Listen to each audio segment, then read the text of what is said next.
Well, Njue, I think, one of the probabilities of today's judgment is that we are going to have a repeat of the election. Now, a repeat of the election will automatically mean that we will now delegate our responsibility as Kenyans, because we will be surrendering our sovereignty back to the Commission for the purpose of the Commission conducting the election, a repeat election. Now, Kenyans should understand one thing, that the differences between the commissioners, or the commissioner, the 4 commissioners and the other 3 and their chair, this is not a personal difference. So we must look beyond these arguments that are before court. The differences between these commissioners is on the interpretation of the law, their role and responsibilities, especially when it relates to the presidential elections. So that when the court finally settles the question, because Chebukati has taken the view that he is the supremo. He is the alpha and omega when it comes to the declaration, the tallying, the verification of the presidential elections. While the other commissioners have taken a different position. They say that they are not flower boys and they are not flower girls. So they need to be involved in the process of tallying, verification. That is the point of departure between the commissioners. So it is not a personal difference. Yet sitaki kukuona, apana. It is not that. So that once the court has determined that issue, then it will be water under the bridge. It will be something that has gone. So what we'll be expecting is now a commission that does not have an all-sovereign chairperson. No, we will be having a commission, number one, that recognizes the place of the other commissioners in the presidential election. So I think we will be over and above, the dispute that we are currently facing right now. So to the viewers at home, struggling with the thought, now will it be the same IEBC? What will happen? Yes, it will be the same IEBC. This is an independent commission. And remember, the independence of this commission, the constitutional protection that these commissioners enjoy, including Mr. Chebukati, regardless of how ill-mannered we might think he is, or some people might believe he is, he enjoys some constitutional protection that he will conduct his business in the tenure or the timeline that has been set by the Constitution. So that even tomorrow it will be your brother who will be the Chebukati that every person is actually throwing, dirt to.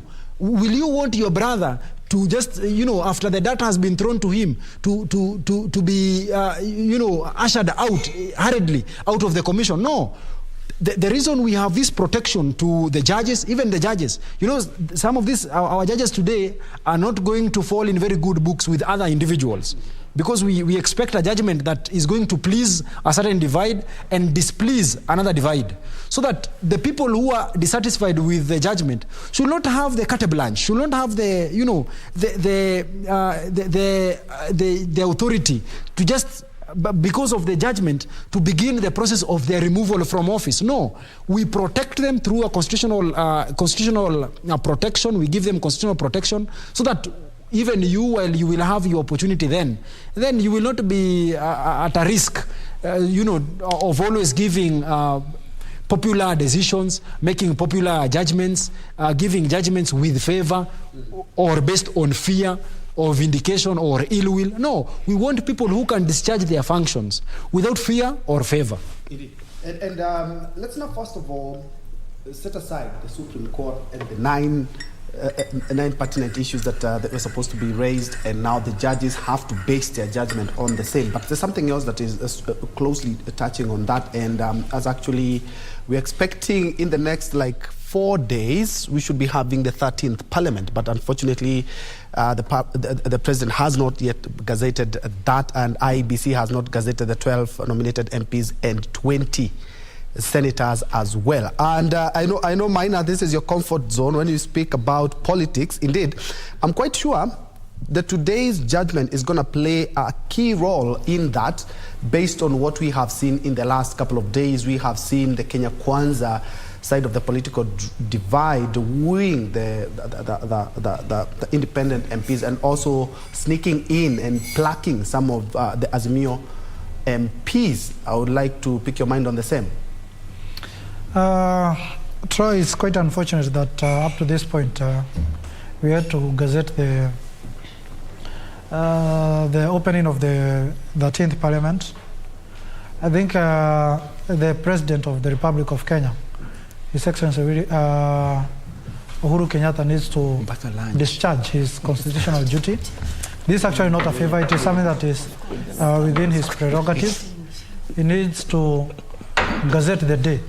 I think from the constitutional provisions, the deadline of gazettement of this, the opening of the 13th Parliament is on Thursday this week.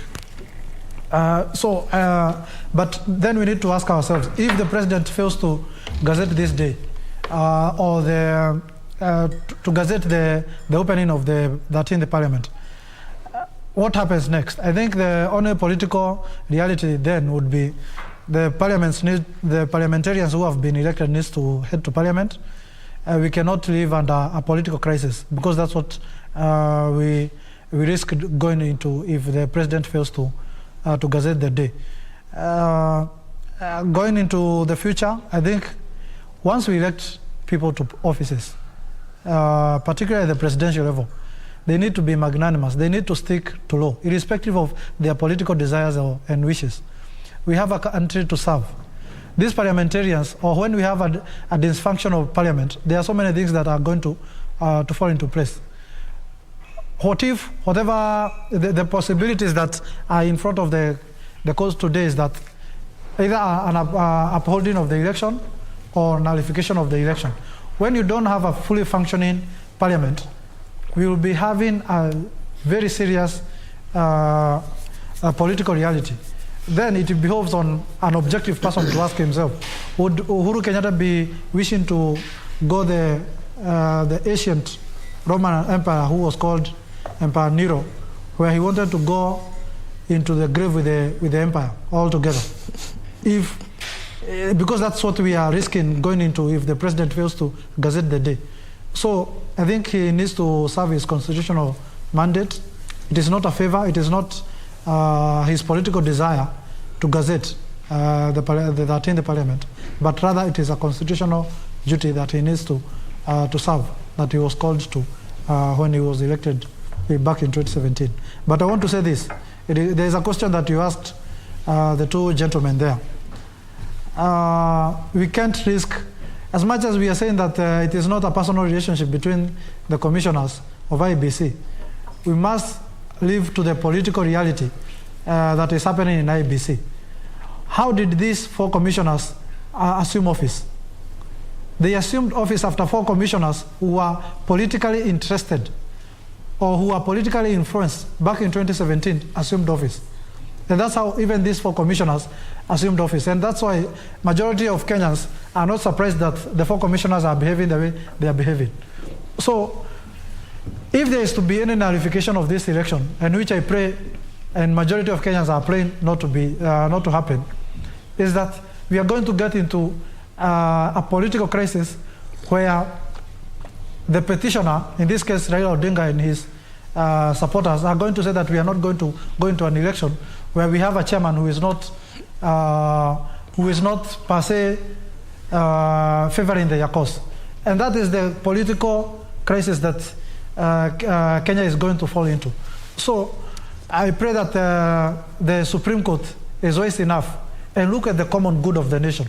I think judges should not just look at the merit of a case per se, but they should also look at the common good of the nation. The common good of the nation is that we have a stability question that is going to be put to the Kenyan public once the nullification of the election is brought to them by the Supreme Court. Mm-hmm. So these are some of the questions that the Supreme Court judges need to ask themselves for the betterment of this country.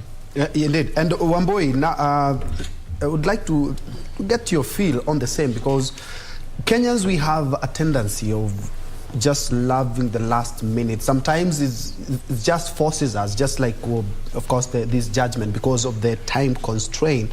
We have a knack of doing everything during the last minute. And we have less than 5 days.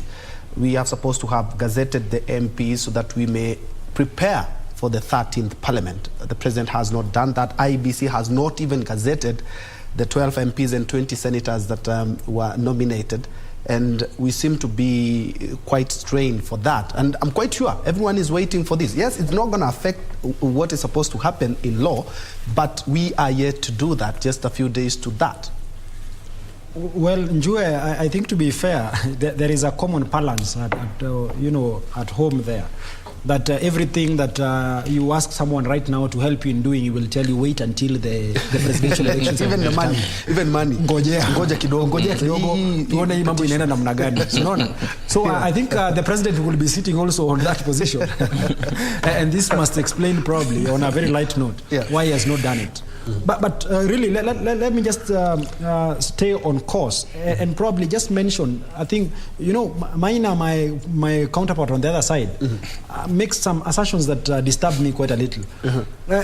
He's made mention that judges should not look at merit of the cases, that position in itself makes me uncomfortable as a practitioner of law and someone who believes in the rule of law. Ultimately, I believe that when cases go before a court of law, the judge is essentially meant to focus on the merit of the case. We should just look beyond probably our political affiliations. I'm suspecting that Maina might be of Kenya Kwanza, I don't know. Side of the yes, on that political divide. But what is important is we must look at the law to protect us even while we might not be in trouble.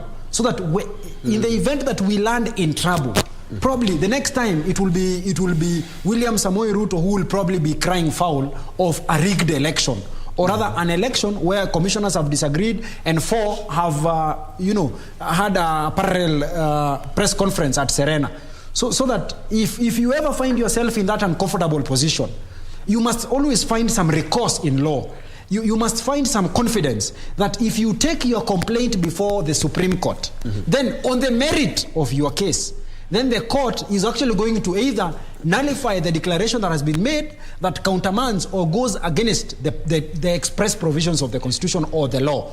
So really, let us focus beyond probably our present desires, so that in future, let this law, the one that we are mentioning right now, you should be able to call it so that it can protect you. It's a good thing, actually. You've put it very nicely. Let's protect the law to the point that when even we don't need it to favor us, maybe one day. Yes, nobody knows about tomorrow. We don't know about tomorrow. And the reason why Aristotle made mention that we should not accept the rule of man, let us accept the rule of law, is because man is bound to change every now and then. Today you are in this suit, tomorrow you will be in another suit. Today you like me, tomorrow you don't like me because of certain political affiliations, or probably because of the suit I have worn or the color of the suit I have worn. And that is why we chose for ourselves the rule of law other than the rule of man. And this should give us some confidence even in the future, because when you accept the rule of man, that is when you open your doors to anarchy. And anarchy will translate to lawlessness. So that today, if you feel like eating chips and we have a timetable, you will be going against the timetable because you feel like eating something different. So really, the point I'm trying to put across is that we must respect the place of law. Remember, in the year 2010, when we were passing this, the Constitution, we agreed that all offenses will be bailable. We accepted that even if you are accused of murder, if you are accused of treason, you will be given your cash bail and you will go home and await the trial.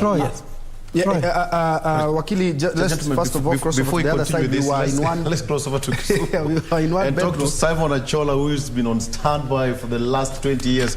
Simon Achola, good morning. You must be somewhere around Kondele stage. How is everything down at the Lakeside City? Fantastic, Victor Olo. Indeed, we are in the Lakeside City of Kisumu. And of course, we are keeping tabs on exactly what will be happening, or the reaction of the locals here, as of course we go towards midday, when of course Supreme Court is expected to be making that very crucial announcement that will, of course, tell Kenyans where this election will be going, whether they'll be going back to the ballot or the election of Deputy President William Ruto will actually be upheld, or whichever verdict that, of course, the Supreme Court will be giving. Nonetheless, we are here in Kondele, the exact place where things start here in Kisumu County. And, of course, many have said that this is the litmus paper of Kisumu County, and how the reaction or how people behave here usually gives a pointer of exactly what is happening across this region. And as I speak to you right now, if my colleague can actually just pan so then we get to see this place, is that you will realize that everything is still calm, very calm, but of course things can actually change at any point in time given what of course will be announced, or how the locals will be behaving thereafter after the announcement. But of course, as the clock ticks towards the midday, we will be actually here to ensure that we give you details of each and every action and step of what will be happening here in Kisumu County, so then we are well abreast with what is happening in this region. My colleague Wycliffe Okech will be in Bondo. Of course, he'll also be giving us updates of exactly what is happening in Bondo. Remember, Bondo is actually the hometown of the Azimio presidential candidate Raila Amolo Odinga, who is actually one of the petitioners in the Supreme Court. So, of course, there must be some level of reaction. Either they will be expressing disappointments or accepting the verdict, or somehow. So my colleague Wycliffe Okech is actually in Bondo to ensure that he actually gives you details as in the unfold in Bondo. But coming back to Kisumu, Victor, there are a number of things that we're actually going to report, and one of them is the fact that there's been enhanced security, especially in government installations from our place of work, that is KBC. We've just seen a number of police officers actually being deployed at that particular station. We also seen a number of police officers actually being deployed to man various high-risk government installations in the city. And of course, this is in line with what is actually going to happen at around midday, just to ensure that everything is in tandem with the law, regardless of what, of course, the Supreme Court will actually be announcing. What we also know for a fact that the situation has remained relatively calm here in Kisumu County. Most of the businesses have actually opened. A number of them have not opened for obvious reasons. But Victor, what we have actually seen in a number of places is that most of them have actually opened and they're going about their businesses as usual. And we have also seen just a few minutes ago, after, of course, the announcement that the verdict will actually be given at around midday, we've seen a number of schools releasing students to actually go home. And of course, this is a precautionary measure just to ensure that when they announce, and of course, students and pupils actually will be safer. We also talked to a number of locals here, and most of them have actually expressed the desire to actually maintain peace, not just before, but of course after the announcement of the Supreme Court verdict. So we'll be expecting that they'll actually stick to their promise that they will actually be maintaining peace. And of course, that has been the rallying call from various leaders from this particular region, and of course opinion shapers too. Each and every person, each and every leader who's actually spoken to, calling on the locals to actually maintain peace before, during, and of course after the announcement by the Supreme Court. But of course, we will be watching keenly just to get to see if indeed, of course, that rallying call will be adhered to, or things will change. But of course, we are all praying that things will be calm even after the announcement has actually been done. Regardless of the outcome, of course, everything shall remain calm and peaceful. However, we have a number of locals here who will actually be giving us what they feel, how we are going to carry ourselves, of course, before, during, and of course after the announcement by the Supreme Court. Habari gani ndugu? Salama sana ndugu yangu. Naomba niambie majina yako, ni nani? Mimi naitwa Morris Ochieng. Wewe ni mkazi wa hapa Kondele? Mimi ni mkazi wa hapa Kondele. Morris, hadi sasa tunaona kwamba watu wamekaa kwa amani sana na watu wanaendelea na shughuli yao ya kawaida. Wewe kama mkazi wa Kondele, naomba tu uniambie wito wako kwa wakazi wa eneo hili, kwa sababu tunajua hapa ndipo iwapo mambo hayaendi sawa, hapa Kisumu ndio tunaonanga mambo inaanza kuchacha. Tunaomba wito wako kwa wakazi wa eneo hili. Wito wangu mimi kama mkazi wa Kisumu, tuko na amani, na hata ukiangalia unawezaona tuko na amani, na kila tunatarajia hapa watu wengi wako na imani na mahakama. Wanajua vizuri mahakama watatoa maamuzi sawa kulingana na sheria yetu ya Kenya. Ndio maana unaona kwa sasa watu wako na amani, watu wanafanya vitu zao polepole na hakuna vurugu yoyote hapa Kisumu. Tuko na amani. Vizuri sana Morris. Kwa wale ambao wameogopa na wako makwao na wale ambao pengine wanafikiria kwamba kunaweza kuwa na vurumai, wewe kama mkazi wa Kondele unawaambia nini? Mimi nawaambia tukue na imani na mahakama zetu, tujue ile matokeo maamuzi ya watatoa leo watatoa kulingana na sheria na kulingana na evidence walipewa. Sasa sisi kama wakazi wa Kisumu na kwa Kenya jumla, tukae na amani na tungoje hiyo matokeo. Tunajua itakuwa sawa. Ni muhimu kujua kwamba kuna washindi na washindwa katika mchuano wote. Okay. Vizuri sana Morris. Victor, of course, a very important message from one of the locals here that they have trust in the judiciary, and no doubt they believe that indeed at the end of the day judiciary will be making a very informed decision based on the fact that was actually adduced in the court of law, in the Supreme Court. So we'll have another local here who will actually give us exactly what he feels about today's ruling. Mzuri. Nataka uonekane vizuri sana, naomba utoe kofia. Mzuri sana. Naomba uniambie unaitwa nani? Mimi naitwa Peter Simio. Mimi ni mkaaji wa Kisumu hapa Kondele. Ni mtu wa pikipiki hapa, tutatarajia hapa mambo ya Supreme Court. But tunatarajia na mambo ya Supreme Court ikutole mambo ya nini? Ikuelezee as a court ifanye nini, ikuamlie. Kwa sisi hapa Kondele ni wakaaji, tumejua mambo ya vile Kondele nakaa. Tunatarajia tu mambo ya koti yenye itaamua tu ndio sisi tutaenda nayo. Sisi mambo ya vita, mambo nini, Kondele saa hii imetulia. Tunatarajia amani na tunatakia amani ifanye nini, iendelee tu hivi. Wakaaji wa Kondele tuko tu hivi. Viongozi wengi wa eneo hili, tukianza na governor, tukianza na MCA, wengi sana wamehimiza wakaazi wa eneo hili watulie kabla na hata baada ya uamuzi wa koti. Wewe kama mkazi wa eneo hili unaona kwamba wakazi wa eneo hili watafuatilia mashauri ya viongozi wao? Uamuzi wa uongozi wa hapa, sisi tunatakia tu haki na tunataka tu koti ifanye nini, iangalia haki ya watu, sio waangalie vikazi wa watu. Lakini sisi tunatarajia tuone haki yetu. Tulitoka kupiga kura na tunatarajia kuona haki yetu vile nafaa. Asante sana Simiu.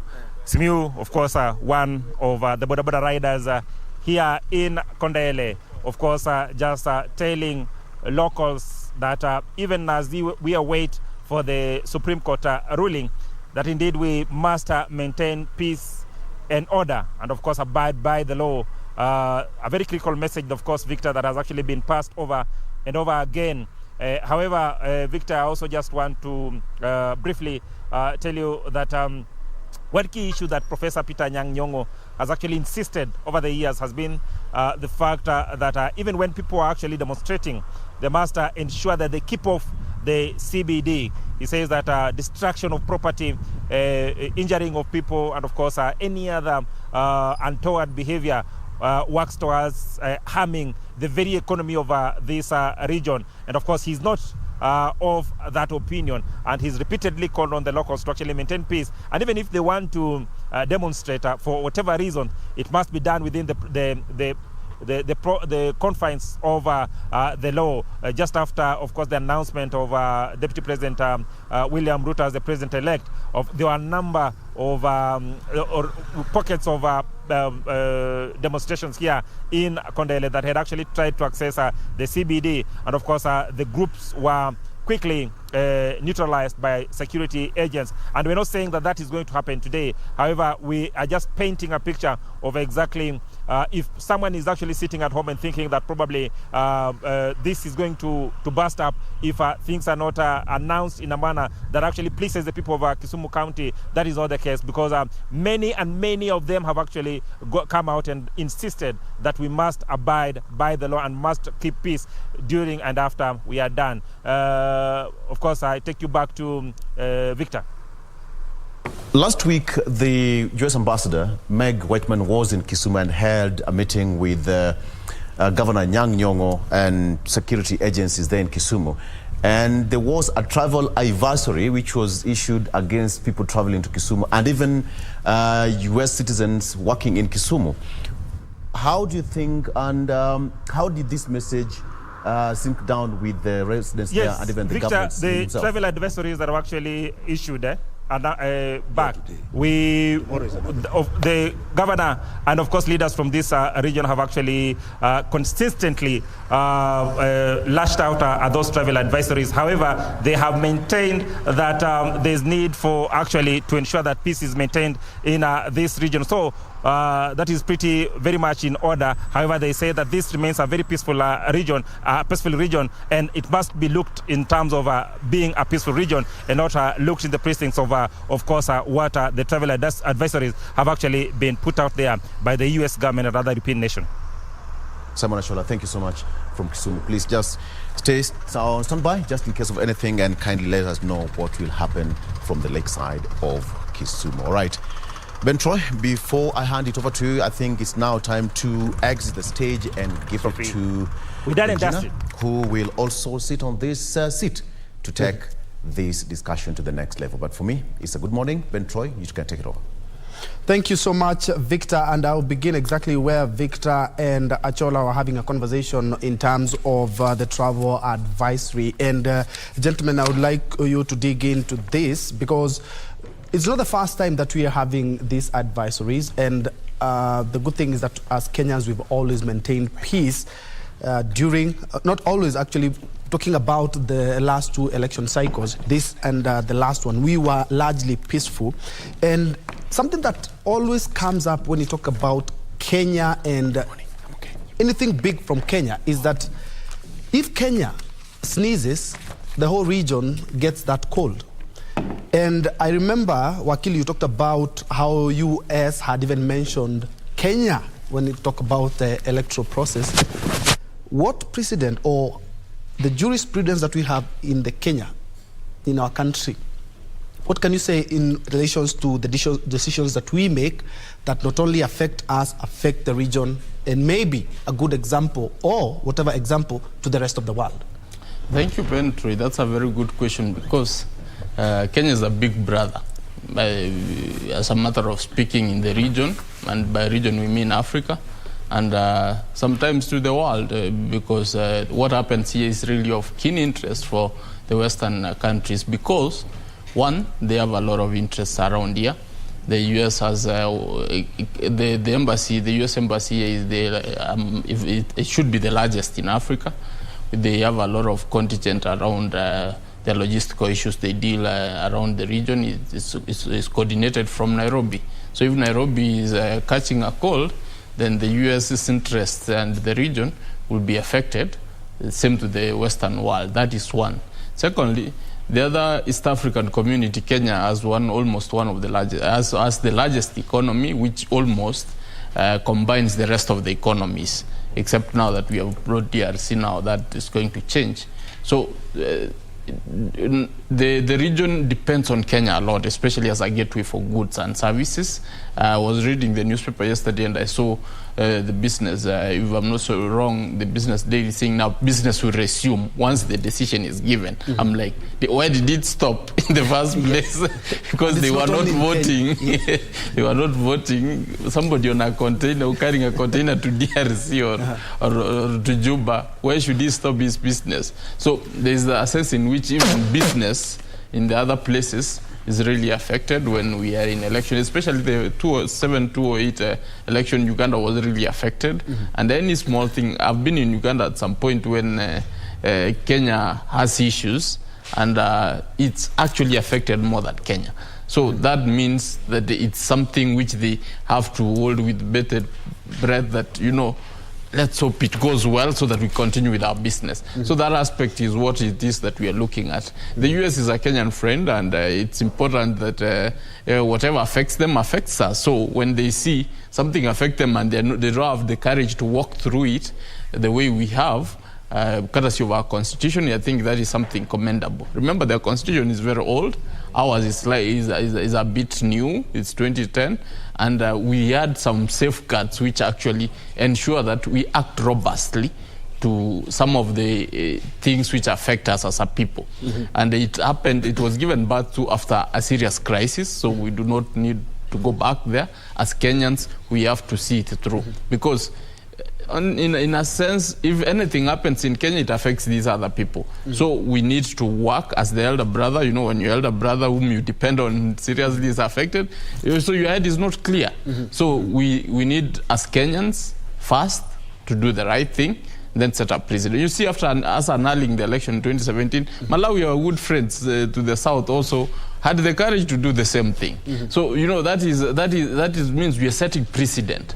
There was a communication, a silent communication from the East African community, people saying, begging Kenyans that please do a fair and verifiable election, because we are also looking at you, so that we can also be able to task our people to do the same. Because there's a way, if we do it right, the other people will be behooved to also do it right. So that is I think, something we need to look at. Yes, and I would also want to pick your mind, Wamboi Shadrach, as well on that, because at the end of the day, you are officers of the court as well. What precedent does that our decisions set? Because in 2017, the world was watching, and after that historic decision, Kenyans, even the countries that were not watching, were like, we need to watch how Kenya conducts itself. And as Gesori has talked about, is that even Malawi, and not only that, Kenya's example, the decision, the bold decision by the Apex Court, is being watched keenly, not only by our East African brothers, but by the rest of the world. Well, Ben, I mean, to be very fair to ourselves, we have always proved to be a first amongst equals. And this, in a sense, should be, I mean, this is a conclusion you should arrive at when you reflect on the history of the governance of this country.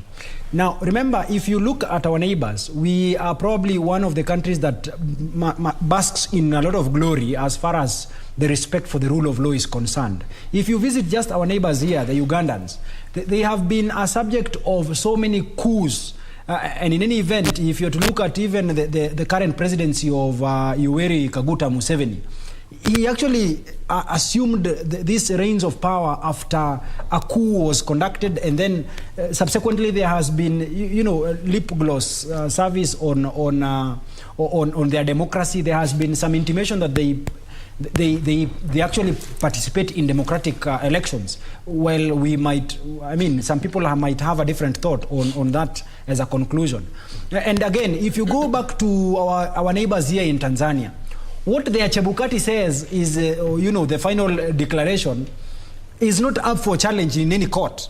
In any event, our brothers in Tanzania. Our brothers in Tanzania, the Chebukati, once the Chebukati says something, it is a done deal. You cannot question that before any court of law. Yeah, it's cast in stone. So really, when you look at us, we have proved, and this is after the independence. Since we got our independence through blood and sweat, we have ensured that we respect our constitutional democracy. In any event, the little attempts that have been there to have a coup probably has been through, the infidelity when it comes to the implementation of our laws, so that we have had regimes that have ascended to power, but through constitutional means, but during by use of processes that are not as the ones that have been anticipated in our constitution. So when you want to look at Kenya becomes unique when it is compared to her neighbors. Many countries in this continent have been a subject of so many coups. People who have refused to yield power, people who have always participated in violence and war. go to Gabon, go to Congo, DRC, Congo. We have so many examples. I mean, Africa is just with replete of examples. So that when you want to look at Kenya, you want to look at Kenya from an American point of view. Because our constitution, it's even one constitution that has been applauded. It has received so many accolades, even from our neighbors in America. It has received so many accolades from our friends in India and even in South Africa. So that when you cannot compare us with the likes of Uganda, you cannot compare us with the likes of Gabon, DRC. No. When you want to compare Kenya, you must compare Kenya with its equivalent, which is the United States of America, where there is some respect of the law and the constitution. And that is why probably this must explain the kind of attention we've been receiving. I've been receiving some interviews from media stations in South Africa. They are keen on establishing what is happening in Kenya. Mm-hmm. Remember, even the environment we've created for ourselves, because of our respect to the rule of law, it is what has attracted so many investors into this country. So many people actually flourish in their countries. They flourish in their businesses because of the peace and tranquility that we enjoy as a country or as a people. That is why we have so many South Africans investing in Kenya. We have so many Chinese coming to invest in Kenya. We have so many people from Japan investing in Kenya. We have Americans who are investing in Kenya. And that is why they're even, scaring some of their people. You should not be in Kondele, you should not be in Kisumu, you should not be...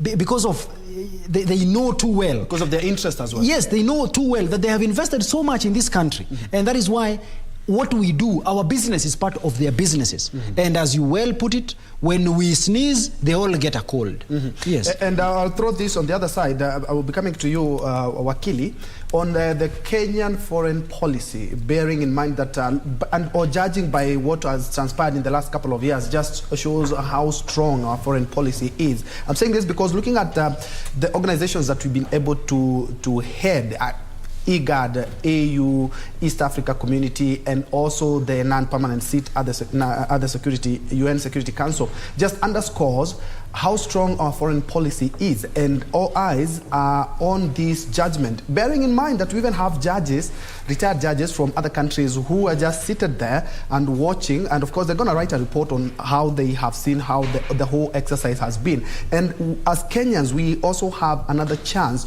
to cement ourselves in the annals of history in regards to how we conduct ourselves in this, not only in the judgment, but post-judgment. Maina. Oh, yes. The significance of Kenya to the global community can never be enough because in the colonial times we were said to be the gateway of the continent and East African region. Indeed, if you look at the various unprecedented verdicts that we have made in the Supreme Court for the last 3 presidential elections, is actually a testament of what have actually been adopted by other democracies in Africa. And indeed, I've seen international media houses from advanced democracy complementing this particular electoral process in our country. I saw last night I was reading an article from the New York Times. I saw Washington Post also writing an article in regards to the whole process. And that underpins the interest that these people have seen in our electoral process. That actually shows that our democracy has really grown. I saw them actually comparing the insurrection of 2020 on the Capitol in the U.S. Capitol, where there was the conservatives trying to dispute the elections through the unorthodox means, and they were comparing the experience then with how Kenya is handling its electoral outcomes. That is in 2017 and also 2022. That is the kind of maturity that Kenya has come into. And I must say that our constitution has really helped us in actually getting this global respect and also the regional respect from our peers in the region. And that is the kind of direction we should take as a country. Even in terms of the economy, we need to take the direction that our democracy has taken, where we have diversity in terms of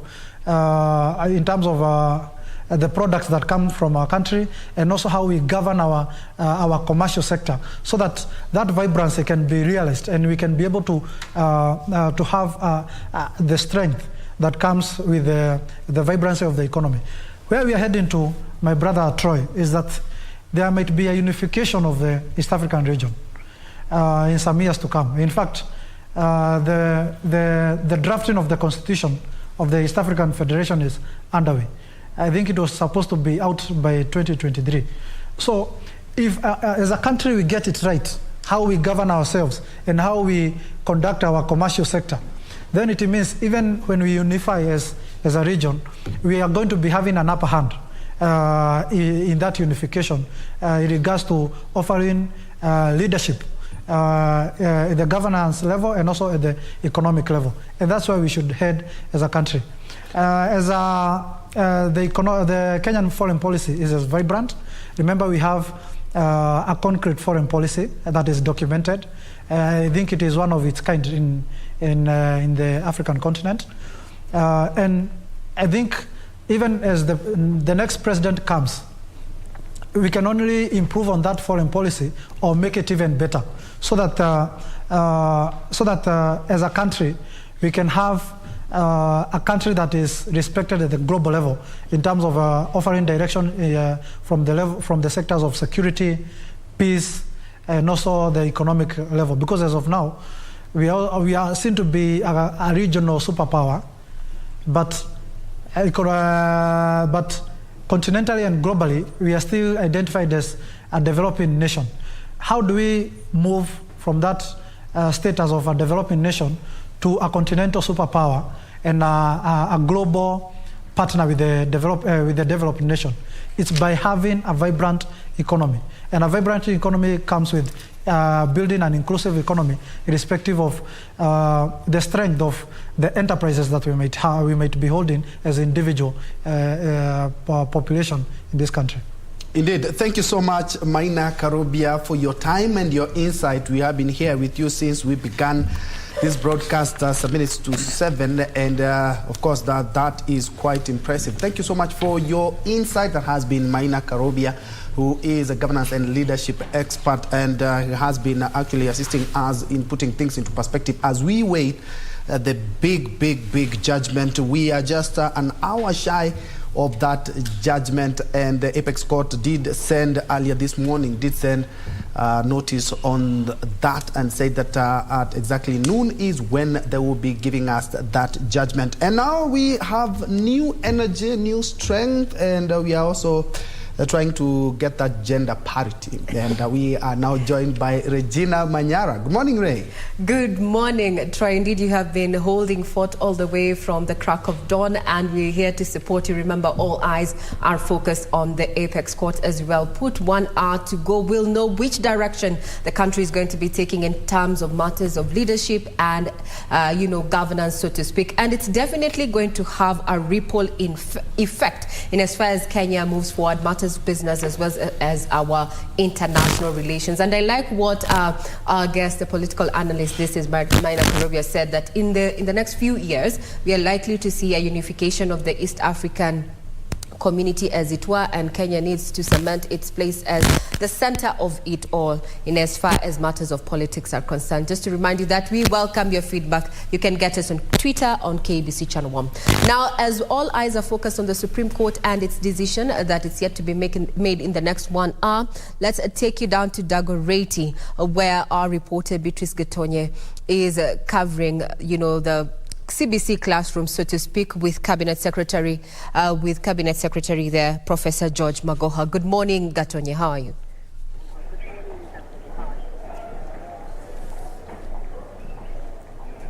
Thank you very much, Regina Manyara and Ben Troy in studio. I'm coming to you live from Dagoretti High School, where Professor George Magoha was here, the Education Cabinet Secretary, he was here to open 2 classrooms.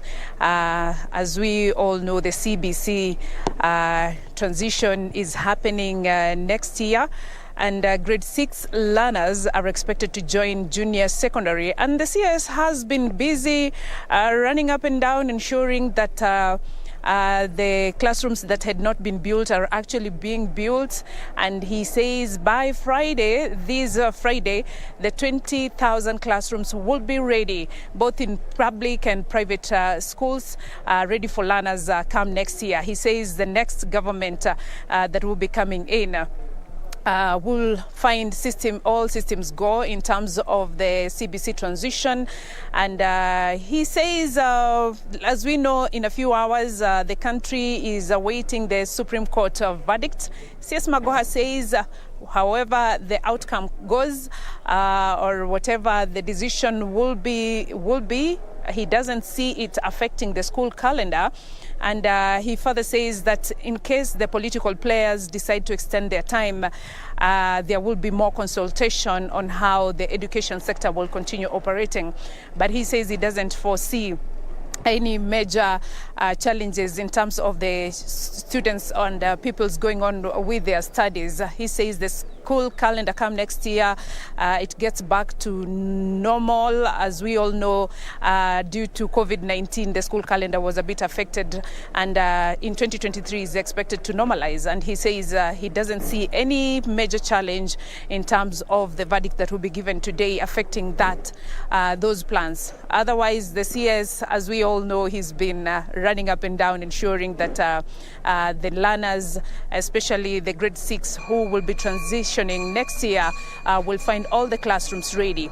Here at Dagoretti High School, the students are going on with their studies. They are in class, and as you can see behind me, it's their break time. I think they're going for a cup of tea, and with the Supreme Court verdict being awaited, the schools are going on and the studies are going on. And earlier on, we were at a secondary school just here in Dagoretti, and the students are in class, calm and studying. So that's what I can say as of now from the CS Magoha, and even as the country awaits for the Supreme Court verdict. Back to you in studio, Regina.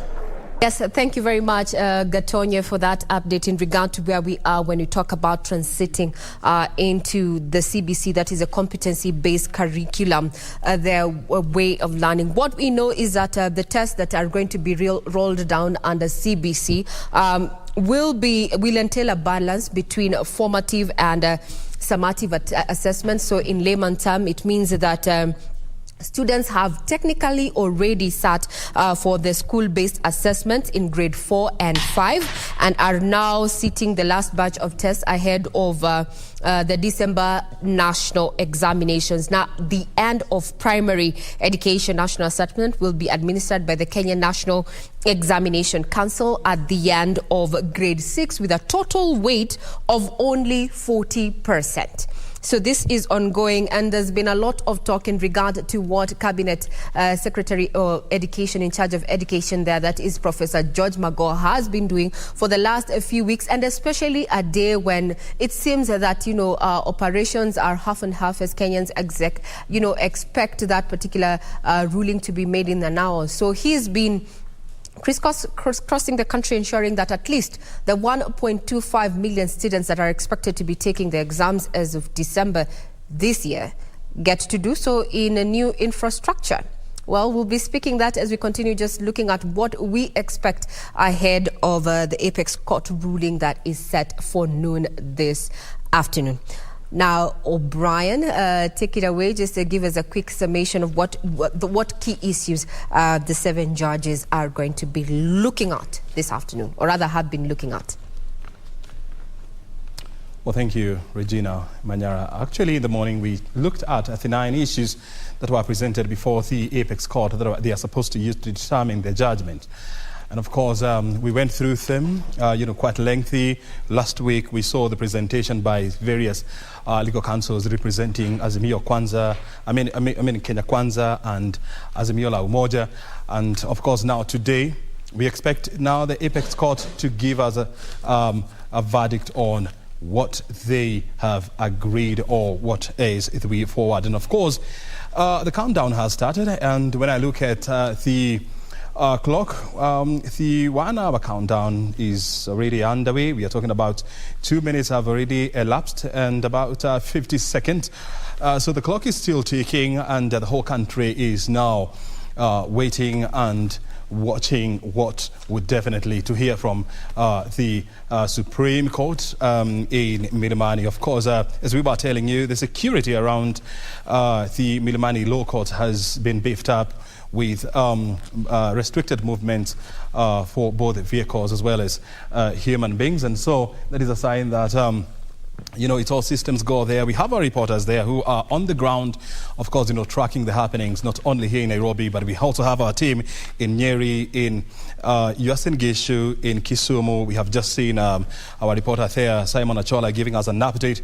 We have also seen our reporter in Uasin Gishu, as well as Kirinyaga and Nyeri. They are tracking the happenings there so that we can get to understand the reactions from the residents of these areas. And the reason why the 4 areas are critical. Remember, Kisumu is the stronghold is actually seen as a stronghold for Azimio la Umoja presidential candidate, that is Raila Odinga.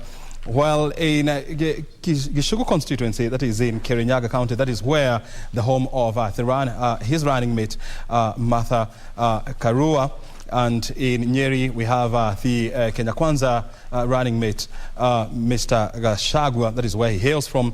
And in Uasin Gishu, the Sugoi, in Sugoi, that is where we have the Kenya Kwanza presidential candidate, William Ruto, the president-elect, he hails from there. So those areas are very critical. And of course, our reporters are there so that they can give us an update on how the people will react to the Supreme Court verdict. But I want to take you through the 7-judge bench and try to help you understand who are they, and what is their background, so that you can clearly understand who they are.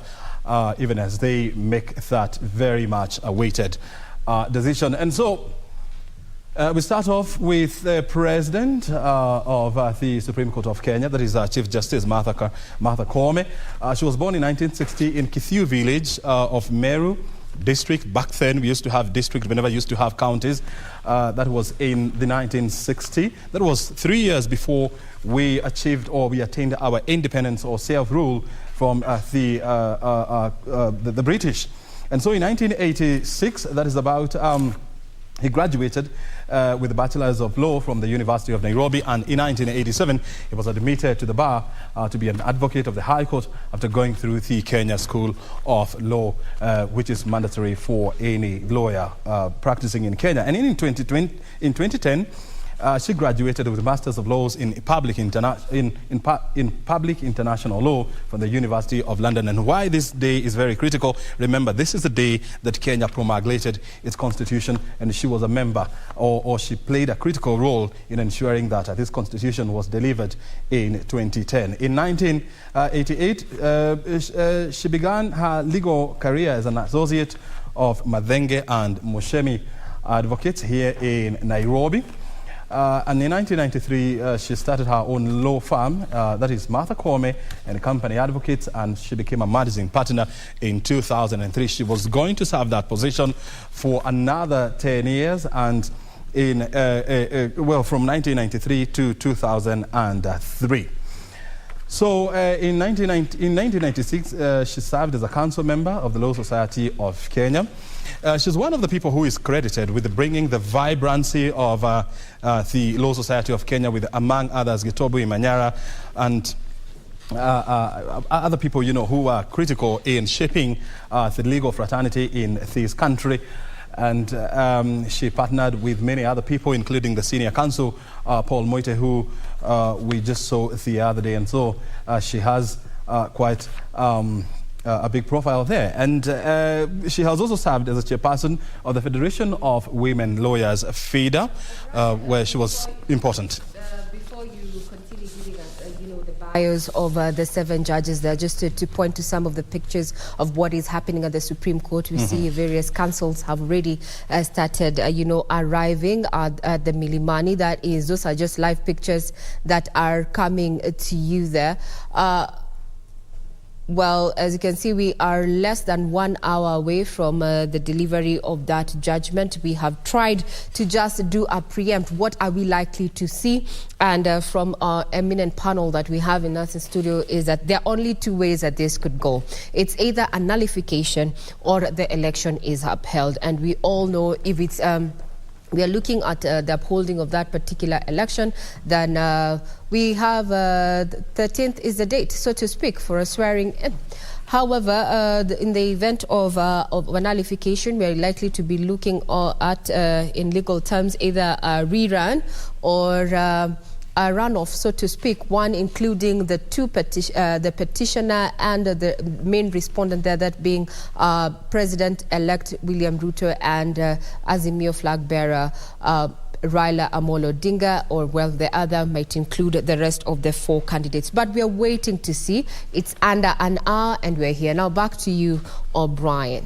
Oh, absolutely, and that's what we are doing here. We just we are in studio. We are at the Milimani Law Courts just to observe what is happening there, and so we'll be crisscrossing over these critical places so that we can keep you updated on what's happening there. So we are still going through the profile of the President of the Supreme Court of Kenya, that is Chief Justice Martha Karambu Koome. And so in 2012, she was elected the chairperson of Kenya Magistrate and Judges Association.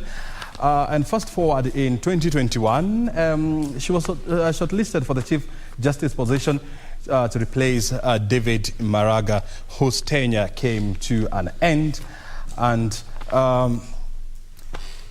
apparently, she managed to clinch the position, becoming her nomination was actually approved by the Parliament Committee on Legal Affairs, and she became the 15th Chief Justice and the first female to occupy that office in independent Kenya. So in 2021, the Justice and Legal Affairs Committee, as I told you, vetted her and recommended her.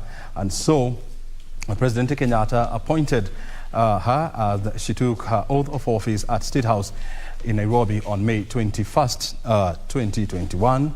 And in the same year, that is May 24, 2021, she assumed office at a ceremony that was held at the Supreme Court building. So that is a brief of the Chief Justice Martha Karambu Koome, who is the President of the Supreme Court of Kenya. Let's now go to the other lady who is critical in today's decision, and we are talking about none other than the Deputy Chief Justice of Kenya. That is who? Very good. Philomena Mwilu. She was born in 1958 and her career spans for over 35 years. In 1984, she began practicing law in Muthoga, Gaturu and Company, and later transferred to Mutunga and Company Advocates. In 1991 to 1997, she was a senior legal manager at Jubilee Insurance Company, serving in that capacity from 1999 to 2000. She was a board secretary of the Electricity Regulatory Board of Kenya, which actually was succeeded by the Energy and Petroleum Regulatory Authority. In 2006 to 2007, she was the deputy chairperson of the Energy Tribunal. And in 2007, she was a board director of Nairobi Water and Sewerage Company. In 2008, she was appointed High Court judge, first serving in the Commercial Court Division in Nairobi and later moved to the High Court in Eldoret. In January of 2012, she was appointed the head of the Environment and Land Division of the High Court. In October 2016, she was shortlisted for the position of Deputy Chief Justice of Kenya after the holder of the position, Justice Kalpana Rawal, attained retirement age of 70 years. Justice Mwilu emerged tops in the interviews, and the Judicial Services Commission picked her to hold the office of the Deputy Chief Justice. In 2017, she was part of the 7-judge Supreme Court bench that had and determined the 2017 presidential election, which was headed by Justice David Maraga, who retired. And of course, the court nullified President Uhuru Kenyatta's re-election and ordered for a rerun. Now, O'Brien, before you actually wind up there, just giving us a feel of exactly who is going to be or who is forming the 7-judge bench, so to speak. Well, let's take you down to Mombasa County, where we're joined by our very own Junaid Karisa to bring us up to speed with what is happening as Kenyans await that particular verdict on the presidential petition. Good afternoon. It's still morning. Junaid, how are you? Good morning, Regina. I'm at the Kenya Ferry Likoni crossing channel, and I'm joined by the residents just to give me a feel of the expectations upon the 12 noon verdict by the judgment by the Supreme Court. Tueleze tu unaitwa nani na matarajio yako ni yapi pole? Nataka nishukuru kwa nafasi hii kwa majina. Nathan Mokaya. Naomba kwamba yale matokeo tunayongoja kutoka kwa Supreme Court, uamuzi ule utakao toka uwe wa haki na kweli, si haki ya mwanadamu bali haki na kweli ya kutoka juu mbinguni. Tutashukuru na kuipokea na kuendelea mbele. Ungewahimiza Wakenya nini wanaposubiri? Wakenya wawe na amani na utulivu. Wakenya msibabaike kwenda kukimbia barabarani.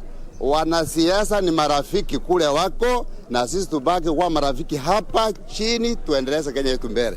Sawa, asante. Karibu sana dadi. Tueleze tu waitwa nani na matarajio yako leo ni yapi? Mimi naitwa Mr. Jabeso Kwany. Kulingana na matarajio yangu kutokana na hii kesi ambayo iko kwa koti, sisi kama wapiga kura tutaipokea vile itatokea. Mtu yeyote ambaye atatangazwa kwamba ameshinda, sisi ni Wanakenya tunataka tufanya na yeye. Pengine una vipengele vidogo ambavyo ungependa Supreme Court kwenye judgment iweze kugusia? Mimi ningependa ya koti kuu ya Supreme Court ya kwamba they should follow the haki, the rightness of the ya court. Wasijudge bila weighing other side, lakini the justice, we always need is only the justice to be done to the Kenyans. Asante. Kwa rai pengine wakaaji wa Mombasa wanaposubiria? You know, Mombasa is a peacemaking town. Always we believe in peace, and whatever shall come out, we shall simply exercise our peace as usual. Asante sana. Yeah. Dadi, waitwa nani pengine na leo hii matarajio yako? Je, una vipengele ambavyo ungetaka ile judgment iweze kugusia? Yes, kwa jina naitwa Mohamed Ahmed Hassan, na hudumu kama Secretary General wa National Kenya kitaifa kwa madaktari wa tiba za kiasili Kenya. Kwa ujumla matarajio ambayo nayatarajia leo ni matarajio ya ule ushindi ambao uko wazi. Kwa hivyo ningependa mahakama isiangalie kipengele chochote ambacho ni cha kuridhisha wananchi, isipokuwa iangalie uhaki na usawa. Pale uhaki uko na usawa, basi itekeleze. Wakaaji ungewaraji? Wakaaji ningewarai wawe watulivu na wakubali sheria na katiba ya nchi. Asante sana. Yes. Asante mzee wangu. Nimalizia naangalia tu kamera iliyoko mbele yako. Kipengele, nipe story. Kipengele kipi? Mimi kwa majina naitwa Malik Chelimo, mzaliwa Trans Nzoia, mkazi wa Mombasa toka 2013. Na Mombasa kwa hakika ni mji wa amani. Na kile tunachotarajia kutoka kwa Supreme Court, tolee tu haki na tuendelee kuwa na amani. Kuna kipengele ni kipi ambacho ungependa kiangaziwe zaidi? Kile ningependa kiangaziwe sana especially hii mambo after every 5 years tunarudi kwa mambo na kesi. Tungetaka hiyo kitu hiyo kidogo sugu itolewe kabisa. Kama ni uchaguzi utakafanyika ifanyike bila mambo zingine. Huenda kesi ikasema kwamba pengine rais na naibu wa rais hakushinda na pengine kuna uchaguzi mwingine. Wewe ungeweza kulipokeleaje jambo? Tuko tayari kwa vyote vile, maana mahakama ya upeo na mahakama ya mwisho, na atapokea kwa njia yote inayofaa. Asante sana dadi. Asante sana. Waitwa nani? Naitwa Jackson, mkazi wa Mombasa na kiongozi wa vijana. Tupe matarajio ya kwanza, nipe story. Vipengele gani ama ni kipi ambacho unaona kinafaa kuangaziwa zaidi kwenye ile judgment itakayotolewa? Commission ya IBC. Mimi sina shaka mahakama ya juu itafanya kazi yake na itatoa uamuzi kulingana na sheria. sisi kama wa Kenya tuko tayari kupokea uamuzi wowote ule ambao mahakama ya juu itatupatia sisi kama wa Kenya. Je, unaona kwa mtazamo wako IBC ilifanya mukshili yote? Kulingana na mimi, commission ya IBC ilifanya kazi yake. Sasa hizi zingine mimi naona ni kama ni commission tu ilifanya kazi yake kama vile commission yote ile inafanya kazi. Nruhusu wa mwisho, dadi waitwa nani? Na kuona na mzigo kweli, pole kwa kuchoka, jua ni kali kweli. Naomba uangalie kamera tu iliyoko mbele yako. Waitwa nani na leo watarajia vipi mambo na Supreme Court? Mimi naitwa Paul Akelo Barasa. Na matarajio yangu katika Supreme Court na tarajia ile uamuzi wa court ndio mimi nitafuata, kwa sababu sisi hapa nje tulimaliza. Imebaki mambo ya court. Supreme Court ikitoa uamuzi, sisi kama wananchi tufuate. Tusije tukawatu wafujo, kwa sababu hali ya Kenya ni hali ngumu dada. Himizo lako la amani pengine kwa wakaaji wanaposubiri hiyo judgment saa 6 kamili? Mimi naomba wananchi wenzangu wawe wapole, kwa sababu hali ya Kenya yetu imeharibika. Sisi tusije tukatoa uamuzi ubaya na ile hali koti imemaliza. Asante sana. Hayo tu dadi, pengine unamalizia wito wako? Mimi nakubaliana na huyu mwenzangu. Nataka iwe uchaguzi hiyo uamuzi iwe ya watu wana imani wa amani na wakubali uamuzi utakayotokea. Pande huu ama pande wale wataambiwa ni wao, mwingine akubali matokeo. Asante dadi kwa kutuongelesha.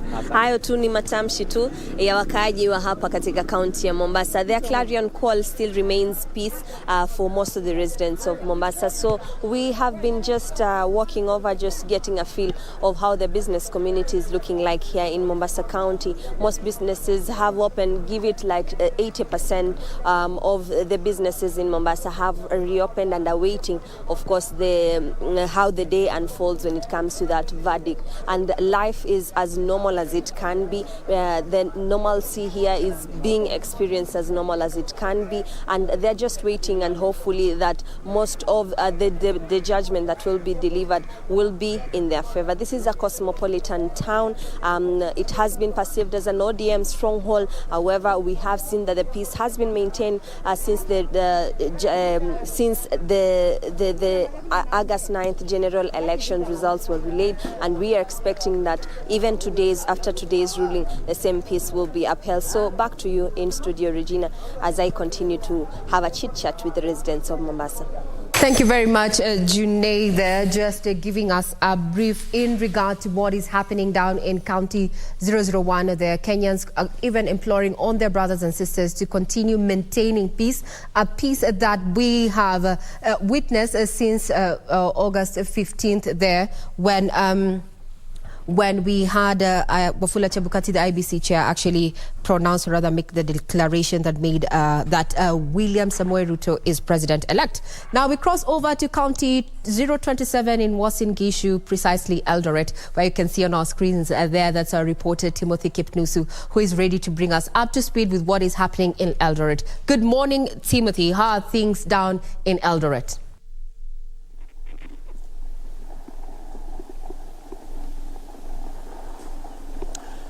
A very good morning to you, Regina Manyara, there at the broadcasting house. Yes, indeed, I'm coming to you live from Uasin Gishu County.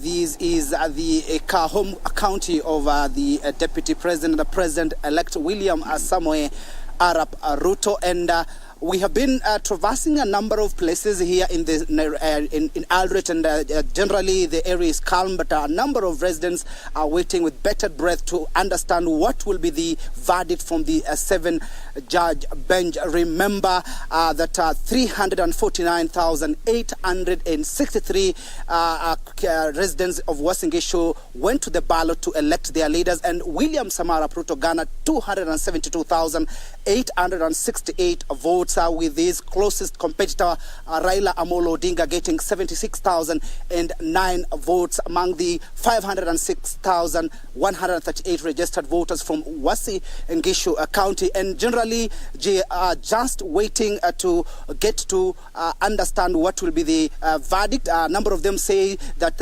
whatever the judgment that will be given by the IBC, they will really welcome and continue with their lives, as this is a time when economy, they're crying about the economy, the cost of living, and they want leaders to get to their office and start working. And joining me is the Catholic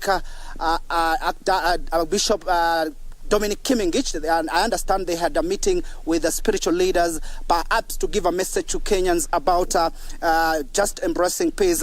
Many thanks indeed for joining us, Bishop. What is your assessment of the seventh judge bench and how things are panning out? We are all waiting with a lot of expectation that the seventh judge bench will definitely deliver their judgment in accordance with the facts and the truth. And that is what we expect from them, that they will make a decision which is really based on the real facts and on the truth. And this is also what our people are expecting, because that's the only way in which people will be able also to accept whatever judgment they will make, and they will want to move forward with their lives. So we are waiting eagerly for that judgment. And as you have mentioned here in Uasin Gishu, the people really are waiting eagerly, because they want to hear that decision and be able to continue with their lives. Yes. But perhaps what's your message to Kenyans? Actually, the Uasin Gishu County, remembering that it was mentioned as a hotspot area. Generally, when election was announced, William Ruto was announced as the president-elect, we saw those calm, even in other counties. Perhaps what's your message to people of Uasin Gishu, whichever the outcome from the seventh judge bench? Well, what I would like to urge our people is to continue with the same peace. We voted peacefully. We waited for the tallying, we got the results in a very peaceful manner. So we want to maintain that peace, because there's no point, there's no reason why people should say this is a hot spot. Let it be a hot spot of peace, not a place where people will cause chaos or anything like that. As you already know, even the president-elect himself said he will accept whatever verdict will be said. So I think that is very important for our people, to remain calm. After all, these elections will come and go, and we'll continue with our lives. So my message is that let us maintain our peace, let us maintain our calmness, let us continue with our lives as we wait for the verdict.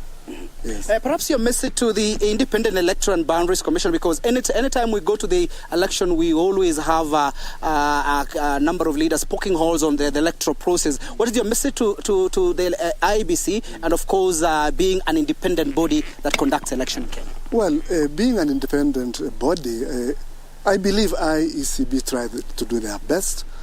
Of course, just like any other institution, any other body, there's nobody who is perfect. And also using all these, even you rely on so many other people, they rely on technology. So definitely there could be some mistakes here and there. But as an independent body, we have to respect IECB. And if there are reasons, major reasons why maybe they didn't do their work, then that should be looked at. But as an independent body, we have to respect IECB and let them continue with the mandate which Kenyans have given them to conduct general elections. Mm-hmm. Yes. Perhaps your parting shot? Well, let us remain peaceful. Let us wait calmly. It will be in the next 1 hour or two. We will know the verdict, whether the president-elect now will be declared the winner and he will continue now to be the 5th president of Kenya. Or if there's any contrary decision, we'll wait and see. Yes, but for us as Kenyans, let us remember that we are Kenyans. We have to maintain our unity. We are one family. We are one nation. Let us not allow all these things to divide us or to bring any animosity between our people. Let us live together and continue with our lives together. Yes. Many thanks indeed for talking to us, KBC Channel 1. There you have it, Regina. That is Dominic Kimengich, the Catholic, Electorate Catholic Archbishop, just making his remarks concerning the wait-and-see situation from the seven-judge bench. And of course, the most important thing is that Kenyans should remain peaceful, whatever the outcome. If the seven-judge bench will annul or affirm the win of Deputy President or the President-elect William Samuel Arap Ruto. A number of residents say they are tired of waiting and they want to go back to business, and they are saying that whoever will be elected or whoever will be mentioned as the president or whatever, if they are going to the ballot again, they say they will really welcome that idea, just to ensure that we have the president. And the most important thing also they say is whoever becomes the president doesn't matter at all, but the leaders who have been elected down there, ranging from the governor, senator, woman member to the National Assembly, and the member of County Assembly, those are the people they are focusing on to ensure that they have development in this particular country. From me, Timothy Kipnusu, I hand you back to studio, Regina Manyara. Now, before I let you go, Timothy there, and I know you're going to be keeping tabs awaiting that particular verdict to be delivered at noon. A quick question to the bishop there. What is his take in regard to, the role that the church, or rather the religious sect has played in regard to the August 9th polls? Maybe you can just ask the bishop that question. We really wanted you... Are you related to the Secretary? Well, we will be getting feedback in regard to what the bishop there has to say in as far as the conduct of the religious sect has had run up to the elections and even during the elections, and such at a time when we have heard from various denominations they are calling for Kenyans to remain peaceful as they have been. We will be getting to that. Now, some of the shots that you're seeing on screen are just live shots from Milimani there, where the Supreme Court anytime from now, actually exactly 32 minutes from now, is going to be delivering their verdict on the presidential judgment there. Now, to just give you a list, the petitioner, that is Azimio la Umoja One Kenya Coalition, had a list of 42 lawyers who were litigating on this matter, and they were led, this team, the legal team, was led by senior counsel and Governor-elect there, James Orengo. He led this particular team that comprises of Feroz Nurwarji, then Philip Murgo, as well as Okongo Mogeni. Also in that particular team, and I can see we have just seen Tom Omolo there actually cross over. This is part of the Azimio legal team there, 42 lawyers there contracted for this particular matter. Under the case management team, we had lawyer Paul Mwangi, we had Jackson Awele, Julie Soweto, Velma Mauri, Professor Shihanya, Fred Orego, Dan Manzo, as well as Tom Masharia there. Just some a slide past there. We saw that is Dan Manzo there, who just crossed there in that particular screen. That is just some of the Azimio team of lawyers there. And as far as the Kenya Kwanza team is concerned, they contracted 54 lawyers in this particular petition, and they were led by senior counsel Fred Ngatia, leading a team of 4 first. That is Kioko Kilukumi, we had Kirago Githenji, and Professor Kithure Kindiki. Also, a part of the team, in as far as the case management aspect is concerned, included prominent counsels like Katwa Kigen.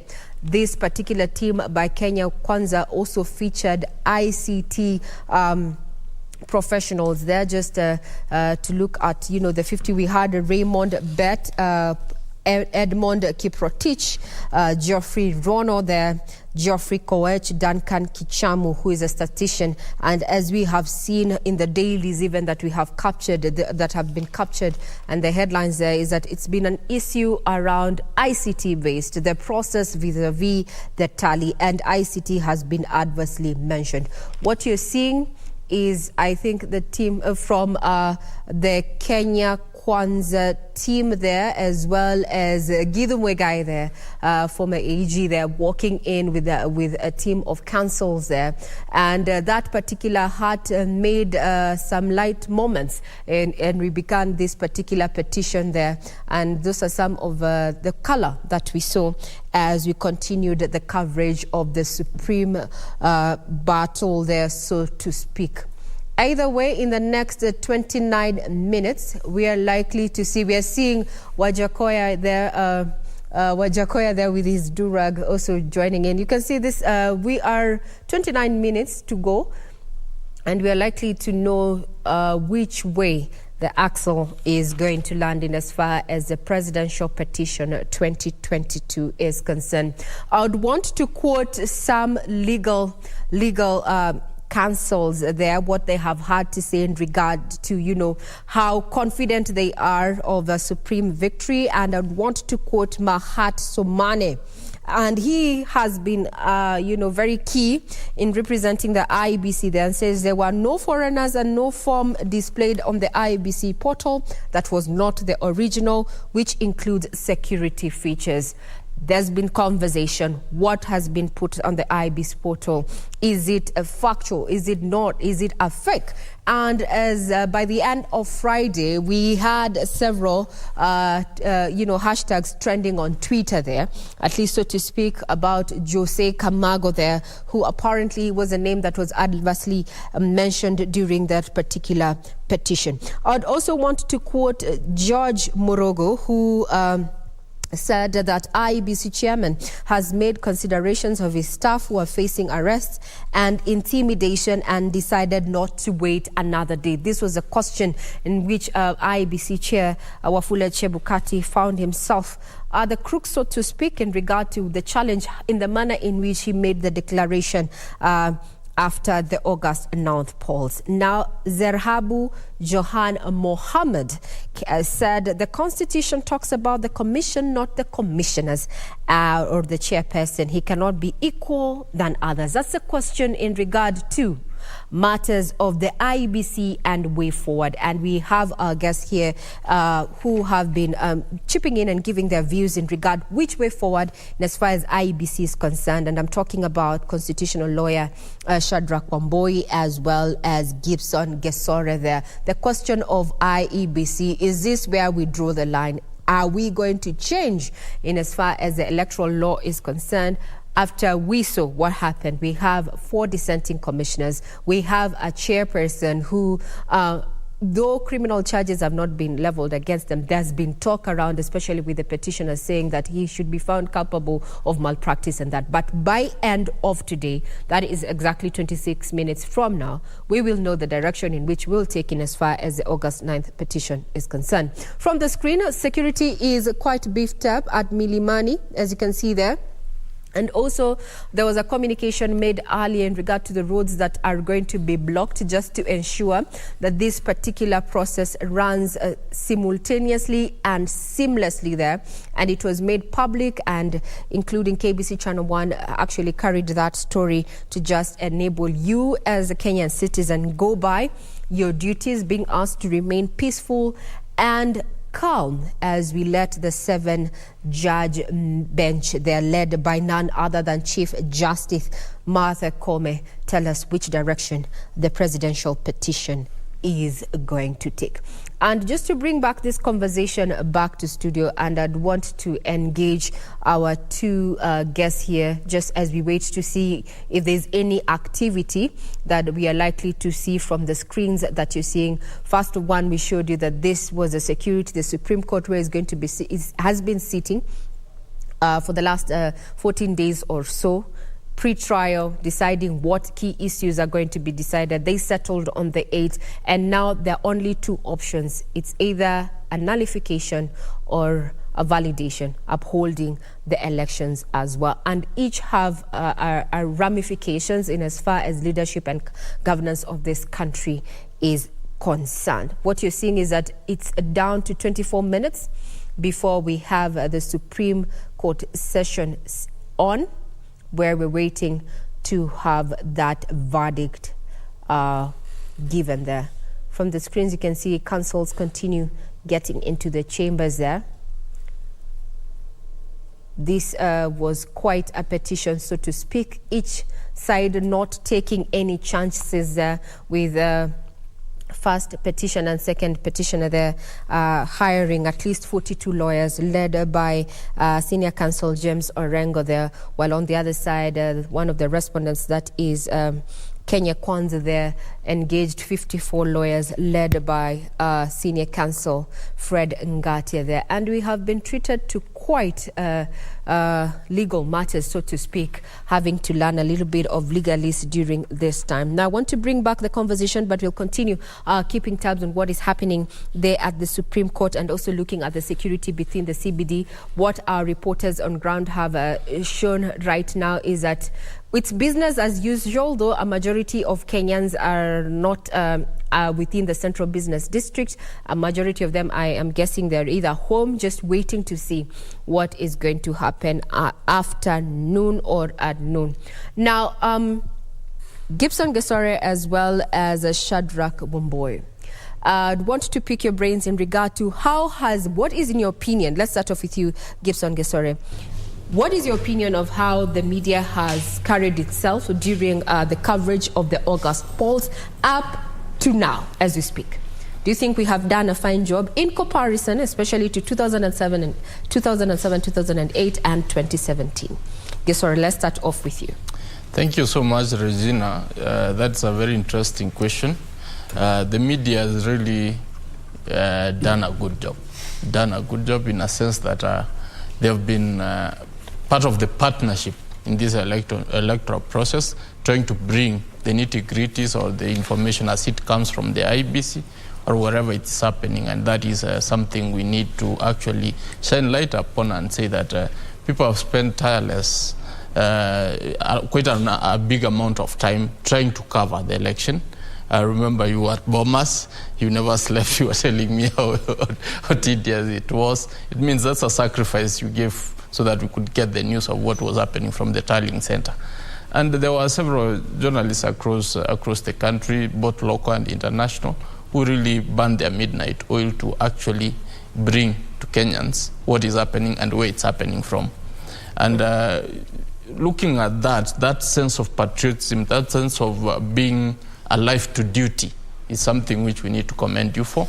And we ask that you don't look back on that, because we really count on you so that we can be able to know or hold the government accountable, IBC accountable, and actually for news. Those are very important aspects, because once you have that, they say information is power, and you actually relay that in the best way possible. Thank you for that vote of confidence. Before I hand over to, Shadrach Wamboi to give us, his thoughts in regards to media coverage of the election to now. What you're seeing on screen is that this is the inside of the Supreme Court, the makeshift court area from Milimani, where we are expecting any minute from now. It is down to 21 minutes to noon there. We're expecting that the 7-judge bench led by Martha Koome there, the Chief Justice Martha Koome, is going to be sitting and will be delivering its verdict in regard to the August presidential petition there. What you're seeing on your screen, we're seeing some counsels there from the Kenya Kwanza team. We're seeing Professor Kithure Kindiki there, as well as IBC lawyer Mahamat Somane there, who's been very vocal in defending the IEBC, saying that there were all the forms that were displayed by the IBC portals were all original there. Also further on, I think I can see a lawyer there, Paul Mwangi, I'm not too sure, but we are going to be keeping tabs on that. And as you can see, we are seeing more councils just access the hall in which we are waiting to see, or rather where the verdict is going to be delivered from. Remember, this is the Supreme Court, the apex court of the land, and the decision that is going to be rendered in there is going to be final. And also some light moments there. You see Professor Wajakoya there. George Wajakoya is among counsels who are at the Supreme Court there, and he was among the candidates eyeing the top seat in this August polls there under the Roots party. But with the numbers there, he failed to clinch that. But we will get to know if at all the Supreme Court decides that this, to uphold this election, would say that he failed to clinch the requisite votes that were required to declare him the president, so to speak. We are waiting to see, given the constitutional timelines. Actually, with the 7-judge bench sitting at noon to deliver that particular judgment. If you go back to the time, go back in time, as per the Constitution, we are looking at around 7 days, so to speak, 14 days there. So they're exactly 2 hours before the 2 p.m. deadline. Now, Shadrach Wamboi, who is a constitutional lawyer, what is your take in regard to the coverage that the media has given the August polls, pre and up to date as we are? Well, to be fair to the media, I think on an average of 10, I will give the media 7, so that it also gives the media some room for improvement. but as far as timely reporting is concerned, I think the media has done a splendid job. It has done a splendid job as regards a balanced, reporting of issues when it comes to, matters as they are happening. But I think one thing that probably is something that we should look forward to, it's investigative journalism, so that there has been some concerns. There has been some issues about, we begin with the stalemate that we experienced between the commissioners. Perhaps we will have relied even more from the media to establish really what was the problem. Is what Chebukati has been saying really the truth, or is there something more than what is meeting the eye? So probably I think going over and above what has been quite apparent. I think the media has in the previous past told us or taught us so many things from the use of their cameras. But I think moving forward, there is always some room for improvement in everything that we do. Even with the splendid job that you people have done, the future is still ripe for exploiting other avenues or other opportunities. We need to establish so many things other than what we've been seeing just on TV.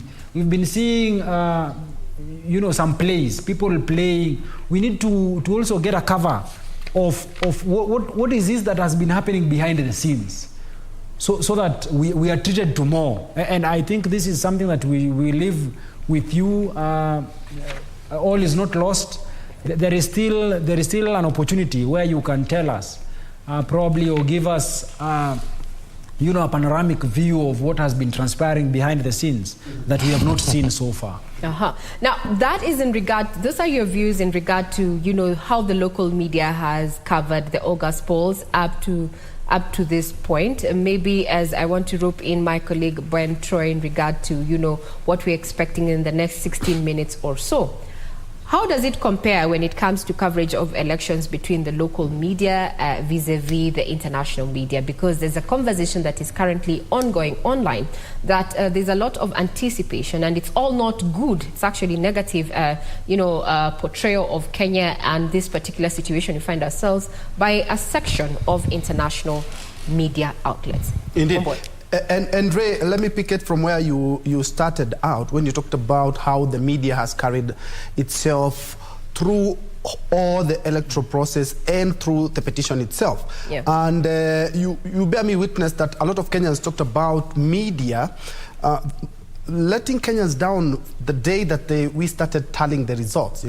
We did a very good presidential and gubernatorial debates, but we were not as united or as one cohesive unit when it came to the tallying process, and which would have helped a lot of Kenyans cool their nerves. But away from that, the election itself and the petition, I would say we as media have carried ourselves in the best way so far. In the great words of Wakili here, is that we still have some room to improve as based to how we cover and how we write our report. Because looking at what we see the same thing, but at the end of the day, when we go down to write our story, sometimes you find some discrepancies here and there. That said, the media also will be keen keen, and Kenyans will be keen to see how after this we do carry ourselves, because at the end of the day, you have had America talk about it, many countries, but they have to rely on the media, because if you don't show it, if you don't write it, if you don't present it out there, no one will know exactly what is happening in the country. And still on the same, and I think this is something that we can have a discussion on, an interesting read written by a journalist talking about the presidential petition. Raila Odinga has been a perennial petitioner when it comes to this, and that person is arguing no matter how this goes, either his way or not, he will be credited in fighting the fight and actually trying to solidify our democracy. I don't know how Wakili Gisore you view this, but at the end of the day, despite his hits and misses, because he's had some wins and some losses as well, is that he has enabled Kenya to be a democratic country, and also single out some of the things. Because in 2017, what the Apex Court talked about are some of the things that we have been able to implement in our 2022 politics. And at the end of the day, win or lose, he still be credited in solidifying our democracy. Sorry. I think, Bentro, I want to thank you for raising that issue about Raila Amolo Odinga. Raila Amolo Odinga is one person who has serious temerity for democracy, if I might say that, because look at the man, look at his journey. This man has been in prison, came out, fought for the 1992 liberation. That succeeded. We appealed Section 2A, and then turns back and joins Moi's government, and then turns to throw Moi's government out, or his choice, giving rise to another liberation, whereby we had change of power. Then fast forward, we come to the 2005 referendum, where he had to actually leave government and champion our cause towards liberating Kenyans through a new constitution, which had dragged on for too long. So we saw his hand in all this process. We saw it in 2007, when the election went sideways. He was able and willing to share the government, as opposed to contrary views, which were telling him you shouldn't share anything, you won. If he was somebody bad, he could not have reneged on that. Mm-hmm. He actually stands out as a statesman and says, Kenya first. I choose Kenya. I fought for this because I love Kenya, because I want to see a better Kenya. So if sharing the government with Moi Kibaki is something which is going to give us prosperity, is what I will do. And that happened. We ended up having the 2010 constitution, which is very robust, which we are enjoying. He has actually even gone in to bolster that particular constitution by going to court severally to test the limits, to actually be able to portray that this constitution has got to be tested to every end, so that we can be able to have a better country. In 2013, he was in court. He lost. And I said, okay, we will obey, we will obey. Come 2017, he actually succeeded. He succeeded in the petition, and he ended up joining government, or having a handshake for purposes of Kenya. For purposes of Kenya, he did an handshake for continuity, because the economy has not been doing well for the longest time. So for purposes of Kenya, he actually was able to do an handshake. And then he's again in 2022 in court. If we can quote him today, he said, it's not about me. It's about fostering democracy, which is if there is anything we can credit the man, is that he's a democratic Kenyan, and he's actually a person who is out for the good of Kenya. And that in itself embodies a man who has done much more than any other president, because nobody has been able. Amongst the presidents who have led Kenya, you've not seen anybody stand strongly for Kenya. Some of them have been elected, but I'm sorry to say, nobody has been able to be for Kenyans. Raila represents the common man and the interests of the people. They have done their bit in terms of developing the economy, or trying to do their single political issues around leadership, but in a uniform scale, I think if you get to put them on a weighing scale, I think he really weighs way much more than any other president in terms of fostering democracy. Mm-hmm. Now, Gesore, thank you for that in regard to, how we have covered. And we have seen quite sensational headlines, as you've said there, but we need to remain factual. As your colleague there has given us a 7 out of 10, giving us room for improvement. Indeed, we will work on that. But now let's find out what is happening within the Central Business District. Statistics indicate that 85% of workstations are domiciled within the CBD. Now, being September the 5th, we are joined by Hibak Sayed from Kencom there. We can say it's the center of CBD to just bring us up to speed with what is happening as Kenyans await that particular ruling. Hibak, hi. How are things from Kencom? Thank you, Regina Manyara. We are at the Central Business District and we're just trying to gauge what exactly is happening, especially here at the capital of Kenya, Nairobi City. We have a few people, a few businessmen, boda riders, who are just trying to get their daily means as we wait for the Supreme Court ruling. A few minutes to 12. If we could just have your opinion, sir, on what exactly you've seen. The Supreme Court is about to give a very important judgment today. Unaona vipi biashara yako imekuwa vipi na umeonaje town iko leo?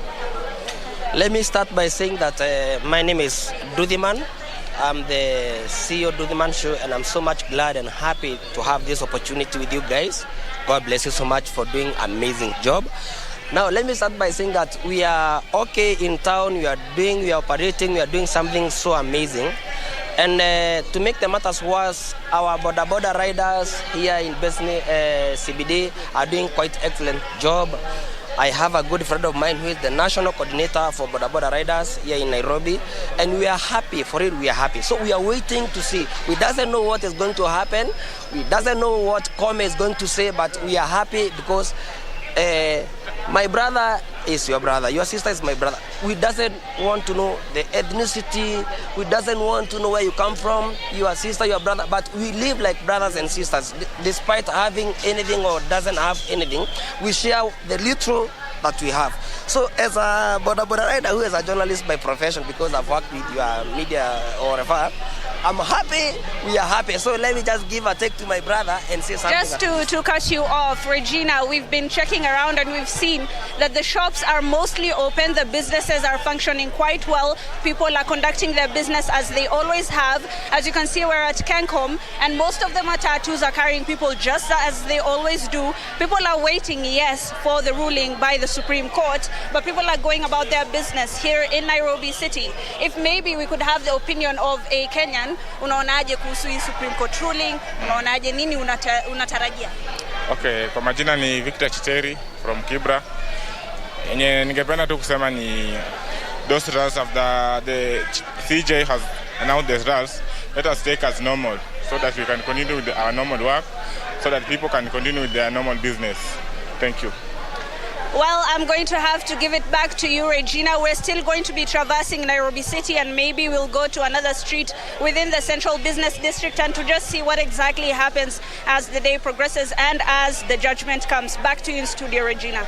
Thank you, Hibak, for that quick update. I can see, yes, Kenyans quite the, still being Kenyans, trying to make light of the situation, even as it remains, on tenterhooks. We remain on tenterhooks in regard to what we should expect come the next 6 minutes there. And we are live. We have our reporters there on ground, including Serafina Robi, who is going to bringing us up to speed with what is happening. Kenyans asked to remain peaceful as we wait the 7-judge bench there to make a ruling in regard to the August presidential petition. What you're seeing on your screen, those are live pictures from Milimani there.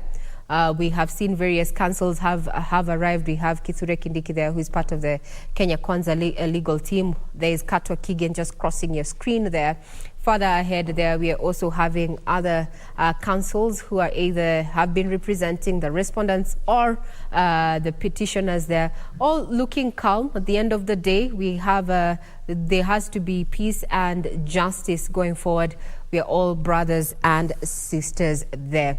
Now, I'd want to hand it over, take it back to you, Troy, there. We were talking about the performance and the conduct of the media during the election, and even at at the point where we are right now, focusing on the presidential petition. And from Hibak Said's link there, you can see there's a Kenyan there who has introduced himself as Nduthi man. And what I am actually proud of is that during this particular election, we did not have an issue of, sensation, so to speak, with the Githeri man aspect and such. We did not see this. We kept it to matters of fact. And I would want to say, let's toot our own horn as a media fraternity there. But it was a light moment to try and see that there was a gentleman behind Said Hibak there, calling guys to tell them, hey, you need to watch us. You need to watch us from KBC Channel 1. I'm live. Well, we also want to welcome your feedback. You can get us on Twitter on KBC Channel 1. But before we get to read what you have to say on Twitter and the expectations, we want to take you down to Kibra, where we're joined by my colleague Irene Mchuma Odim to bring us up to speed with how things are looking like in Kibera. Good afternoon.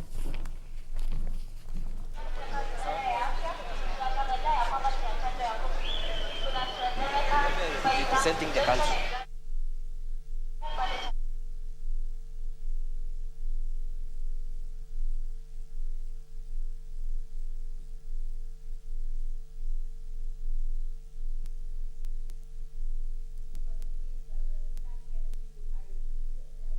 Get the sound corrected. We'll be getting back to you. We are domiciled in various parts of the country just to keep tabs on what is happening as we await the much anticipated verdict on the presidential petition of August 2022 there. Security has been beefed up. A communication was made to Kenyans, especially who are operating within the central business district. Various roads were closed, including Gong Road there at the junction of NHIF there, as well as, some motorists redirected not to use the Haile Selassie Avenue there to just try and keep crowds out of Milimani there, where the 7-judge bench is going to be giving its ruling.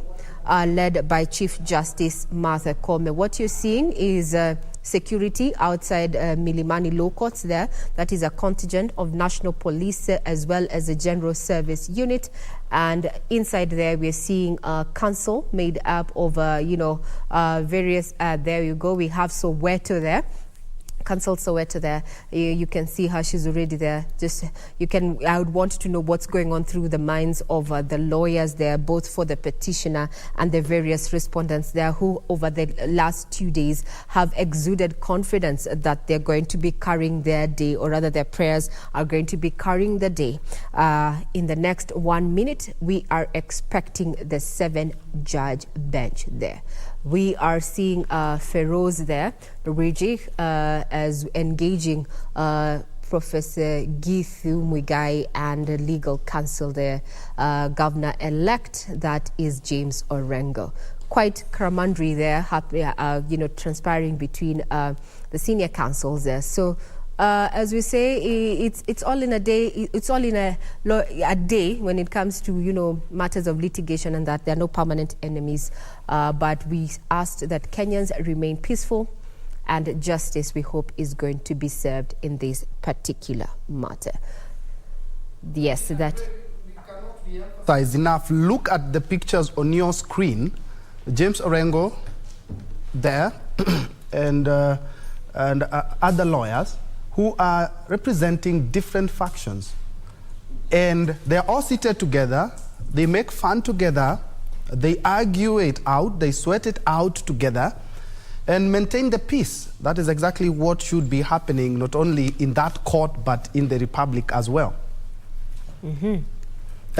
Before we crossed over to Irene, we were talking about how despite the fact that he has had some hits and misses in presidential petition, is that he has been able to bolster our democracy in regards to electoral matters. And I would like to pick Shadrach's mind on the same, is despite that Raila has won and lost some of the petitions, he has actually helped the electoral system in the country. That was an interesting read. I was reading from a journalist as well. And on the 7 out of 10, yes, I do agree, because there are some journalists still talking about a ruling. We don't expect a ruling. We expect a judgment today because it's the final product of what they have been hearing for the last couple of days. Wamboy, I would like to pick your mind on the same. Well, there is a lot to admire from the two gentlemen who have been, entertaining us with this presidential dispute. And one thing you will give to Dr. William Samoei Ruto first is his spirit of resilience. That spirit of, when he wants it, he goes for it. That is something admirable from his humble background. That is something that you will have to admire and acknowledge. On the other hand, you must acknowledge the kind of contribution that the Right Honorable Raila Amolo Odinga has given us as a country. So many things. The laws that we currently enjoy have we actually enjoy them largely because of the contribution he has made, the kinds of pain he has had to go through. You speak of the multi-party, us becoming a multi-party democracy in the year 1990s. That is his contribution. His fight against the Moi utilitarianism, that is his contribution. Most of us have studied to an extent, and we appreciate the jurisprudence that has been created by Right Honorable Raila Amolo Odinga. When you go to school, some of the things that lecturers teach is the jurisprudence that has emanated from the 2013 jurisprudence, which if Raila Amolo Odinga had not desired to go through that route, if he had not paid the security of cost of 1 million and paid the filing fees of 500,000 shillings, probably we will not have learned or gotten an opportunity to understand the law deeply the way we have understood it. Then, champions are actually made from people who try. Sometimes they fail because if you do not try, there is no likelihood that you will ever succeed, you will fail. But his failure in the year 2013 did not in any event discourage him from trying our democracy through the court processes. So that in the year 2017, we saw him participate in the elections, we saw him challenge the elections, the election results, so that the win that he got in the year 2017, and of course his refusal to participate in the process because of the referee. So whatever the outcome that we will get, if it is a repeat of the elections, then it will be a gift to Right Honorable Raila Amolo Odinga, because we do not expect that he will be running in the year 2027. If age is anything to go by. In any event, even with probably a repeat of the process, it does not necessarily mean that it is a loss to Dr. William Samoei Ruto. No, it does not mean it. It only means that probably this is just but his dream that has been deferred, so that he will have another opportunity, probably in the next or within the 60 days that are set in law, and even probably even in the future. Right Honorable Dr. William Samoei Ruto is a young man who has a lot of life in himself. I think today he should be turning 55 years of age. Really, he has a lot. Yes. Now, Wamboy, let's get to hear what is happening down in Kibra, where we're joined by Irene Mchuma Odim there to just bring us up to speed with what is going down there. Good afternoon, Mchuma. How are things at Kibera, or rather in Kibera? Regina, good afternoon. We are coming to you live at Kianda area in Kibra constituency. Earlier on, we were at Ayani and Makina areas, and Regina would say it's business as usual to a huge number of residents here in Kibra constituency. However, there are those who are following the proceedings from their screens. This as we wait for the verdict of the Supreme Court. Remember, Raila Odinga, who is the Azimio La Umoja presidential candidate, is also the ODM party leader. And Kibra constituency has time and again given him a back wherever he's making a move politically. And interestingly, Regina, unlike what many people would anticipate, that many people will remain at home and not go back to the business, is business as usual for many residents here in Kibra constituency. In fact, the shopkeepers, the tailors, the welders are going on with their business as usual. The matatu operators, boda riders. Thank you very much. The 7 judges making their way that are about to take their seats. Remember, these particular 7 judges are made up of William Oko, as you can see on your screen, flanked by Njoki Ndongo having a seat, Isaac Lenaola, Smokin Wanjala, Philomena Mwili, who's a Deputy Chief Justice, and Martha. Let's have a listen in.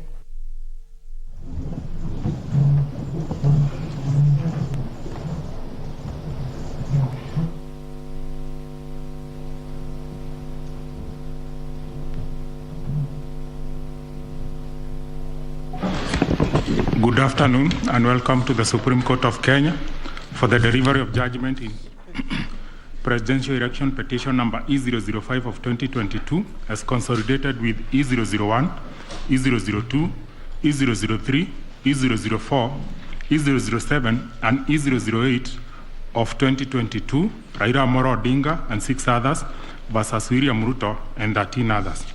The Honorable Chief Justice and the President of the Supreme Court is presiding. Thank you. Very good afternoon, ladies and gentlemen. Yes, this is the judgment of the court, which is delivered pursuant through 23(1) of the Supreme Court Presidential Election Petition Rules 2017 in the presidential election held on the 9th August 2022. This is an abridged version of the judgment. The full judgment will be delivered after 21 days. Kenya is a sovereign multi-party democratic state whose foundations are firmly spelled in the Constitution. The Kenyan people's quest for electoral reforms since independence is well documented. That notwithstanding, and even without going back to the pre-1992 era, every cycle of elections has been highly contested, with the exception of 2002. This speaks to a background of distrust of the administration of our electoral process. Informed by this setting, Kenyans made a decision to vest the Supreme Court with the jurisdiction to determine questions regarding the validity of a presidential election under Article 140 of the Constitution. The reactions following the declaration of results of the presidential election of 9th August 2022 shows that the Independent Electoral and Boundaries Commission, IEBC, has not yet garnered universal public confidence and trust in the internal management of the Commission and elections. On the 15th August 2022, 6 days after the general elections were held, Mr. Wafula Chebukati, the chairperson of IEBC, announced the following results. Raila Odinga, 6.942,930 votes, representing 48.85%. William Ruto, 7.176,141 votes, representing 50.49%. David Wahiga, 31,987, representing 0.23%. George Wajakoya, 61,969, representing 0.44%. Based on the aforesaid results, the chairperson of IEBC declared William Samoei Ruto, the first respondent, the presidential candidate for the United Democratic Alliance Party, as the president-elect. This declaration has precipitated a total of 9 presidential petitions that are filed before us, to wit, number 1, presidential election number 001 of 2022, John Njoroge Kamau versus Wafula Chebukati and 3 others, and Raila Amolo Odinga and 7 others named as interested parties. The second petition is presidential election number 002 of 2022, Youth Advocacy Africa and another versus IMBC and 12 others. Third petition, presidential election petition number 003 of 2022, Kerif Khalifa and 3 others versus IMBC and 3 others. Fourth petition, presidential election petition number 4 of 2022, David Kariuki Ngari versus IMBC and 9 others. 5, presidential election petition number 5 of 2022, Raila Amolo Odinga and another versus IMBC. 6, presidential election petition number 6 of 2022 by Moses Kuria and others versus Honorable Raila Amolo Odinga and 4 others named as interested parties. Number 7, presidential election number 007 of 2022, Okia Omtata Okoiti and others versus IMBC and others. Number 8, petition number 008 of 2022, Julia Nyokabi Chege and others versus IMBC and 3 others. And the last one, but not least, petition number 009 of 2022, Ruben Kigame Richete versus IMBC and others. In addition to these petitions, we received a total of 24 interlocutory applications and 1 preliminary objection, which were filed in this court. 2 of the presidential election petitions were struck out. That is petition number 006 and 009 of 2022 for failure to meet the constitutional threshold as set out under Article 140 of the Constitution. On 29th August 2022, this court also admitted 3 amici curiae briefs by the Law Society of Kenya, the Kenya section of International Commission of Jurists, and John Warubengo and 2 others. Upon perusing and considering the issues raised in the remaining presidential election petition numbers 001, 002, 003, 004, 005, 007, and 8, the responses and the submissions filed thereto, this court found that all the 7 petitions substantially raised similar issues and sought similar reliefs. Consequently, on 30th August 2022, this court ordered that the 7 petitions be consolidated and designated presidential election petition number 005 of 2022 as the read file. From the consolidated petition, the responses filed and submissions filed by all the parties, the court crystallized the following issues for determination. And those issues are there. We have repeated them several times. I will not read them. Having considered and deliberated upon the consolidated petition, the attendant responses, submissions, and also considering the amici curiae briefs, we now make the following determination on issue number 1, which is whether the technology deployed by IBC for the conduct of the 2022 general elections met the standards of integrity, verifiability, security, and transparency to guarantee accurate and verifiable results. As noted in the introduction, lack of trust in the electoral system has endured in Kenya for a long time. This led to the introduction of electoral technology following recommendations made by the Independent Review Commission on the general elections held on the 27th December 2007, popularly known as the Kriegler Commission report.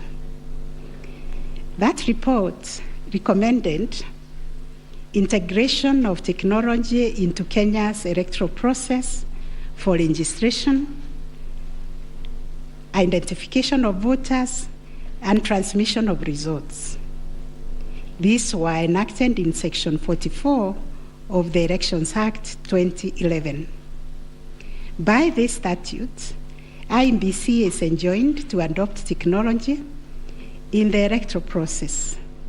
As a consequence, the IEBC developed a technology known as Kenya Integrated Electoral Management System, KIMS, making Kenya's election process an hybrid as it employed both technology and manual processes. The first, third, and fourth petitioners in the consolidated petition challenge the technology used by IEBC during the 2022 general election. They plead that the manner in which technology was deployed and utilized fell short of the prescribed constitutional and statutory standards.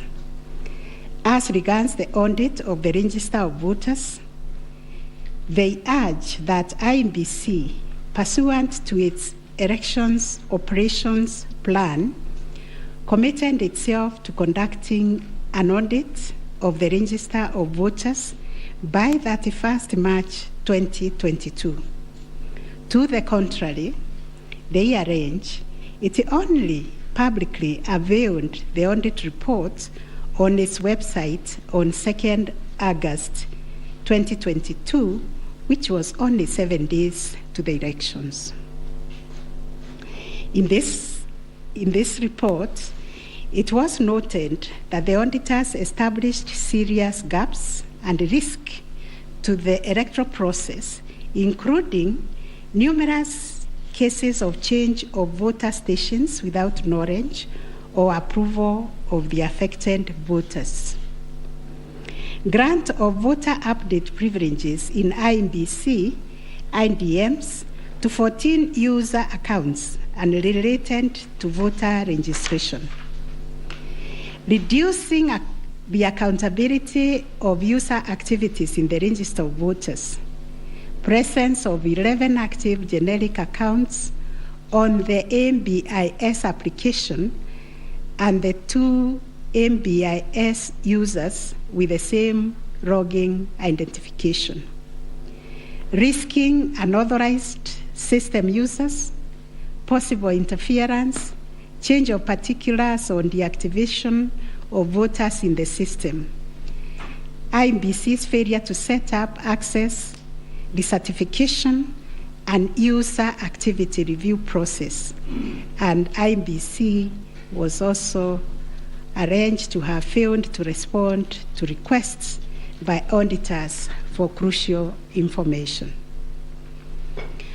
On the integrity of the technology deployed, it was the case for the seventh petitioner that in order to comply with Article 86 of the Constitution and Section 44 of the Elections Act, the technology deployed must be simple, accurate, verifiable, secure, accountable, and transparent. On the simplicity of technology, the seventh petitioner contends that the KIMS kit failed the tests as they were not easily usable by ordinary citizens without expert knowledge. They further assert that IEBC was expected to procure and put in place a technology necessary for the conduct of the general election at least 120 days before the election and ensure consultation with the relevant agencies, institutions, and stakeholders. Furthermore, the petitioners arranged that IEBC violated its constitutional duty by delegating the design, implementation, and conduct of the KIMS components of the election to a foreign company, Smartmatic International Holdings, BV. As a result, IEBC staff and the public did not have full comprehension of the KIMS components. They conclude, therefore, that IEBC abdicated and surrendered its role to conduct elections to Smartmatic, and that IEBC vigorously fought any attempt to subject Smartmatic's activities to accountability and transparency, including the safeguards required by Regulations 61, 69, and 75 of the Elections General Regulations 2012. In response, IEBC has submitted that the electoral system met the constitutional threshold, that all the necessary information was accessed only by the authorized persons. The information was accurate, complete, and protected from malicious modification, either by authorized or unauthorized persons. IEBC maintained an audit trail on activities related to information, and that the information was available and could be authenticated through the use of various security features. In further response, IEBC contended that they engaged KPMG on 7th April 2022 to conduct an audit of the register of voters, which was submitted on 18th June 2022. In addition, it issued a briefing on the report on 20th June 2022, summarizing the thematic areas therein and disclosing its findings as well as actions taken to remedy the issues identified. It also conducted its annual audit in compliance with Regulations 11 and 12 of the Election Technology Regulations 2017 and a certification of compliance issued to it on 3rd August 2022. IEBC relied on sworn affidavits by Michael Uma, Moses Sunkuli, and Hussein Majan on 26th August 2022, which were to the effect that it published the interim report by KPMG on 8th June 2022 and embarked on remedial measures aimed at effecting the recommendations ahead of publication of the final report. It was ascertained that it could not publish the full final audit report, as doing so would compromise the integrity and security of the electoral technology system, considering the provisions of the Data Protection Act, which imposes a duty to protect the data of Kenyan voters. On the other hand, the first and second respondents urged that even if there was failure of technology, it did not vitiate the result of the presidential election. Upon considering all the pleading submissions and the ICT scrutiny and inspection tallying and recount report, which fully examined the IEBC's result transmission system, RTS, we are not persuaded by the allegation that the technology deployed by IEBC failed the standard of Article 86A of the Constitution on integrity verifiability, security, and transparency for the following reasons.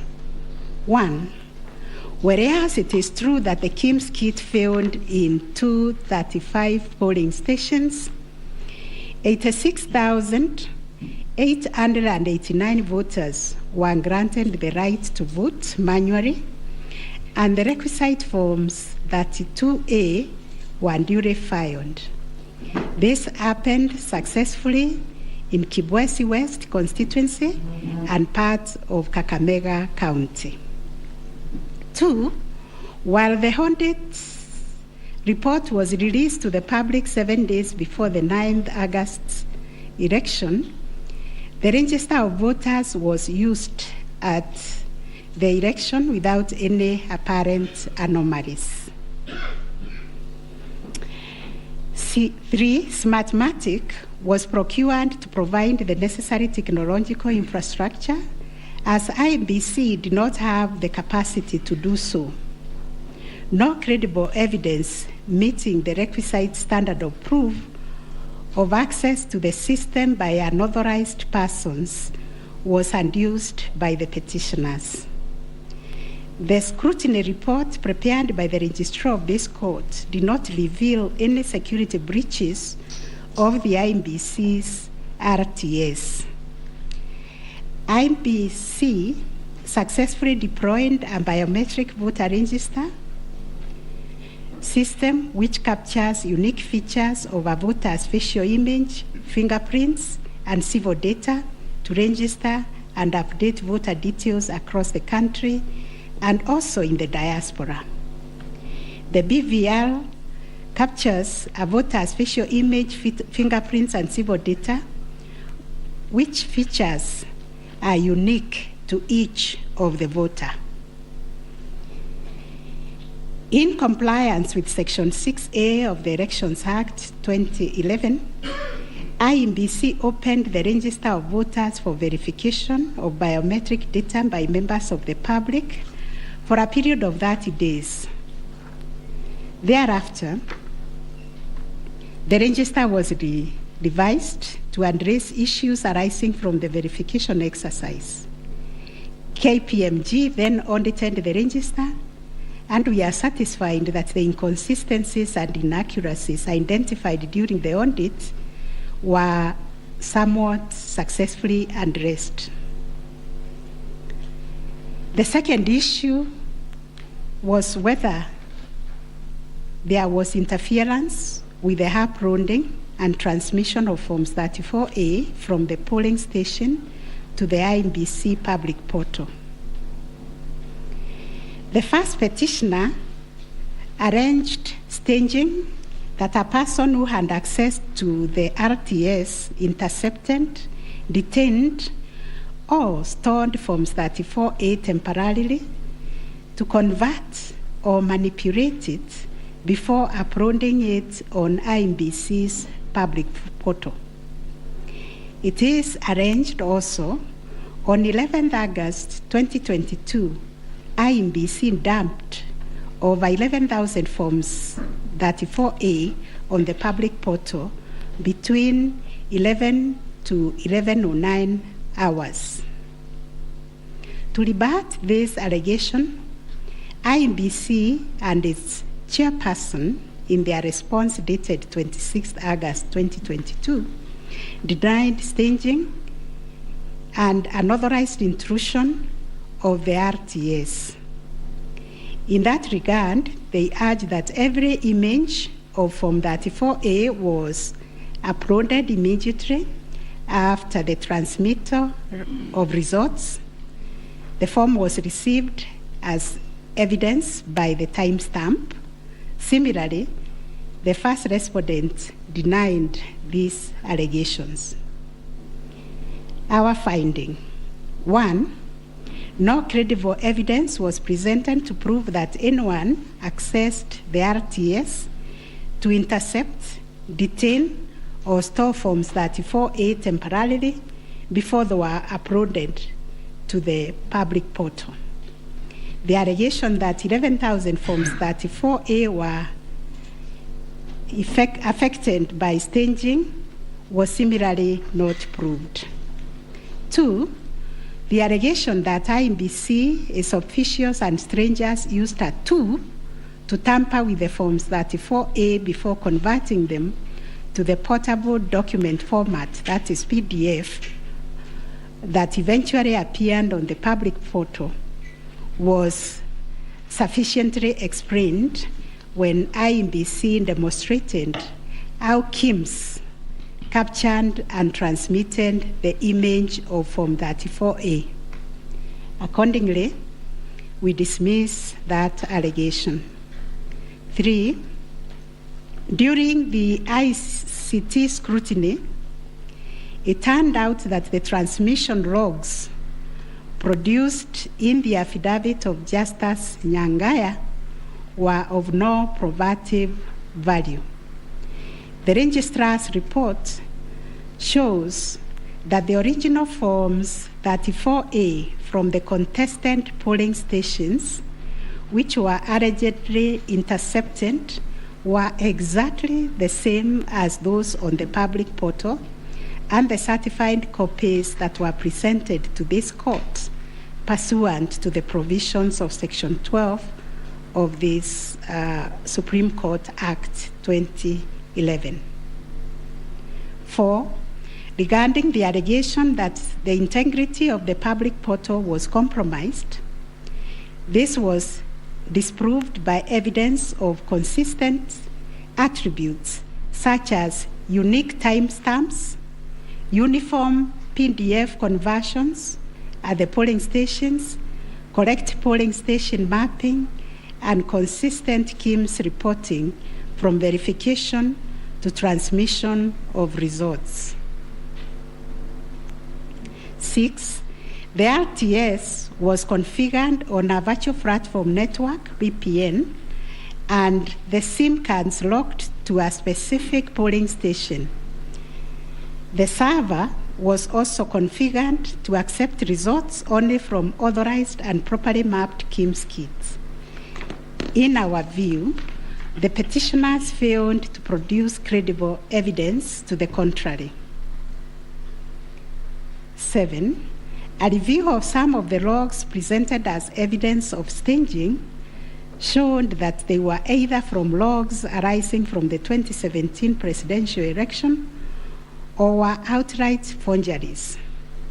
In our considered view, there was no evidence of a man-in-the-middle server configured to the IEBC's VPN network, and no evidence was produced to show that the chairperson of IEBC and staff were part of the arranged conspiracy to stage the transmission process. 9, whether there was a difference between Forms 34A uploaded on the IEBC public portal and the Forms 34A received at the National Tallying Center and Forms 34A issued to the agents at the polling stations. On this issue, the first petitioner's case was that there was deliberate manipulation and tampering with Forms 34A, as demonstrated in the affidavits, to the effect that votes were being deducted from the first petitioner and being added to the first respondent. To support this petition, evidence was contained in the affidavits of Honorable Martha Karua, sworn on 21st August 2022, Celestine Anyango Opio, Arnold Ochieng Oginga, and John Mark Githongo, which was sworn also on 21st August 2022, and a further affidavit sworn on 28th August 2022. Dr. Nyangasi also swore an affidavit on 21st August 2022, and so was Martin Papa, to support that allegation of handing and subtraction of votes. On the other hand, IEBC and its chairperson urged that all Forms 34A transmitted to IEBC portal were not interfered with or manipulated. Further, that the Forms 34A signed at the polling station and issued to the agents were identical to the Forms 34A uploaded on the public portal and delivered to the National Tallying Center at the Bomas. It was contended that in any event, IEBC used the original physical Forms 34A to tally, verify, and declare the presidential election results.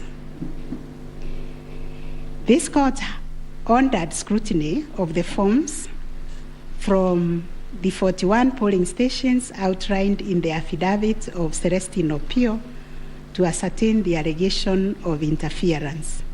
And this is our finding. 1, there were no significant differences captured between the Forms 34A uploaded on the public portal and the physical Forms 34A delivered to Bomas that would have affected the overall outcome of the presidential election. B, no credible evidence was presented to support the allegation that Forms 34A presented to agents differed from those uploaded to the public portal. The report by the registrar of this court confirmed the authenticity of the original forms in the sampled polling stations.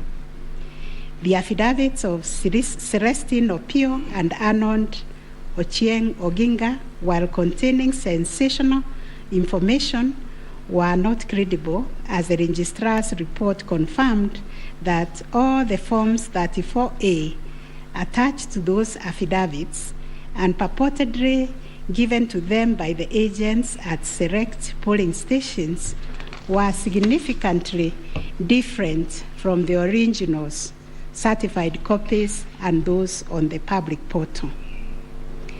The purported evidence of Celestine Opio and Arnold Oginga, sworn in their respective affidavits, are not only inadmissible, but are also unacceptable. It has been established that none of the agents on whose behalf the forms were being presented swore any affidavit, that there is nothing to show that they had instructed both Celestine and Arnold to act for them, yet the two have gone ahead to depone on matters that are not within their knowledge. This court cannot countenance this type of conduct on the part of counsel who are officers of the court. Though it is elementary learning, it bears repeating that affidavits filed in court must deal only with facts which an opponent can prove of his own knowledge, and as a general rule, counsel are not permitted to swear affidavits on behalf of their clients in contentious matters like the one before us, because they run the risk of unknowingly swearing to falsehood and may also be liable to cross-examination to prove the matters deponed. We must remind counsel who appear before this court, or indeed before any other court or tribunal, of the provisions of sections 113 and 114 of the Penal Code that swearing to falsehoods is a criminal offense, and 2, that it is an offense to present misleading or fabricated evidence in any judicial proceeding. Section 114 of the Penal Code states, and I quote, "Any person who swears falsely or makes a false affirmation or declaration before any person authorized to administer an oath or a declaration upon a matter of public concern, and at such circumstances that the false swearing or declaration, if committed in a judicial proceeding, would have amounted to perjury, is guilty of a misdemeanor." One of the most serious losses an advocate may ever suffer is the loss of trust by judges for a long time. Such conduct amounts to interference with the proper administration of justice. The contents of the affidavit of John Mark Githongo, which may contain forgeries, are also dismissed for not meeting the evidential threshold. Those averments contain no more than incredible and hearsay evidence. No admissible evidence was presented to prove the allegation that Forms 34A were fraudulently altered by a group situated in Karen under the direction of persons named in the affidavit and video clip attached to it. As a matter of fact, these two affidavits amount to double hearsay and incapable of being proved at each of the rears. We turn to Form 34A for Gacharaigo Primary School, which was sensationally presented by Madam Judy Soweto, advocate, to show that one Jose Kamango accessed the RTS and interfered with the result contained therein. This also turned out to be no more than hot air, and we were taken on a wild goose chase that yielded nothing of probative value. The Kim's kit relating to Songonyo Primary School, which bore the same serial number with another, was admitted by IMBC as an inadvertent manufacturer's error. We are also satisfied that the two kits and other identifying features that were markedly different, including the timestamps and polling code, and therefore nothing turns on this anomaly. Therefore, to the question whether there was a difference between Forms 34A uploaded on the IBC public portal and those received at the National Tallying Center and those issued to the candidates' agents at the polling station, we have found none. Issue number 4, on whether the postponement of gubernatorial elections in Kakamega and Mombasa counties, parliamentary elections in Kitui, Rural, Kachiriba, Rongai and Pokot South constituencies, and electoral ones in Nyaki West, in North Imenti constituency, and Kwanjenga in Embakasi South constituency, resulted in voter suppression to the detriment of the petitioners, and especially in petition number 5 of 2022.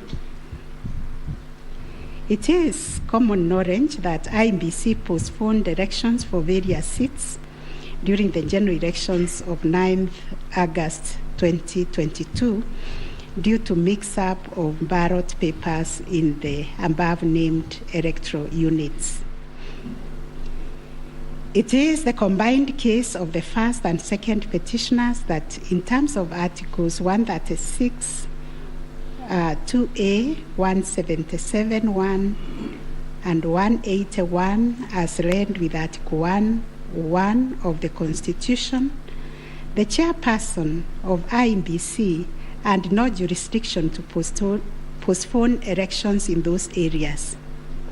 That Section 55B of the Elections Act is inconsistent with the Constitution and therefore void to the extent that it purports to donate to IMBC power to postpone elections in the constituency, county, or ward, contrary to the Constitution, and the postponement undermined the conduct of free, fair, credible elections by depriving the voters an opportunity to vote for all the candidates on the dates stipulated by the Constitution. The petitioners further contend that the postponement of elections and the overall effect of suppressing voter turnout in the electoral units in question, which was prejudicial to him. Both the first and third petitioners also believe that elections were deliberately postponed in Kakamega and Mombasa counties. It was arranged that these areas are considered to be first petitioner strongholds, and as such, the postponement of elections worked to his disadvantage and handed that benefit to the second respondent. These assertions were denied by IEBC and its chairperson. They, however, admitted that they experienced confusion with the printed ballot papers and explained that they only discovered the mix-up on the eve of the election when the ballot papers were being distributed to the polling stations. That as a practice, ballot papers can only be opened on the eve of the election day to avoid any mischief, and that by the time the mix-up was discovered, it was logistically impossible to print and replace the ballot papers in time for the elections. For this claim to succeed, it must be demonstrated first, IEBC and no authority in law to postpone the elections, and secondly, that the postponement was deliberate and calculated to suppress voter turnout so as to affect the result by reducing the petitioners' overall votes. We've looked at the provisions of Section 55B of the Elections Act, which provides for circumstances when elections can be postponed in a particular electoral unit, including in cases of emergency. We are therefore satisfied that on the basis of the foregoing provision, the third respondent and the requisite power to postpone election in the constituencies, counties, and wards in question. Concerning the allegation of voter suppression, we note that voter suppression is generally recognized as a political strategy which takes many forms, but whose practical effect is ultimately to reduce voting by deliberately discouraging or preventing targeted groups of people from exercising their right to vote and thereby to influence the outcome of an election. It therefore goes against the letter and the spirit of Article 38, which guarantees every citizen the right to make political choices based on universal suffrage. As regards this allegation, it has not been shown that by postponing elections in the named electoral units, IEBC acted in bad faith or was influenced by irrelevant factors and considerations. From the explanation tendered, we are satisfied that the postponement was occasioned by a genuine mistake, which in our view could have been avoided and the members and staff of IEBC been more diligent when they went to inspect the templates in Athens, Greece, where the printing of ballot papers was undertaken. In the absence of any empirical data, we cannot find a basis upon which to conclude, as a matter of fact or evidence, that the postponement affected voter turnout, as a consequence of which the first petitioner alone, as a presidential candidate, suffered disadvantage. At any rate, the nature of the ballot being an individual decision and secret, there may be other factors to which the turnout in the named units can be attributed. From the evidence on record, however, it appears to us that 2022 general election recorded one of the lowest turnouts since the introduction of multi-party political systems some 30 years ago. If there was a low voter turnout, it affected all the 6 categories of candidates, and its explanation, in our view, lies elsewhere, but certainly not a calculated suppression. On the other hand, in rebuttal to these claims, IEBC illustrated with examples to our satisfaction that there was no nexus between the postponement of elections and voter turnout in the affected units, far from the fact that this claim was undoubtedly just another red herring.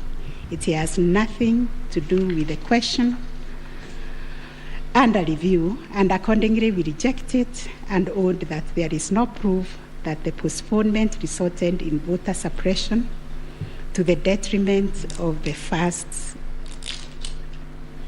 to the detriment of the first petitioner.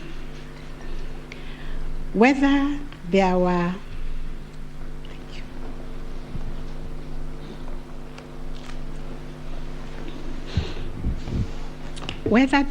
unexplainable discrepancies between the votes cast for presidential candidates and other elective positions.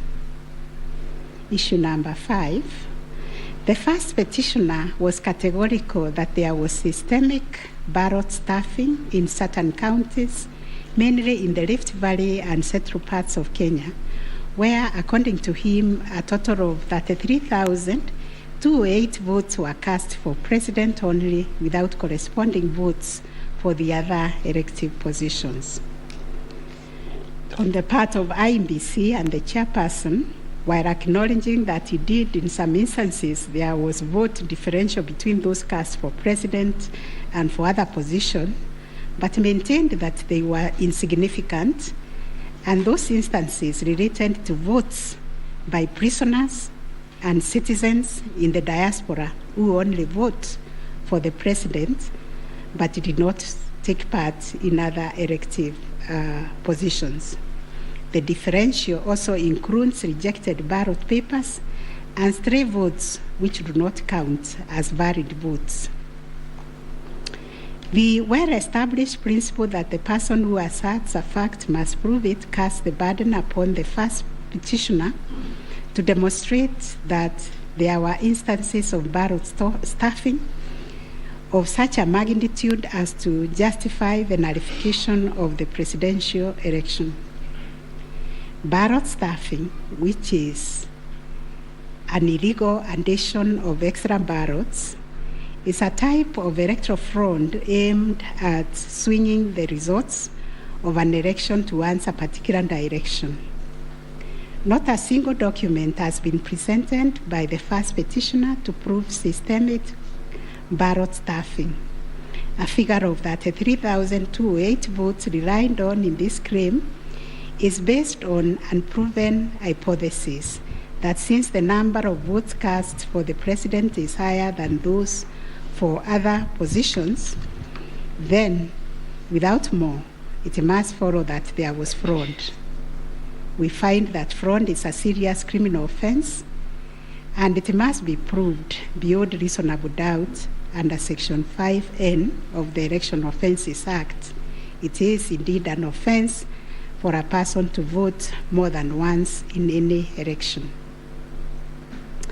IEBC has provided a plausible explanation for the vote differential, citing categories of voters who only vote for the president, such as prisoners and Kenyans in the diaspora.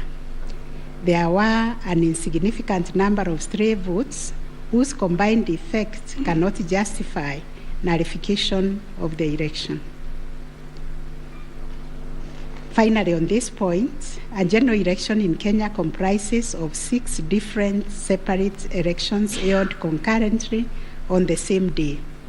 Such elections are held by secret ballots, and one cannot predetermine the voter turnout or how voters will vote in each election.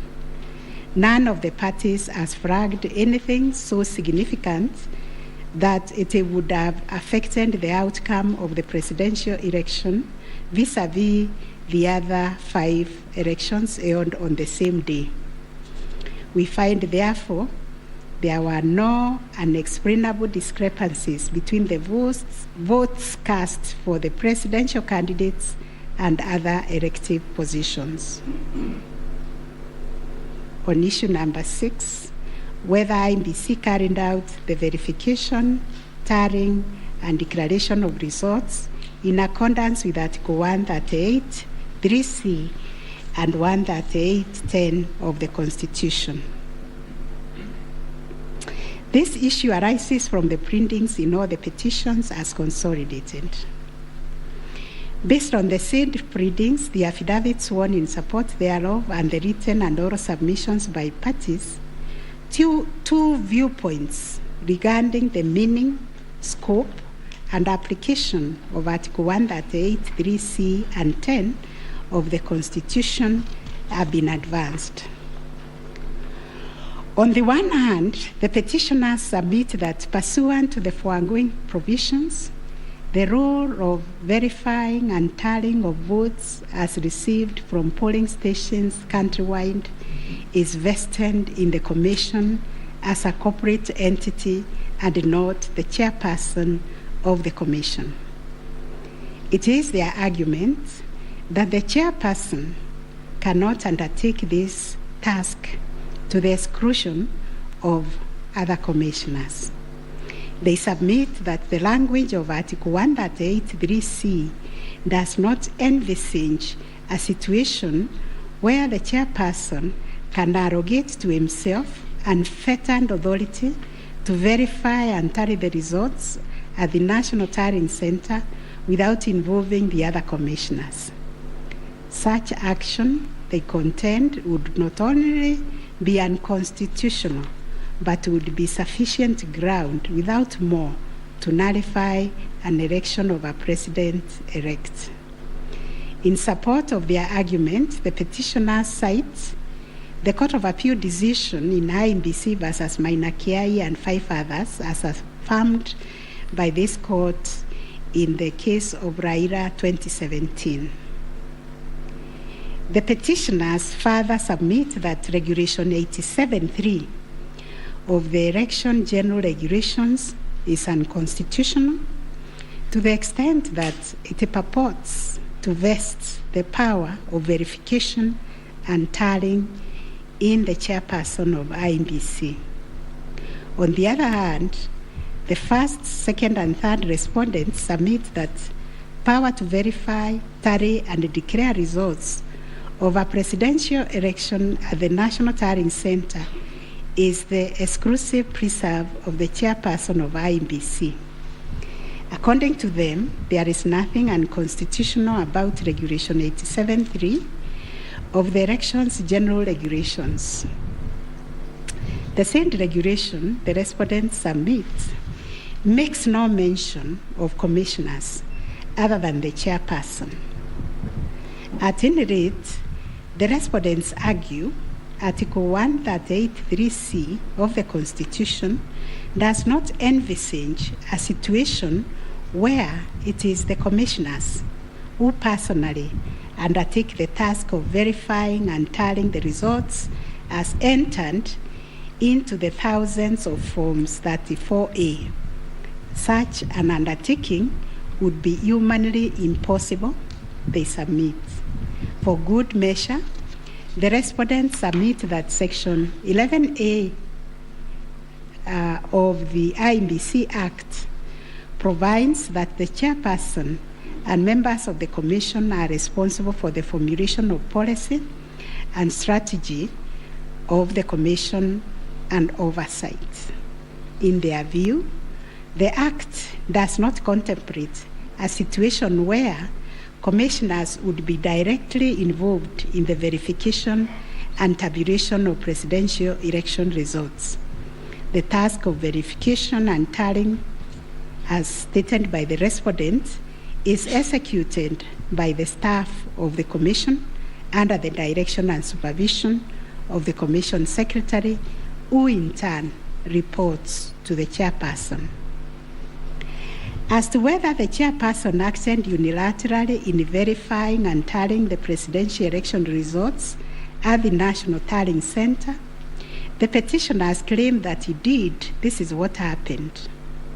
It is the petitioner's case that the chairperson published an illegal Gazette Notice number 4956 of 2022, in which he designated himself as the presidential returning officer, a position unknown in law and the Constitution.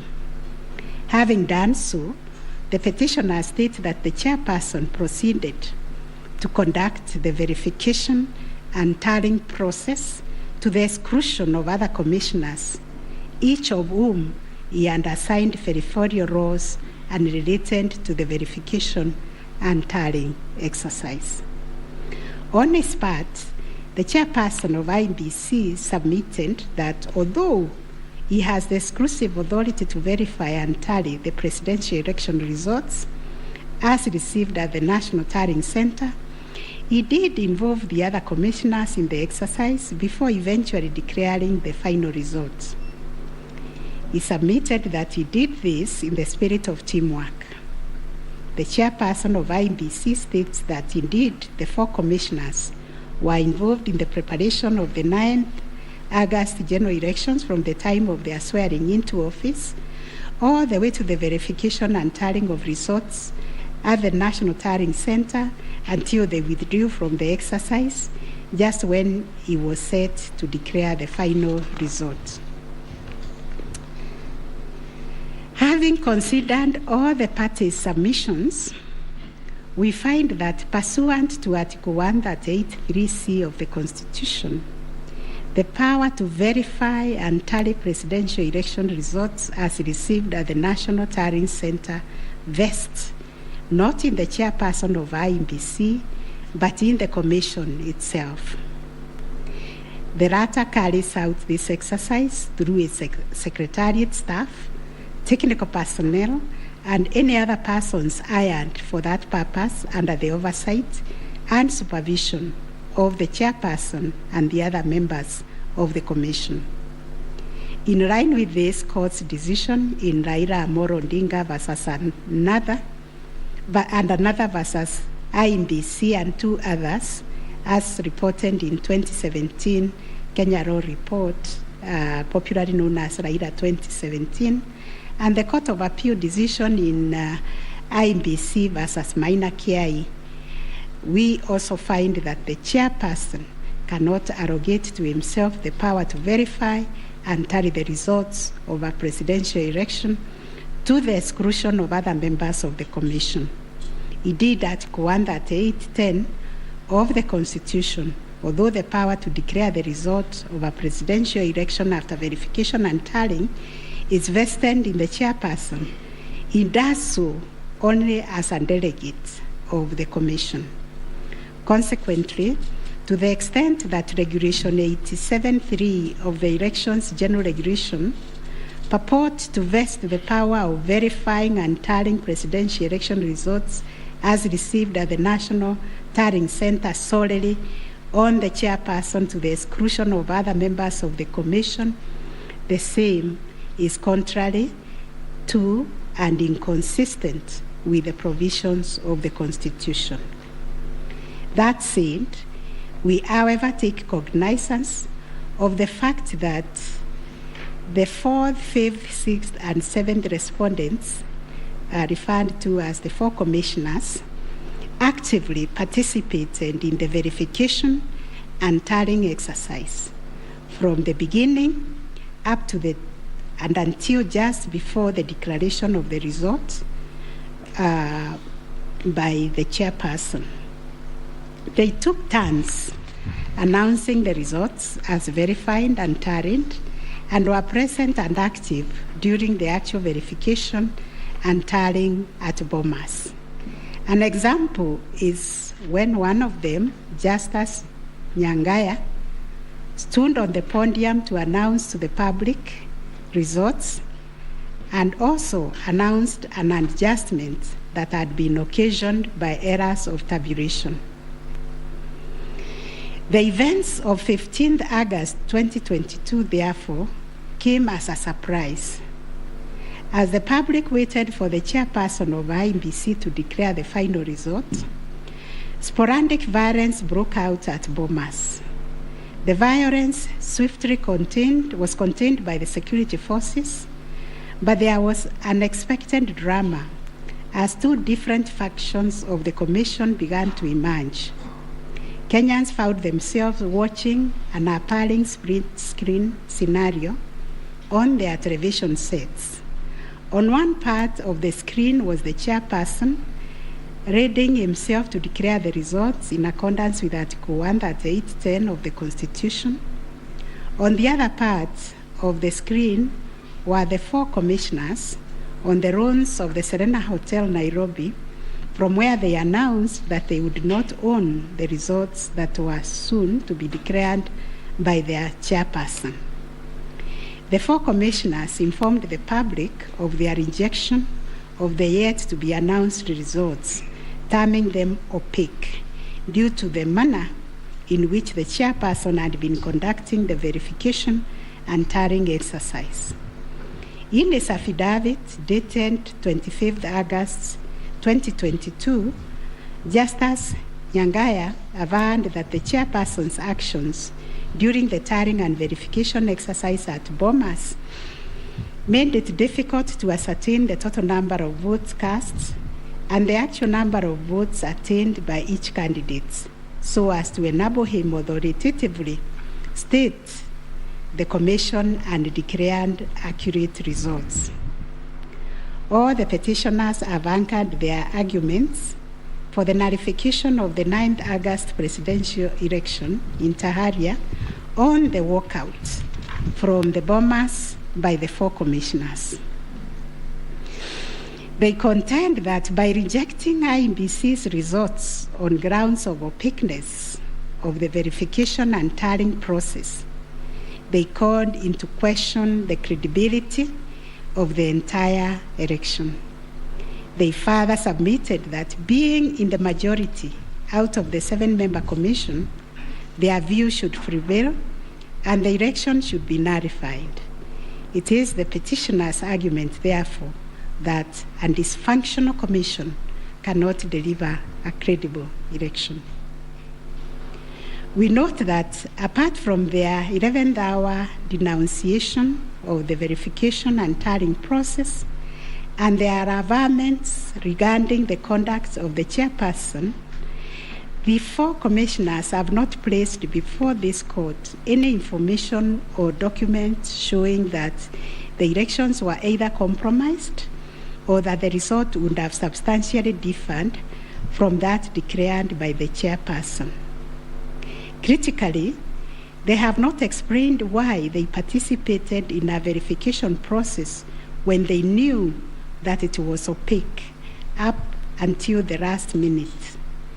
Indeed, at the Serena Hotel press briefing, the 4 commissioners acknowledged that thus far the entire election had been managed efficiently and credibly. The chairperson on his part did not make matters any better by maintaining a stoic silence, even as things appeared to be falling apart. All this, in our view, points to a serious malaise in the governance of an institution entrusted with one of the monumental tasks of midwifing our democracy, an institution that obviously needs far-reaching reforms, of which we shall say more in our detailed reasons. But are we to nullify an election on the basis of a last-minute boardroom rapture, the details of which remain scanty and contradictory between the chairperson of the commission and some of its members? In the absence of any evidence of violation of the Constitution and our electoral laws, how can we upset an election in which the people are participating without hindrance, as they made their political choices pursuant to Article 38 of the Constitution? To do this would be tantamount to subjecting the sovereign will of the Kenyan people to the quorum antics of IEBC. This we cannot do. Clearly, the current dysfunctionality at the Commission impugns the state of its corporate governance, but does not affect the conduct of the 2022 election. In view of the foregoing, we are satisfied that notwithstanding the divisions apparent between the chairperson and the 4 commissioners, IEBC carried out the verification, tallying, and declaration of results in accordance with Article 138(3)(c) and 10 of the Constitution. Issue number 7, whether the declared President-elect attained 50+1 of all the votes cast in accordance with Article 138 of the Constitution.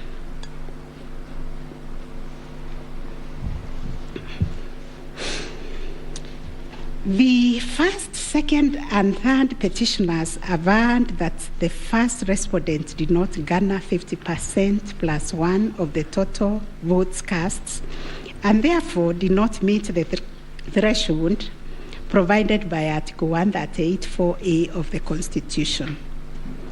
They anchored their claims on the basis that in order to determine whether a candidate has attained 50% plus one of the votes cast, this ought to be calculated based on the total number of votes cast, excluding rejected votes. They argued that 50% of 14,353,165 votes, in their view, were the variant votes cast, which amounted to 7,176,582.77 votes. They therefore contended that by attaining 7.176141 votes, the first respondent did not meet the constitutional threshold to be declared president-elect. Supporting the claim that the first respondent did not meet the 50 plus 1 constitutional threshold was the sixth petitioner. His contention was founded on the backdrop of a press briefing issued by the chairperson of IEBC after the official closure of voting on 9th August 2022. According to the sixth petitioner, the chairperson of IEBC announced that the voter turnout was 65.4% of the total number of registered votes based on the verification of the KIMS kits which were functional during the process of voting. In addition, the sixth petitioner urged that the voter turnout of 65.4% did not include some 238 polling stations where the KIMS kit had malfunctioned, necessitating use of the manual register. It was therefore urged that the minimum number of votes cast could not be less than 14,466,779. Additionally, that this number was bound to increase once the number of votes from the areas that used the manual register were included. The sixth petitioner further claimed that a summation of the minimum number of votes cast and untallied manual votes would represent the actual voter turnout. In challenging the declaration made by the chairperson of IEBC, the sixth petitioner affirmed that the final tally, published in Form 34C, only accounted for 14,326,641 votes cast, including some 113,614 rejected ballots. The sixth petitioner contended that this tally did not factor in some 140,138 votes cast using the manual register. The sixth petitioner computed this number by subtracting 14,326,641 declared votes cast from 14,466,779 generated by the sixth petitioner as representing 65.4% of the voter turnout. Referring to the tallies in Form 34C, the sixth petitioner summed the number of votes cast for each candidate as follows: Raila Odinga, 6,942,193; William Ruto, 7,176,141; Wahiga Mwaura, 31,987, and George Wajakoya, 61,969, adding to a total of 14,213,027. He then handed 138,000 arranged to be untitled votes, and this yielded a total of 14,353,165 total valid votes, which the sixth petitioner used to compute the percentages garnered by each candidate as follows.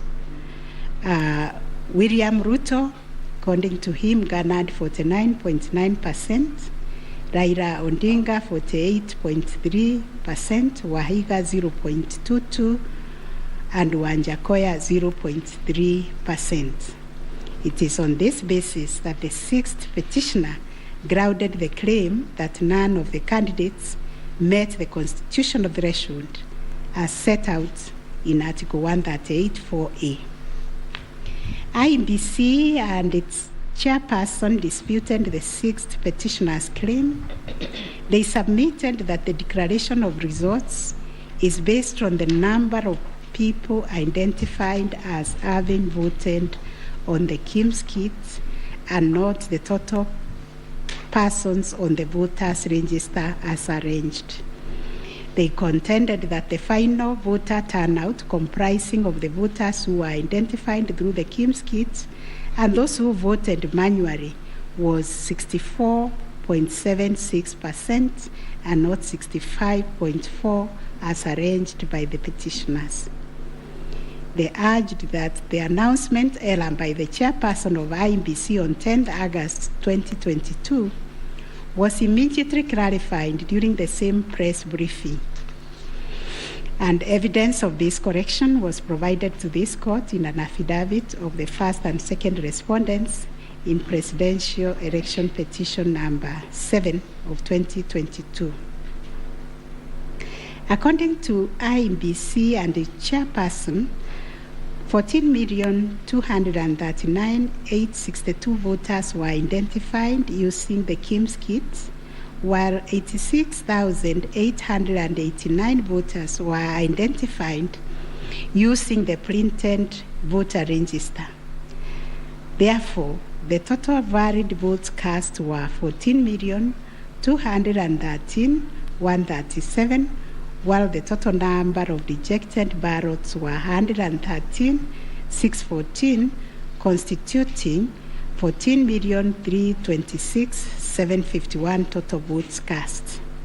They illustrated that the first respondent garnered 7.176141 votes against 14,213,137 total valid votes cast, yielding a percentage of 50.49 to meet the requisite constitutional threshold for a candidate to be declared president-elect.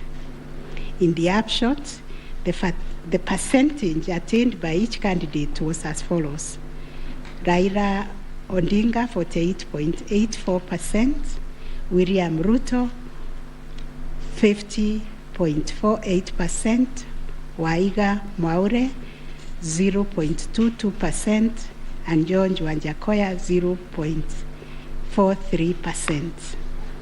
IEBC and its chairperson also submitted that the KIMS kits malfunctioned in 235 polling stations, necessitating the use of the printed voter register.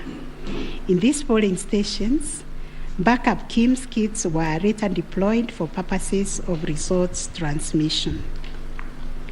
The first respondent, in response to the question of 50+1 constitutional threshold, maintained that he attained the threshold under Article 138(4) of the Constitution as elaborated by the IEBC and the chairperson.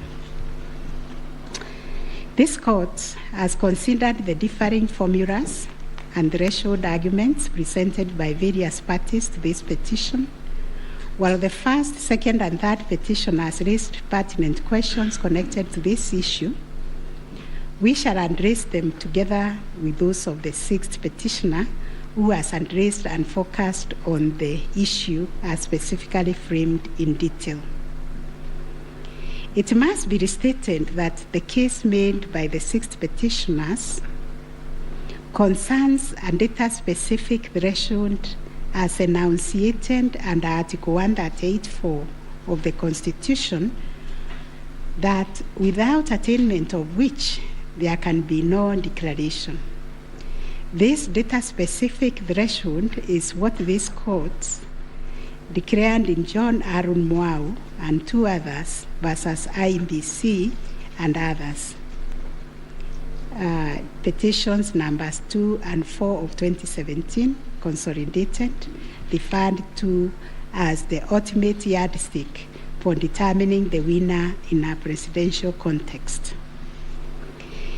In Raila Odinga and 5 others versus IBC, petition number 5, 3 and 4 of 2013, this court asserted that rejected ballot papers do not constitute a vote cast to be included in calculating the final tally in favor of a presidential candidate. We are not persuaded by amicus curiae's brief, that is Law Society, who attempted to persuade us to consider our position on this finding. We reiterate that rejected votes cannot be taken into account when calculating whether a presidential candidate attained 50% plus 1 of the votes cast in accordance with Article 138(4) of the Constitution. Similarly, in the same Raila 2013 case, the court further laid down the parameters of burden and standard of proof in electoral disputes. More specifically, the burden and standard of proof required in disputes challenging the outcome of a presidential election. And this is what the court said, I quote, in the case of data-specific electoral requirements such as those specified in Article 138(4) of the Constitution, for an outright win in the presidential election, the party bearing the legal burden of proof must discharge it beyond any reasonable doubt.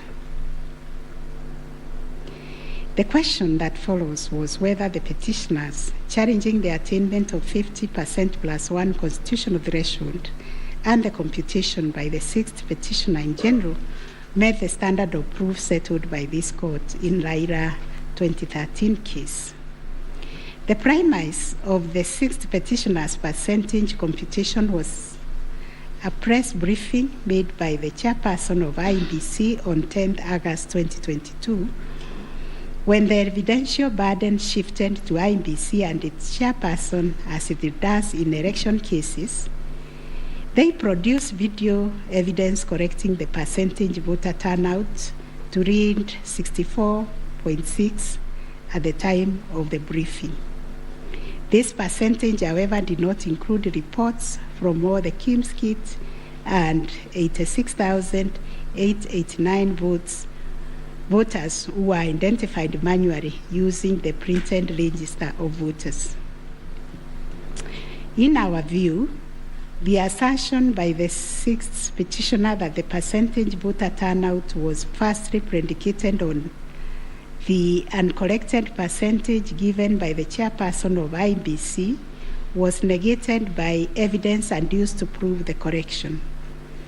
Secondly, the 6th petitioner based his percentage of voter turnout on the total number of registered voters, while the chairperson of IBC made reference in the press briefing to the number of registered voters who were identified through the Kim's kits progressively. The 6th petitioner also asserted that rounding off of votes cast in a presidential election as a means of assessing the threshold under Article 138(4) of the Constitution kills and bars voters, which is illegal and unconstitutional. We have deliberated on this proposition and found that it is not mathematically sound and that the rounding off done by IBC and the chairperson was correct. Consequently, we find that the petitioners did not provide a watertight case to warrant the setting aside of the results of the presidential election on the basis of not having met the threshold provided under Article 138(4)(a) of the Constitution. On the voter turnout, therefore, we find that the formula predicated on the number of voters identified through KIMS kits progressively and used by IEBC and the chairperson to generate a percentage of 64.76% was correct.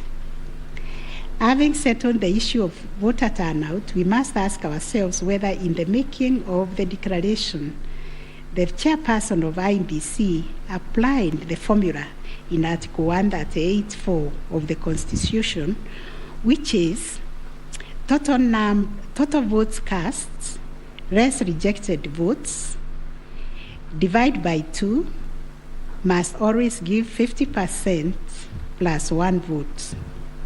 Given the numbers that were presented to us by IEBC and the chairperson, this will translate to 14,213,137 divided by 2 plus 1, which makes 7.106,569. The question that must inevitably follow is whether this formula, when applied, will confirm that 7,106,569 votes is less than 7.176,141, which represents the number of votes received by the first respondent. We find that it is, as such, on the basis of the foregoing formula and from the numbers provided by IEBC and its chairperson and the declaration by the chairperson of the president-elect on 15th August 2022, it is our finding that the declared president-elect attained 50% plus 1 of all the votes cast in accordance with Article 138(4) of the Constitution. Issue number 8, on whether there were irregularities and illegalities of such magnitude as to affect the final result of the presidential election. Although the petitioners have provided numerous averments pointing to possible irregularities and illegalities marked by failure of technology, arranged voter suppression, printing and utilization of Book 2 of 2, EU preparation by the IEBC and its chairperson, commission indiscretions, transposition anomalies, agent absence, and many others, we are of the view that the pointed illegalities and irregularities were not of such magnitude as to affect the final result of the presidential election. We will delve deeper into the details of this issue in our recent judgments. Last issue, what reliefs and orders can the court grant? Under Article 163(3) of the Constitution, it is provided that the Supreme Court will have A, exclusive original jurisdiction to hear and determine disputes relating to the election of the office of the President arising under Article 140. And Article 140 provides, I quote, a person may file a petition in the Supreme Court to challenge the election of the President-elect within 7 days after the date of the declaration of the results of the presidential election. 2, within 14 days after the filing of a petition under Clause 1, the Supreme Court shall hear and determine the petition, and its decision shall be final. If the Supreme Court determines the election of the President-elect to be invalid, a fresh election shall be held within 60 days after the determination. In exercising its jurisdiction pursuant to these provisions, the court sits as an election court with a mandate to determine the validity or otherwise of the election of the President-elect. It is clear to us that the jurisdiction of the court is quite circumscribed in terms of the orders or reliefs it can grant following the hearing and determination of the election petition under Article 140 of the Constitution.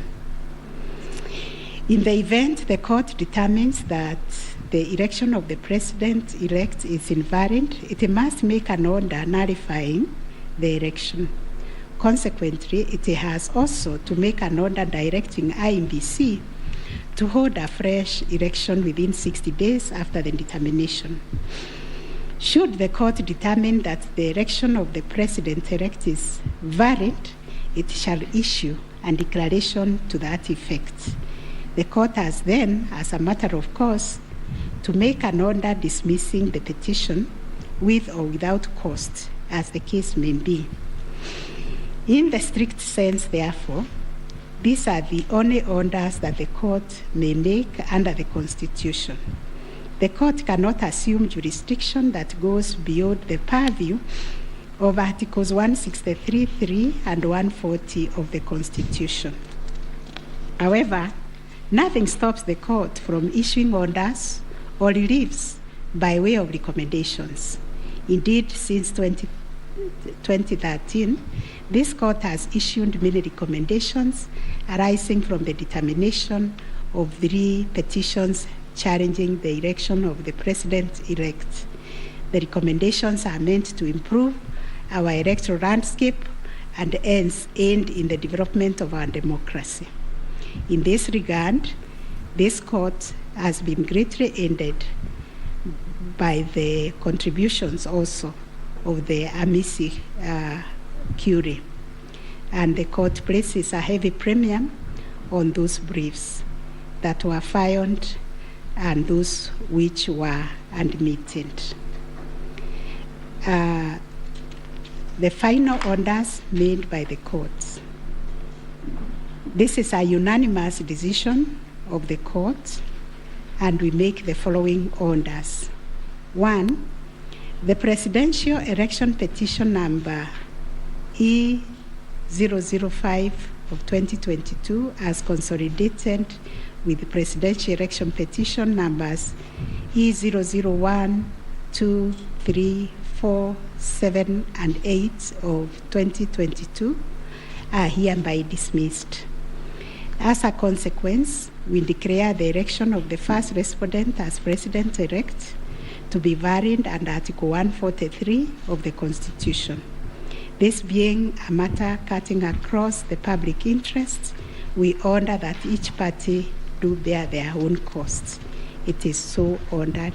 And finally, the court has asked me to also acknowledge, although we'll do it in the long draft, the enormous contribution made by counsel in these proceedings, and also the orderly way the counsel, all the advocates and parties conducted themselves. They remained seated throughout the proceedings. That is the judgment of the court, a unanimous one. We shall issue a media summary to help the media summarize the case. I think that is all. Thank you very much for coming.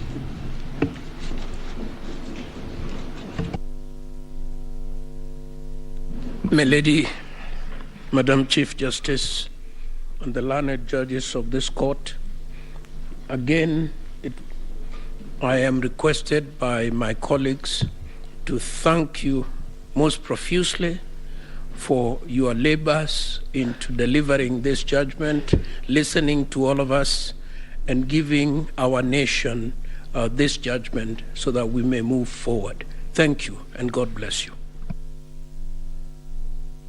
It may please the court. It is not true that I asked the Attorney General Emeritus to talk on our behalf. Next time you should talk to me. Let me similarly, on behalf of the lawyers for the counsel for the first and second petitioner, thank the court, and it has been a journey, worthwhile journey, sitting through these proceedings, and we thank the court for your patience and for the delivery of this judgment within the time stipulated. We thank you.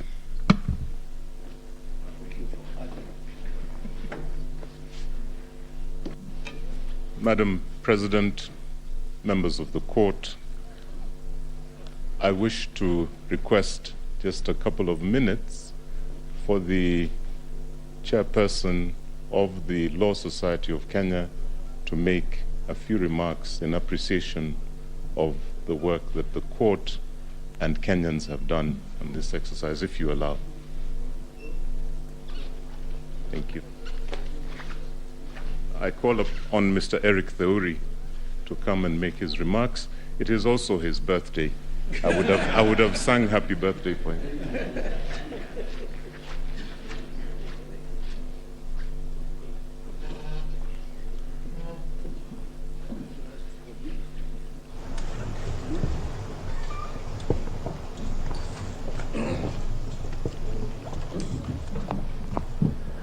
My Lord, the Chief Justice of the Republic of Kenya, the President of the Supreme Court, the Deputy Chief Justice and all the Justices of the Supreme Court, I think it would only be fair that I make my remarks after Counsel for the Respondents, Senior Fred Ngatia, makes his remarks to the court.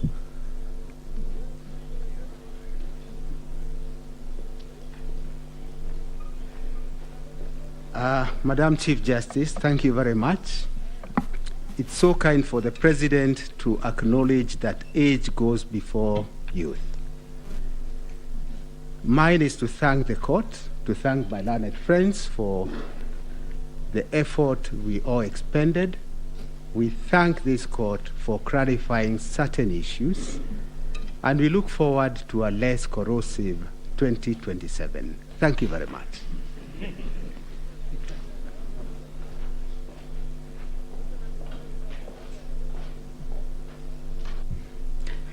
Madam Chief Justice, Madam Deputy Chief Justice, it's so nice to have two madams at the same time, and members of the court.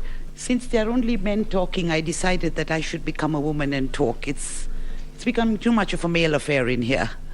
But on behalf of I think we were the third petitioner, I wish to thank you, and you've clarified the Regulation 87.4, which I was feeling very passionately about, that it was unconstitutional from what I've heard. But thank you very much for the time you spent, and we do apologize if at times we looked like hooligans. I mean, you have said we behaved well, but we didn't behave as well as we should have. But thank you very much for your time and for delivering this judgment.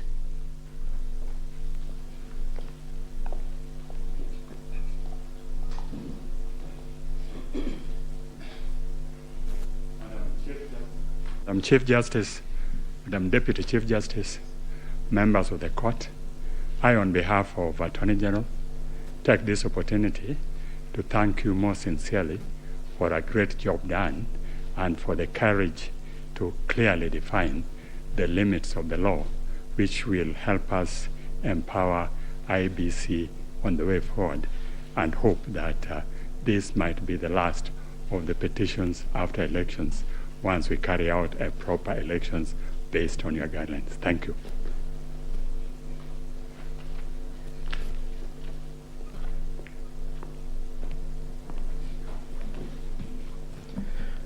The Chief Justice and the Justices of the Supreme Court, on a light note, my members would be extremely worried if we take the submissions of Senior Counsel Orengo that this should be the end on account of fees. But Baleli, the Chief Justice, on behalf of the Law Society and all the members of the society, we wish to, first of all, take this opportunity to thank the court in the manner in which it has conducted these proceedings, extremely efficient, especially in light of the really short and strict timelines that you've had. But the management of the proceedings, the manner in which the court adopted a somewhat inquisitorial nature to the conduct of these proceedings is something that as a society we have noted, and we wish to commend the court, and we do hope that the other courts, as they determine any petitions, election petitions that will go before them, will similarly adopt such inquisitorial attitude, so that we try and really enrich the process that these proceedings intend to achieve. Secondly, I wish to also thank the Council, all the advocates who have appeared before you. They have demonstrated extremely high standards of decorum and courtesy, and have also demonstrated a flair for persuasion of the court, including the use of PowerPoint, and of course the now famous Pinky Pinky Ponky mimic. But all that really, I'm sure, has demonstrated, especially to the younger members of the society, how to conduct themselves before the court and how to really prepare a persuasive brief. And we thank all the advocates who appeared before this court for the good work that they have done. And of course, as a society, we feel extremely proud that they have been able to raise the profile of the advocates in this country a notch higher from their presentation. So, my lady and my lord, it's not lost to us that at the end of these proceedings, and once we are able to get your judgment after 21 days, that it is democracy and the Kenyan people who are the winners. The decision today, in a way, validates the choices that were made by the Kenyan people on the 8th of August, and they also help to build confidence in the institutions that manage the elections and the court. We recognize that no country is born as a democracy, and that it is a process, and the process of challenging an election, as has happened before this court, is part of the processes of building confidence within the electoral system. And we thank all the petitioners for choosing to challenge the results before this court. But at the end of the day, Kenya stands tall as a beacon of democracy, and we are very grateful that we've had this opportunity also as a law society to appear before the court and to give an amicus brief which the court has had time to consider. So we thank you and we wish you a good day. I know it has been a long 14 days, but you can rest, and we'll be looking forward to the decision that you deliver within 21 days. Thank you so much, my lady and justices of the Supreme Court.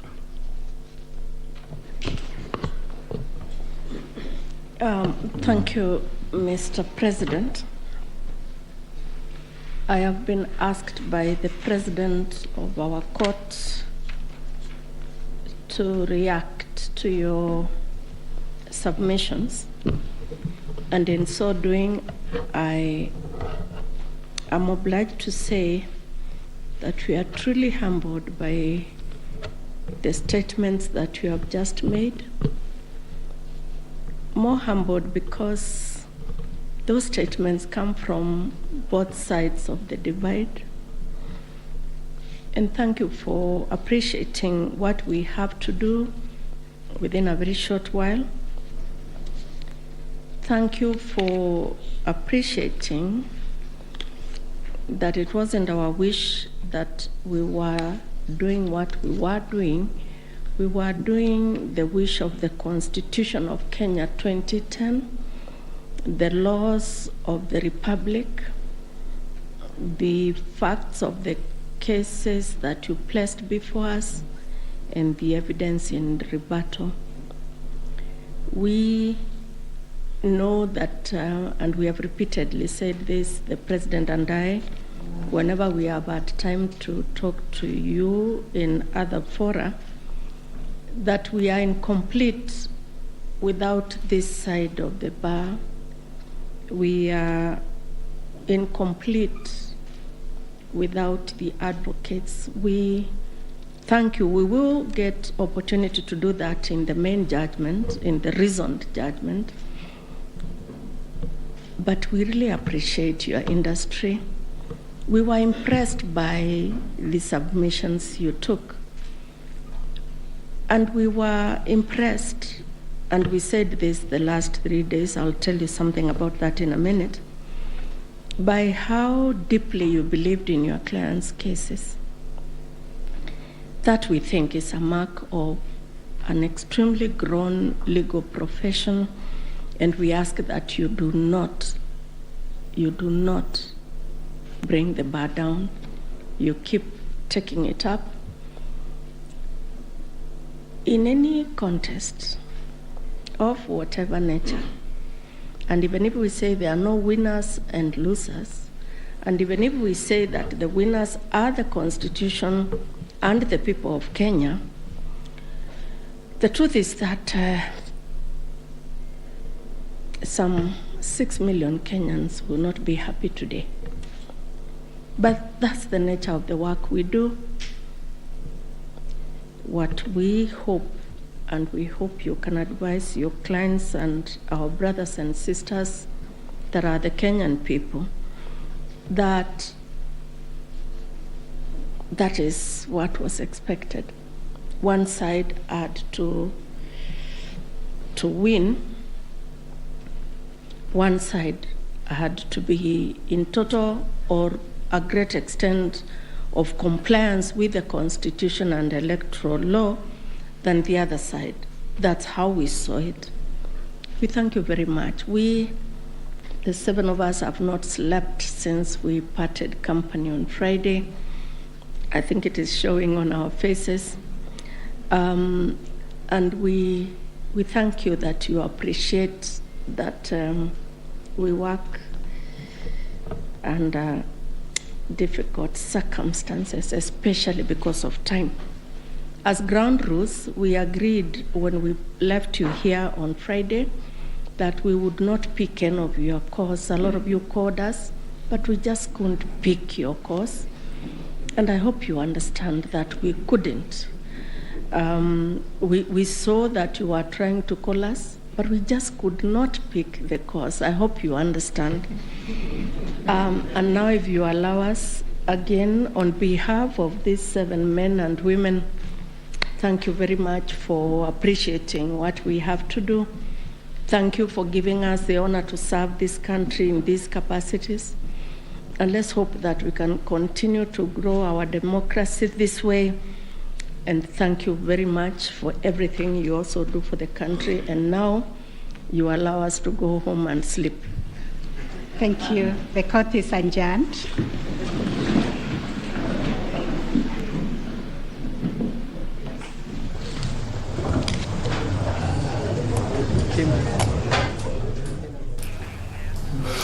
Very well, there you have it. William Samoei Arap Ruto is officially Kenya's 5th president after that win. His win was affirmed by the Apex Court there. They say once you've cleared the bush, you cannot hide it in it anymore. Well, the Apex Court judges have cleared the 9 bushes that were standing between William Ruto and his win, and given the clean bill of health to the Independent Electoral and Boundaries Commission. While there are some issues here and there at the IEBC, yes, but that did not warrant the annulment, and they have affirmed that democracy and Kenyans are the winners. All the 7 judges, it was a unanimous decision, all the 7 judges have upheld that win. Ray? Indeed, yes. I was just thinking about those 9 bushes there. And there was one of the issues that rather came out, and this one we actually even saw. Yeah, indeed, William Ruto is the president-elect, and as soon as he is sworn in, Next week on Monday, then he officially gets into the Kenyan history books as Kenya's 5th president. That is after all the 7 judges said yes indeed. And talking about Bush's or the petition, the final orders being the presidential petition has been dismissed. The election was valid and carried out in a manner that was free, fair, and verifiable. And as you can see from the pictures on your screen live from Uasin Gishu, Yosonyeri, and Milimani, and let me correct myself there, the swearing in will be next week on Tuesday. As you can see, jubilation in Nyeri, the yellow colors, the people there, the UDA colors, the UDA logo there, people celebrating the win. It's not anything different from the picture above that is in Uasin Gishu. As you can see there, people had to brave the heavy rain, the heavy downpour in Uasin Gishu to ensure that they listen keenly to one of their own, William Ruto, hailing from that county. And as I had alluded to earlier, is that all the 9 issues have been dispensed with. And talking about the technology failing and integrity verifiability, that has also been dismissed. Actually, one of the key issues that all Kenyans we were looking at is the 50+1. And from what the judges have talked about there, giving us calculated and verified reports say that yes, indeed, William Ruto did hit the 50%+1 as required by the law. And also, did the irregularities affect the final outcome? Yes, indeed, there were here and there, but that did not warrant the irregularities did not warrant the annulment of that presidential election. Was there interference, transmission of Form 34A, uploading of Form 34A? No evidence presented, according to the 7 judges, to show interference on the form before or during the uploading. That has also been dispensed. And also, they're talking about the postponement of the election in 8 electoral units. That has also been acted upon and said it was a genuine mistake. And IEBC should have examined the template, but it was not a calculated move to suppress voters in the 8 electoral units. Another issue that has been dispensed with is whether the IEBC tallied verified results as required in Article 138.3 and 138.10 of the Constitution. Yes, indeed, they did that. Right? Now, some of the issues there, and I'd want us to zero in on that one of the 5th, actually the number 5 of the issues, whether there were unexplainable discrepancies between the votes cast for the presidential candidates and other elective positions. This is an issue that has perennially been questioned whenever we've had presidential petitions. We saw this happen in 2013, we saw this happen in 2017, and also now in 2022. But now issue number 6 on the conduct, and this heavily lied on the conduct of the IEBC as the agent that was in charge or in as far as oversight is concerned, whether IEBC carried out the verification, tallying and declaration of results in accordance with Article 138.3C and 138.10 of the Constitution. Here we had the 7 judge bench actually go further to even issue a recommendation, and I'd want to paraphrase there with the CJ, their Chief Justice Martha Koome, saying that there are far-reaching reforms required of the IEBC, and thus pointing at serious grievances in as far as governance of the IEBC is concerned. However, no information shows that the election was compromised, and also questioned the participation of the dissenting 4 commissioners there, questioning why they participated up until the last minute. And very curiously there, she further pointed out and said that it was a last minute, an 11th hour boardroom rapture. I'd want to bring in the views of our lawyer here, Gibson Gisore, in regard to that particular issue, the verification, tallying and declaration of results and the implications it has therein into the conduct of the IEBC and also the conduct of the chair. These have been adversely mentioned by the petitioners and now the judges while actually doing the pronouncement of the verdict therein. So what is your take in regard to that, Gisore? Regina, I think first before I go into into answering your question, let me congratulate William Ruto the 5th, because that is now a momentous occasion for the country, because there has been an issue. We have been through this electioneering period for the longest, now that we have a president-elect, substantive.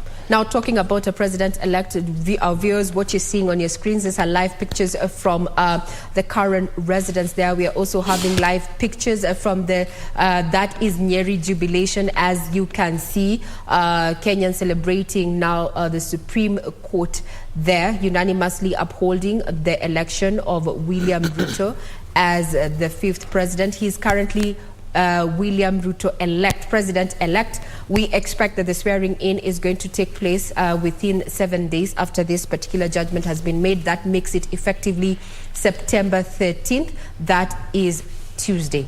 On your split screen there, you're having different views there. We have Nyeri there in celebration. We are having sights and scenes also from current residents, and we are also having pictures from Uasin Gishu County, County 2, 027 there, and in Eldoret. Seemingly a calm crowd there celebrating that particular decision by the IEBC, by the Supreme Court there, upholding the election of William Ruto as president-elect. His swearing-in ceremony will be on the 13th of September, 7 days after the pronouncement there by the 7-judge bench there, led by none other than Chief Justice Martha Koome. 9 issues were brought forth, and they failed the test of time, so to speak, to have a nullification of his election there. Now, Gisore, you were giving your opinion in regard to the impact. Yes, as I was saying, I want to congratulate William the 5th. Now, sorry, let me interject there. Let's have a listen in to lead counsel, senior counsel, and governor-elect Siaya James Orengo there in Mani. Are we all right?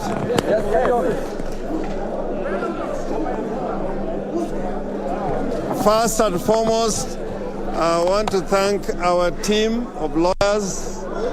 As we know, we are a team of nearly 50 lawyers, and we have been working very hard for the last 14 days, this being the final day.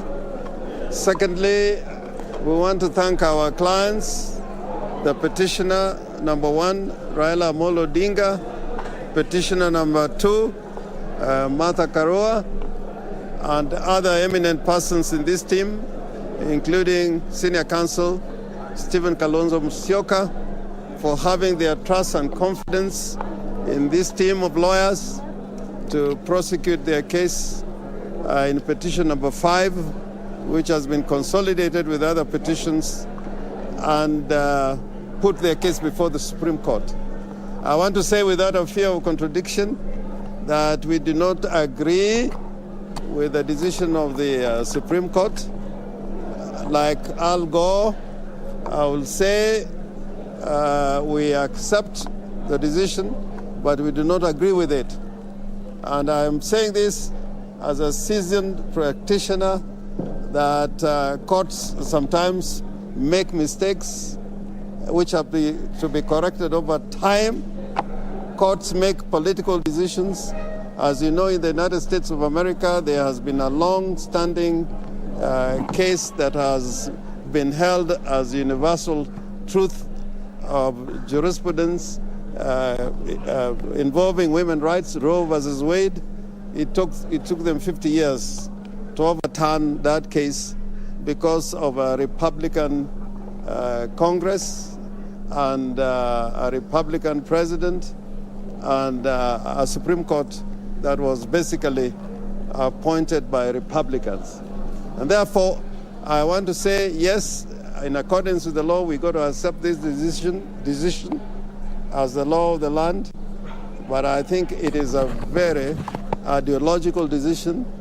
I think there are a lot of what was said in the judgment, and we'll have time when that judgment comes out to put out a critique.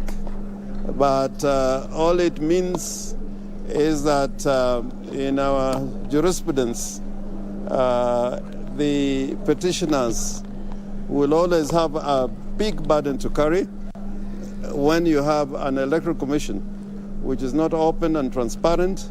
The best way for this court to have made a decision was with the servers to be fully opened and all the election materials be placed before the court, as would happen in a case where justice has to be rendered.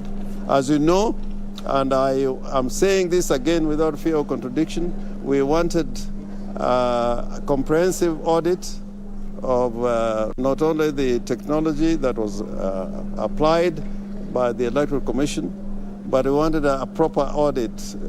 Although time was of the essence, but I think we had sufficient time to carry out a proper audit, including looking at the issue of the foreign intruders, the Venezuelans, which you'd notice the court avoided in making any comment about those intrusions and invasions of the system, the technology, the IT structure. That again, the court did not refer to, but probably in the judgment, the recent judgment that is coming on the 21st, they will say something about it. And therefore, I want to end by saying the rule of law should prevail. The court normally has the last word in making a statement as to what is the law of the land. But as citizens who are sovereign, we're entitled to disagree, and disagree very vehemently. I think the court, in conducting the proceedings during the hearing, I think they were patient.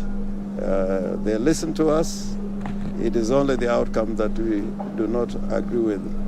Finally, I think our clients, the two petitioners, Raila Amolo Odinga and Martha Karua, may be addressing another press conference, but we are happy to talk to you on this issue. And have a watertight case, but we saw them talking about forgeries and wild goose chase.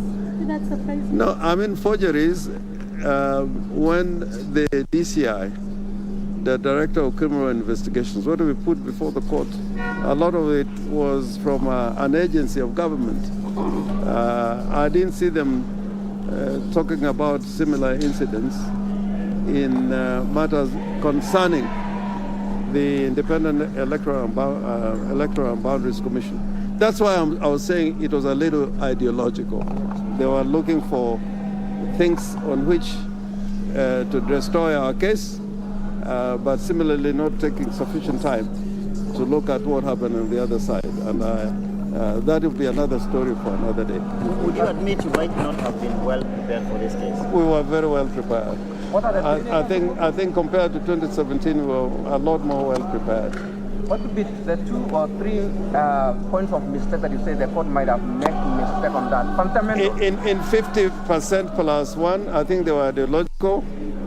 We are using the baseline of total registered voters in the land as against those who turned out to vote.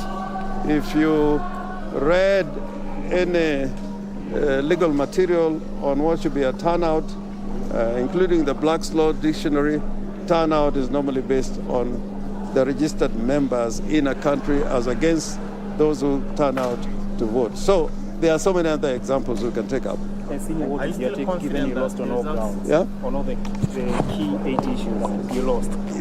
The issues that the court formulated, but we're quite happy to live with it and talk about it another time.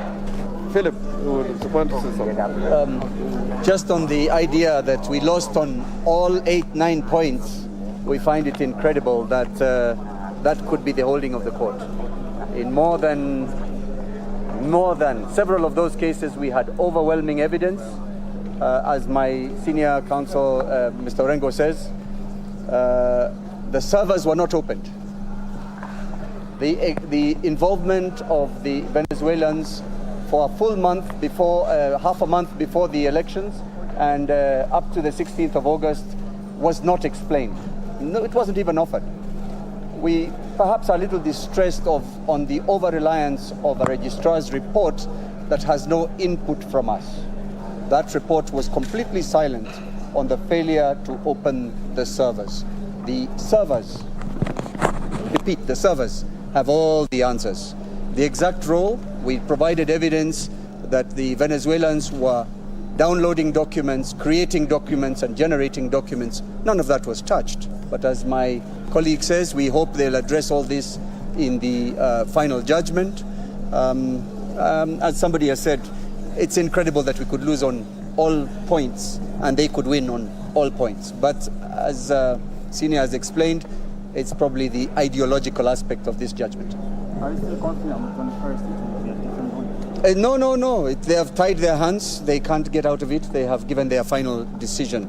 It's now a question of them finding the reasons for those findings and justifying them.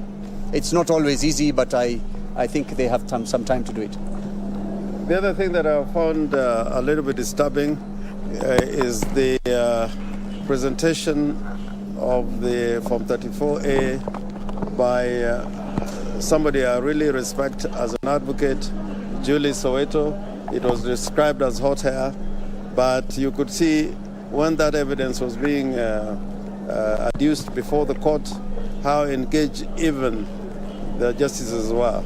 So I found it rather odd for them to describe it as hot air. I think that's why I'm saying this is ideological, because they would have said on the evidence presented, we find there was more weight as to the evidence which was adduced by the other side. But to say that it was hot air and it was a document coming from the Electoral Commission, I found it very, very disturbing. If I may explain a little further on that point made by Julie Soweto in the petition, that gentleman, Camargo's name was not supposed to be on Form 34A. If at all he was involved in this election, he was involved on the technology side. So to find it anywhere near a Form 34A raised more questions than answers. There was silence. And of course, on the issue of the famous 34A that Julie was describing, it was found to have been signed by the agents of UDA and UDM on the 7th, which is before the elections. No mention was made of that. So many things, many questions, perhaps more questions than answers, but it is the decision of the court. They have to live with it just as we have. Is that all? Thank you. Professor Agenda, I wanted to say something. Okay. Sawa.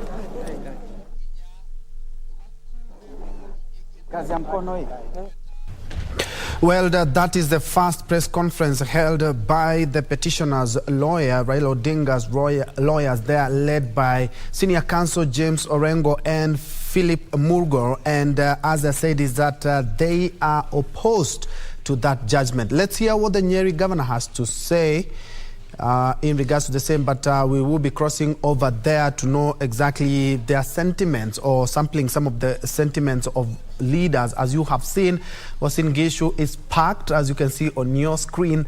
There are also, as you can see, in Nyeri as well. Earlier on, we had a live feed from the president-elect residents in Karen, but the live picture that you can see on your screen is live from Uasin Gishu, where it is the home of the president-elect William Ruto. And indeed, as you can see, they have braved the rain to just listen up to the whole judgment by the 7 judges, and they are elated. As you can see, earlier on they were dancing to that, but as the lawyers representing the petitioner have talked about, is that despite the overwhelming evidence, they say that without any fear of contradiction. They do not agree with the decision and say that mistakes are to be corrected over time, challenged availing of election materials for comprehensive audit, but they say that they will look at the judgment keenly after the 21 days that the judges have talked about, so that they may give a more detailed report on the same. They say they were more prepared than the year 2017. Ray, they say that they were even more prepared than 2017. Yes. And looking at all the issues were trended on by the 7 apex judges for a unanimous decision as well. Indeed. And yes, Troy, yes, that is something that has come up there from Senior Counsel James Orengo there, who was leading a contingent of at least 42 lawyers, for the Azimio la Umoja One Kenya coalition there, putting off some of the prayers that they wanted. And they're saying, well, history has taught them something else, something new. In as much as they were prepared, well, it did not go their way, and they have picked that issue that they have not even have had a single win or reprieve in all the 9 issues that the Supreme Court judges were making a decision on, and they said they even had some quite weighty evidence in some of the prayers that they sought. Remember, the question is, one of the issues was whether there was interference in the uploading of the transmission of the Form 34A from the polling stations to the IEBC public portal. This being the second issue that was they were seeking to have a judgment all. However, according to the Supreme Court judges there, who are unanimous in their decision that saw the upholding of William Ruto as president-elect, is that no credible evidence was presented to show interference, as well as the judges went further to just say that even with the findings of the scrutiny of 14 polling stations, there was no evidence, and that all the forms that were uploaded at the portal vis-a-vis what they found after scrutiny of the 14 polling stations is that the documents that were uploaded by the IEBC portal vis-a-vis what was found after that scrutiny that was ordered by the Supreme Court is that the documents were original and did tally. Then also they said that another issue that took is that whether there were unexplainable discrepancies between the votes cast for the presidential candidate and other elective positions, while declaring the judgment there, that are reading out the judgment, is that yet this is Martha Koome there said that this was an unproven hypothesis and there were no rendering them insignificant discrepancies to have the 7-judge bench nullify the election of William Ruto as president-elect in the August 9th polls. Those are just some of the live pictures of what is happening in various parts of the country, including Nyeri, Uasin Gishu, and a bit of CBD there. We'll be having a listen into what is happening in Karen, where we understand that leaders under the UDA, the Kenya Kwanza coalition there, are meeting, having a meetup there, lunch, and maybe we are expecting that President-elect William Ruto is going to be addressing the leaders therein, as well as the public, being his first address officially after the judgment that has been delivered there by the Apex Court there. Now, among the issues that came up was, for determination was the issue on the verification, tallying and declaration of results at Troy there. And this bordered on also the conduct of the IEBC as an oversight body when it comes to matters of election, as well as the conduct of the commissioners and the conduct of the IEBC chair.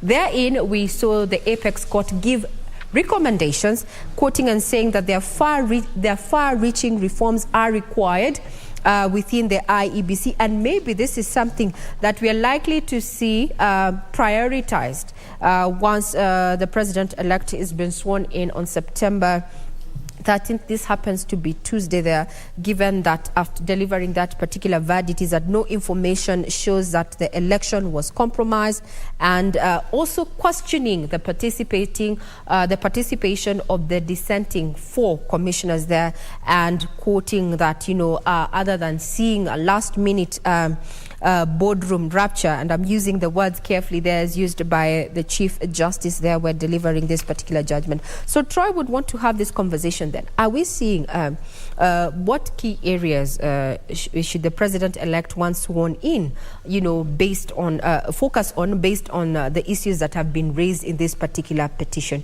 Maybe we can rope in our panel here that has been with us since morning and is still here with us pre and post judgment. Troy.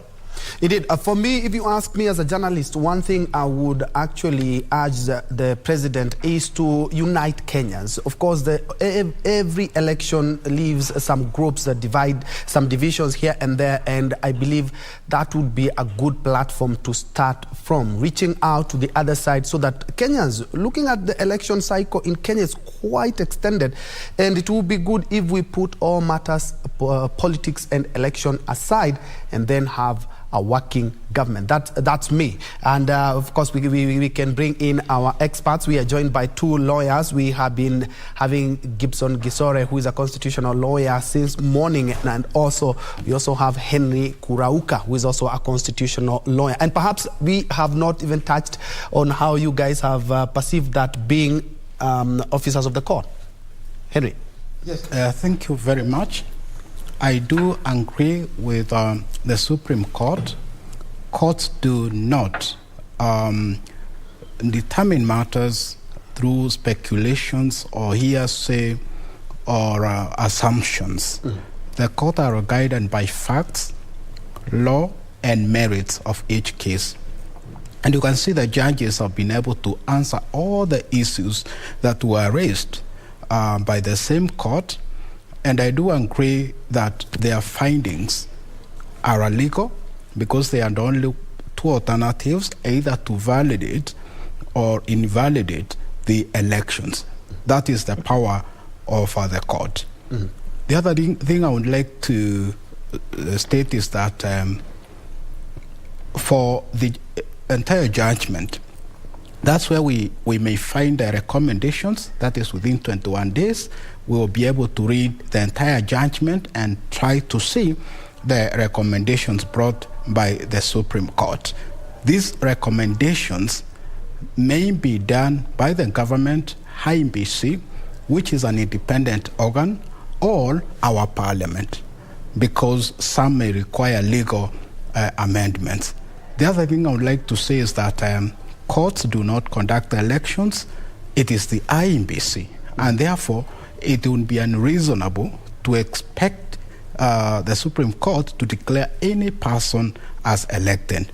Finally, Ben, I would like to say that now we have leaders, and congratulations for the leaders who have been elected. What we need now is to embrace constitutionalism, core values, whereby the leaders are able to adhere to the rule of law, to embrace the good ideas of governance, core values, integrity, and to act in good faith, because they have a time to serve Kenyans. And for Kenyans, this is the time now, I want to say, back to green. We go back to our usual activities, our day-to-day, because at the end of the day, people of Kenya are the sovereign according to our constitutions. So we have to embrace peace, we have to be, brotherly and sisterly, and ensure that no violence or any activities that may affect our peace. Perhaps I would take this opportunity to say congratulations to our President-elect, who will be sworn on 13th of September, which is a public holiday by dint of the presidential assumption office. And just a quick one. What stood out for you as a lawyer and in regards to that judgment, and bearing in mind that all judges affirmed and all issues were thrown out? Yes, one thing that came out very clearly is the unanimous judgment. It is very rare to find the judges agreeing on every aspect, every issue in the pleadings. The second thing is their analysis and their findings in all the issues. it came out very well. They were able to link the role of IEBC as a body corporate, where they raised issues of technical team.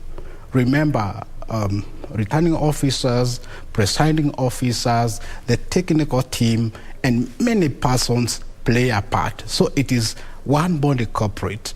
And the way they were able to interpret Section 138, subsection 3C, which refers to IEBC to render credible and transparent elections vis-a-vis Article 138, subsection 10, that gives the chairperson power to declare presidential elections. The other thing is, of course, the issue of irregularities and the standards to annul or invalidate elections. Remember, election matters have higher standard than in civil matters, where it is balance of probabilities, and lower standards in criminal matters, where it is beyond reasonable doubt. And the judge is saying allegations of fraud, criminality, and so on are matters that require very high standards of proof, and they are beyond the jurisdiction of the court. Gisore, let me throw the ball to you. What really stood out in that judgment that has just been delivered by the 7 judges? For me, Bentro, is the fact that we've been here with you analyzing this election, and I think I've been very consistent that I really didn't see any much of an issue with this election. My only concern was the boardroom rapture, which has been stated in point number 6, and that for me was very dear to my heart, because when I saw that happening during the announcement, I thought that that was very wrong, and that has been actually been cleared out in that we have seen the judges say that that was an corporate working for purposes of the IBC, and then there should be recommendations. I think more training should be conducted on how they should behave and on how they should be able to conduct their in-house affairs, because the law is very clear, and the law has been very clear. The courts have really found in favor of the president-elect that and IBC that indeed they did their job, but save for the last bit where we saw some of them seceding and trying to do a presser outside, which was wrong. And now, as Kenyans, we need to focus. We need to go back to our jobs. We need to actually do that, which because as one of I'm sorry to quote this, one of the advocates for Kenya Kwanza did mention that this case was all about a lot of noise with nothing, over nothing. But indeed, the opposition, we have seen Senior Counsel Orengo do state that it's unfortunate for them that their side really didn't actually didn't win on any of the issues. But the judges, I think, have been very clear. They have been able to itemize point by point by stating that, yes, this came by, this was the response, and this is what we found, that indeed they didn't reach the threshold. I told people that the case was a very good case, but what matters is the evidence, because courts rule on evidence. Now, Gesore, since you've brought us to that point, the issue of, in your opinion, as a legal mind, what caused the Azimio camp this particular petition, from where you sit? Evidence. Evidence, evidence, evidence. But everything they claimed to have had, actually, if we just go back to what Orengo, Senior Counsel Orengo said, and also Philip Murko there, part of the team there, they said that in some areas they had concrete evidence. This evidence did not move the court that indeed it was qualitative enough. They came with a lorry full of evidence, but it was not qualitative enough. Because if you listen to Martha Koome read the judgment, she was very articulate that this was the allegation on this petition. This is the response we got.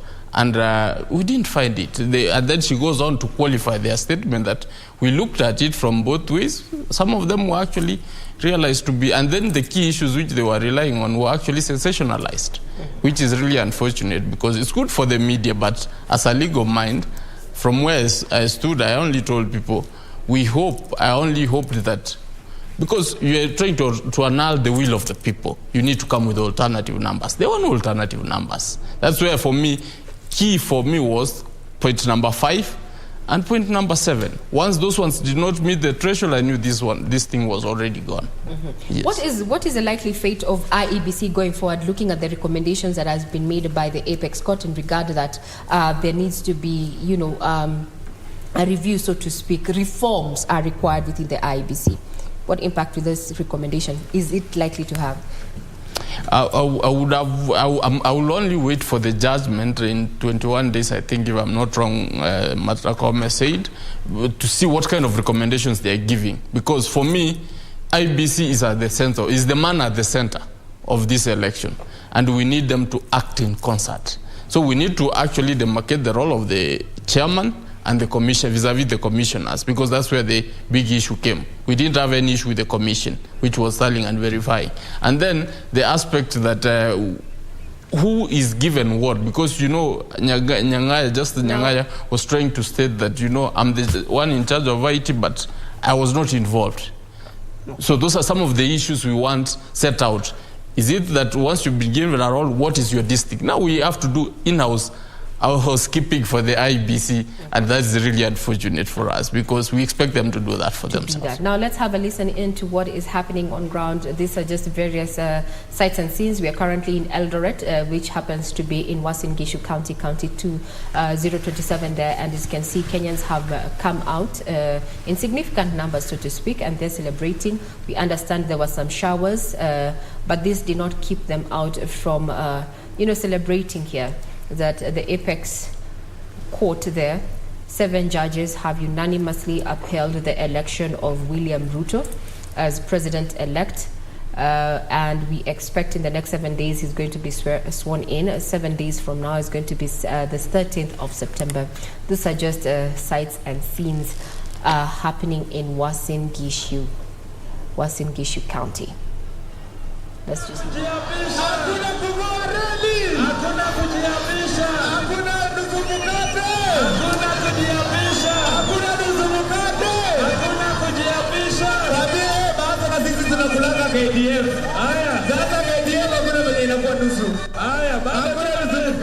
nataka mwapatie ile wimbo ya William ya kusema Bwana usehemu yangu, rafiki yangu wewe katika safari.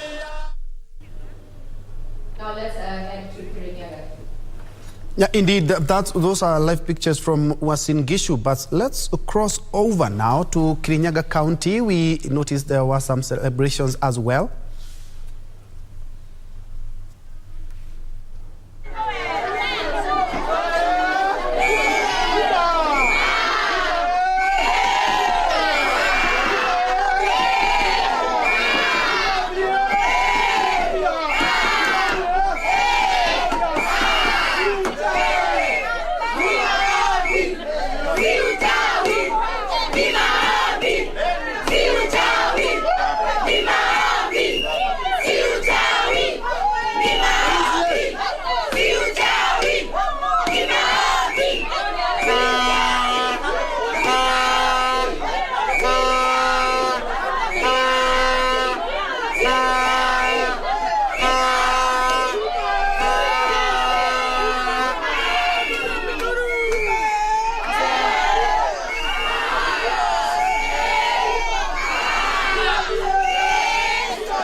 An opinion and also just some sights and sounds and also reactions of residents in Kirinyaga, where as you can see they just celebrating. We heard Uasin Gishu and in Nyeri. I saw somebody ask what the governor was speaking about there, but unfortunately he was speaking in the local tongue.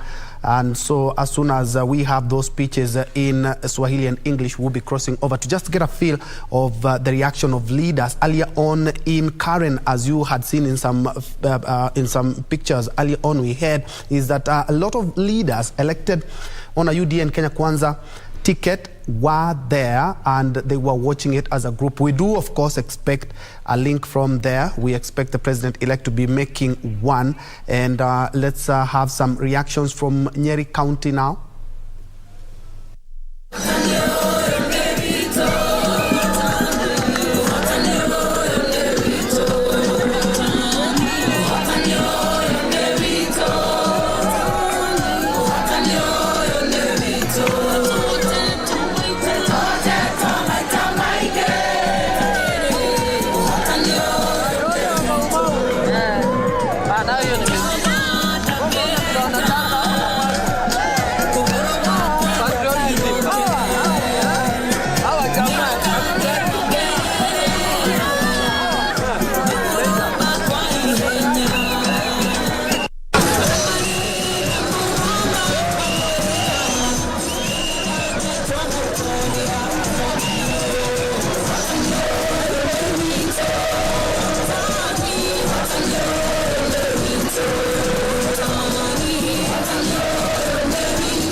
And that is Nyeri Governor Mutahi Kahiga there leading there.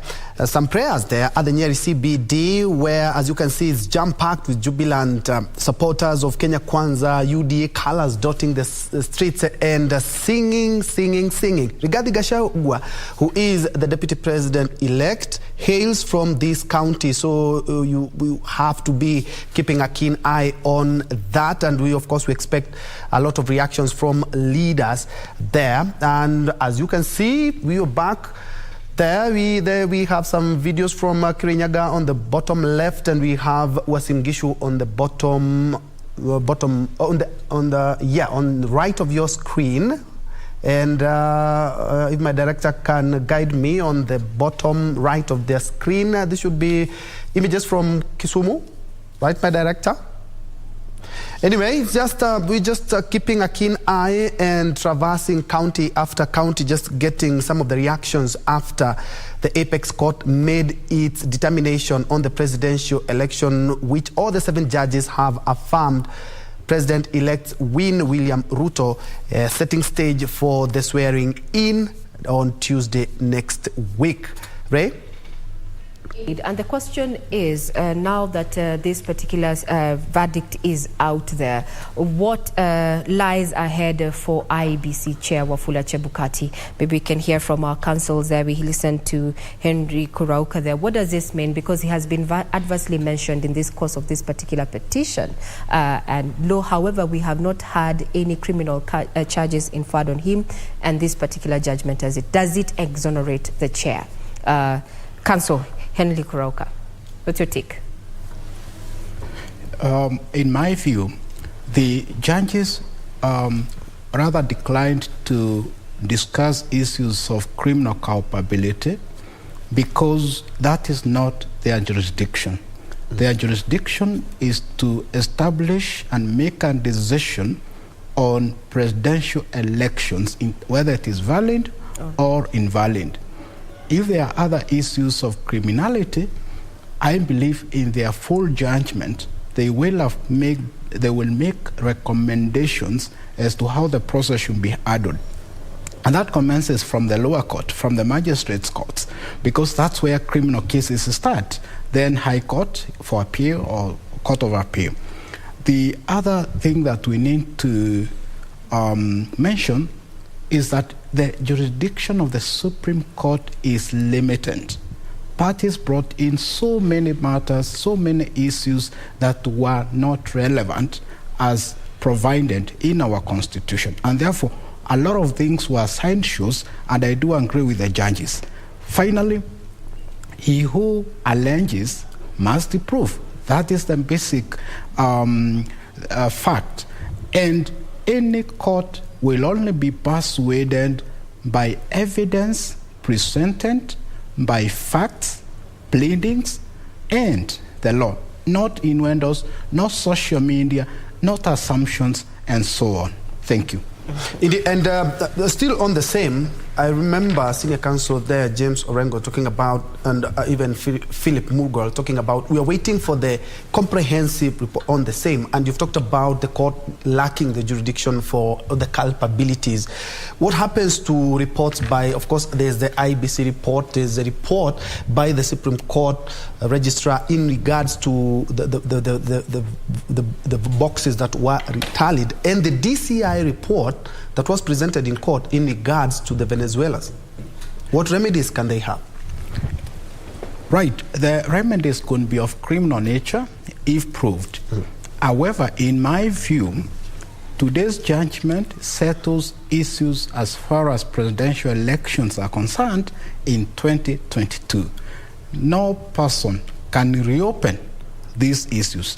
However, where there are criminal issues, those issues can be dealt with in accordance with the law. And I am informed there are a number of criminal cases pending relating to the election process, because if the returning officer or presiding officers commit a crime under Elections Act, they should be punished as per the law. But let me say this fight by the commissioners is wanting. We must condemn it.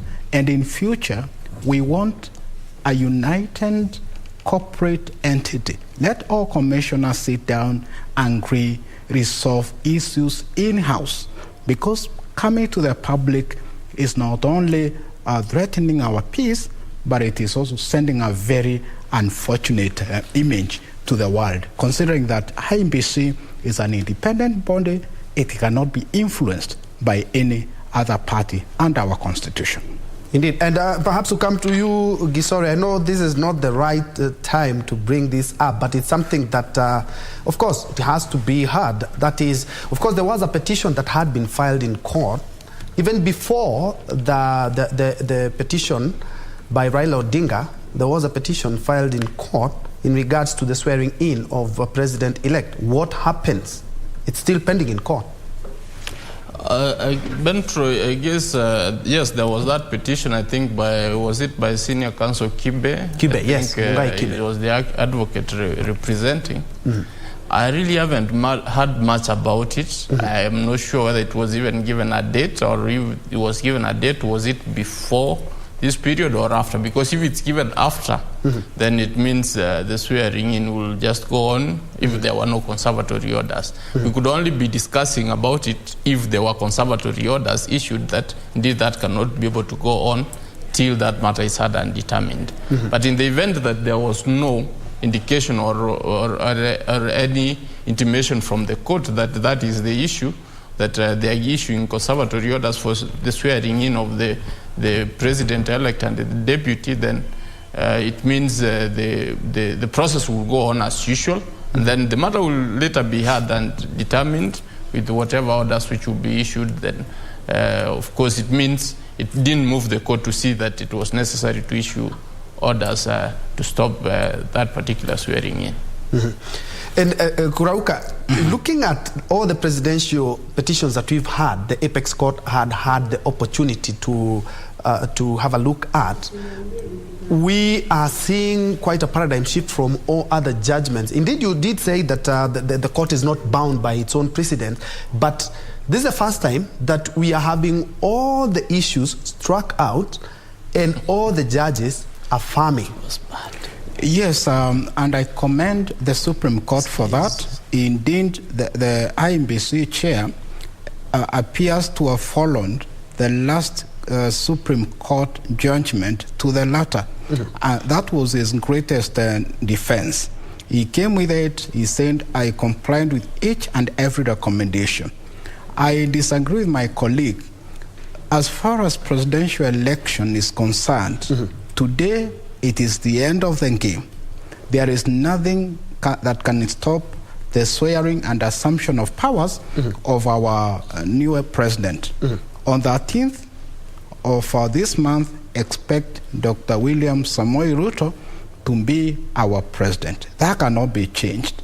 And you see the Supreme Court in the BBI case mm-hmm. was very clear that a sitting president cannot be taken to court over any other matter, whether criminal or civil matter or otherwise.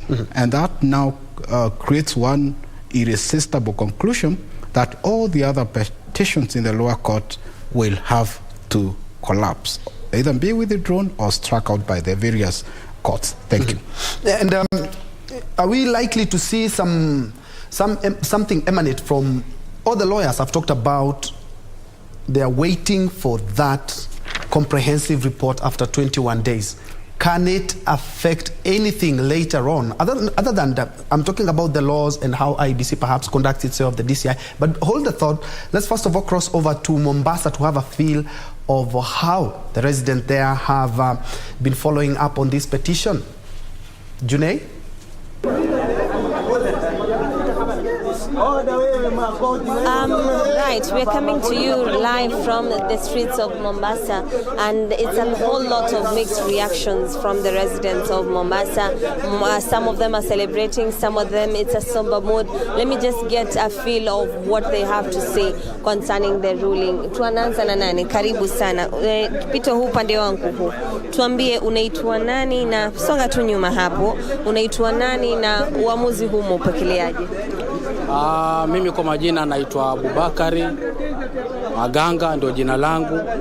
Lakini uamuzi umekuwa mzuri, nashukuru kwa sababu at least uamuzi wa mahakama ulifuata demokrasia na uamuzi haukuwa mbaya.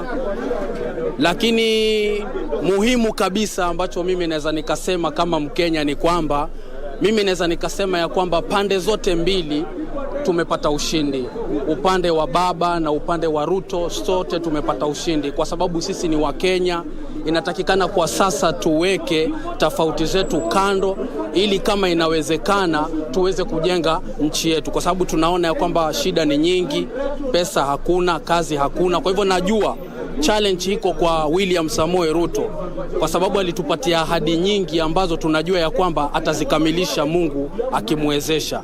Kwa hivyo tunamuombea kila laheri, akiapishwa aweze kutusaidia kwa mambo mengi ambayo tulikuwa tunatarajia kutoka kwake.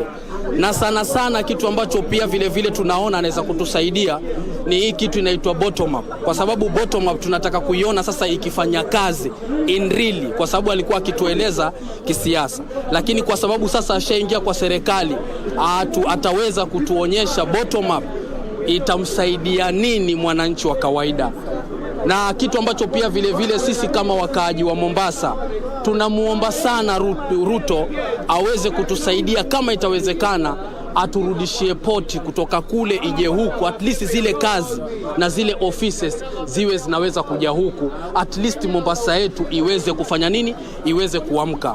Na kitu kingine pia Ruto namuomba aweze kufanya kazi na wanasiasa wote na Wakenya wote, asibague Mkenya huyu ama Mkenya huyu, afanye kazi kama kiongozi wa Wakenya.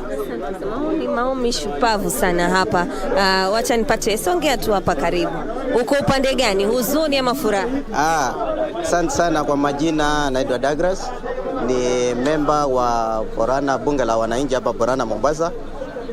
Kwa sasa hii tumekubaliana na maamuzi ya mahakama, na kama Wakenya na kama wananchi wa Kenya, kitu kia muhimu kwanza ni tusikane, tuendelee na maisha yetu. Kitu ya pili, president ambaye amekuwa elected today as a 50th president, hakuna kibarua kigumu.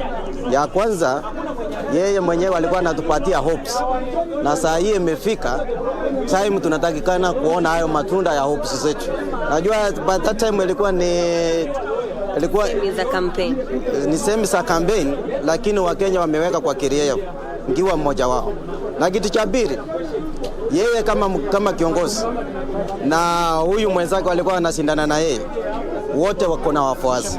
Kitu tulikuwa tunaomba Mheshimiwa Ruto aite wale viongozi wengine waketi chini for the stability of the country, ndio tuendelee tuweke Kenya yetu kuwe mbele.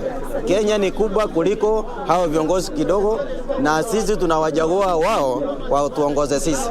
Kwa hiyo majaji kutoka hapa bunge la wananchi Borana, na malizi hapo. Ongea hapa, tuambie jina lako tu na utuambie hivi leo umeipokeaje. Songa nyuma tu kidogo dadi. Tuambie unaitwaje. Songa nyuma tu. Waitwaje na umepokea vipi? Mimi naitwa Ahmed Shikuku, mkazi wa Mombasa. Nimepokea matangazo hayo kwa uzuri sana. Kwanza nawaombea sana wale majudges kama watakuwako 2027 2032 watoe uamuzi kama huo kwa mtu yeyote ambaye atakuwa hajaridhika. Na kwa wale ambao walikuwa wamepeleka hii kesi mahakamani, walikuwa wamesema wanataka kujua ukweli. Wako tayari kukubali matokeo, lakini wajue ukweli. Ukweli wameambiwa, na kama hawajaambiwa, naomba mahakama iwapelekee copies ya ile judgment yao, wasome waelewe, ili watumie hii judgment kujirekebisha kwa sababu ya kesho. Natarajia uongozi wa William Ruto hapa katika kaunti ya Mombasa itabadili nini? Natarajia uongozi wa Ruto ufuate manifesto namna alivyotuambia, asiende nje ya manifesto yake, na hata kama itakuwa na maana kwamba ushuru uongezeke kwa watu ili apate kutekeleza manifesto yake, tuko tayari. Naam. Asante. Niambie tu unaitwa nani? Umepokeaje? Uko wapi kwanza? Uko kwa huzuni ama umefurahia? Mimi nimepokea haya matokeo kwa furaha, kwa sababu hivyo ndio nilikuwa natarajia na hivyo ndio imetokea. Lakini ile ningeweza kusema kwamba katika election hakuna ruhusa. All of us we are winners, because mwenye amechaguliwa hawezi kuja kuongoza watu wa UDA na watu ni ataongoza wa Kenya kwa uchumura. Na sisi Kenya tuwajua hii nchi imeenda mpaka uchumi umeenda chini kabisa, na huo uchumi tukienda kwa supermarket hatuna watu wa ODM, hatuna watu wa Simio, sisi wote ni familia moja. Kwa hivyo tunatarajia kiongozi ameingia mamlakani, especially Kenya tuko na brokers wengi, ambapo unaangalia katika kila sehemu. Kama hapa Mombasa tuna familia ambao zina control Mombasa. Tunataka Kenya kama ni election tunaenda, iwe si election ya family fulani inakuja inasema tunataka kupiga nini, tunataka kucheza hiyo nini. Tuwe ni mtu yoyote ambaye anaweza simama achaguliwe, kama vile tumeona kwamba Anasura Kanikam. Ukiangalia katika Levity vile kuna watu mpaka walikuwa wanaenda na mkokoteni, sasa hivi ni wabunge. Kwa hivyo ile naweza kusema ni kwamba zote ni washindi. Those are just sentiments of the residents of Mombasa. One key point that I have noted is that there is no winner or loser in this race, and that every side, depending whether they were supporters or losers in this election, they should come together and work and to move Kenya forward. So I'm still with the residents of Mombasa County. I'll be bringing you more feedback or more of their celebrations, or some of them I know. I have interacted with them. They have not received the results well, so we'll be bringing you these reactions a little bit on with the bulletin. Back to you in studio. Thank you, June Karisa, sampling some of the sentiments of residents of Mombasa live from the CBD. And from Mombasa, of course, they're optimistic that the president now will ensure that inclusivity and reach out. Quite some powerful sentiments there. Let's now cross over to Kirinyaga County, where we have our own Khalid Abdullahi, who has been keeping a keen eye on the happenings at the Supreme Court live from Kirinyaga County and joins us with this report. Khalid?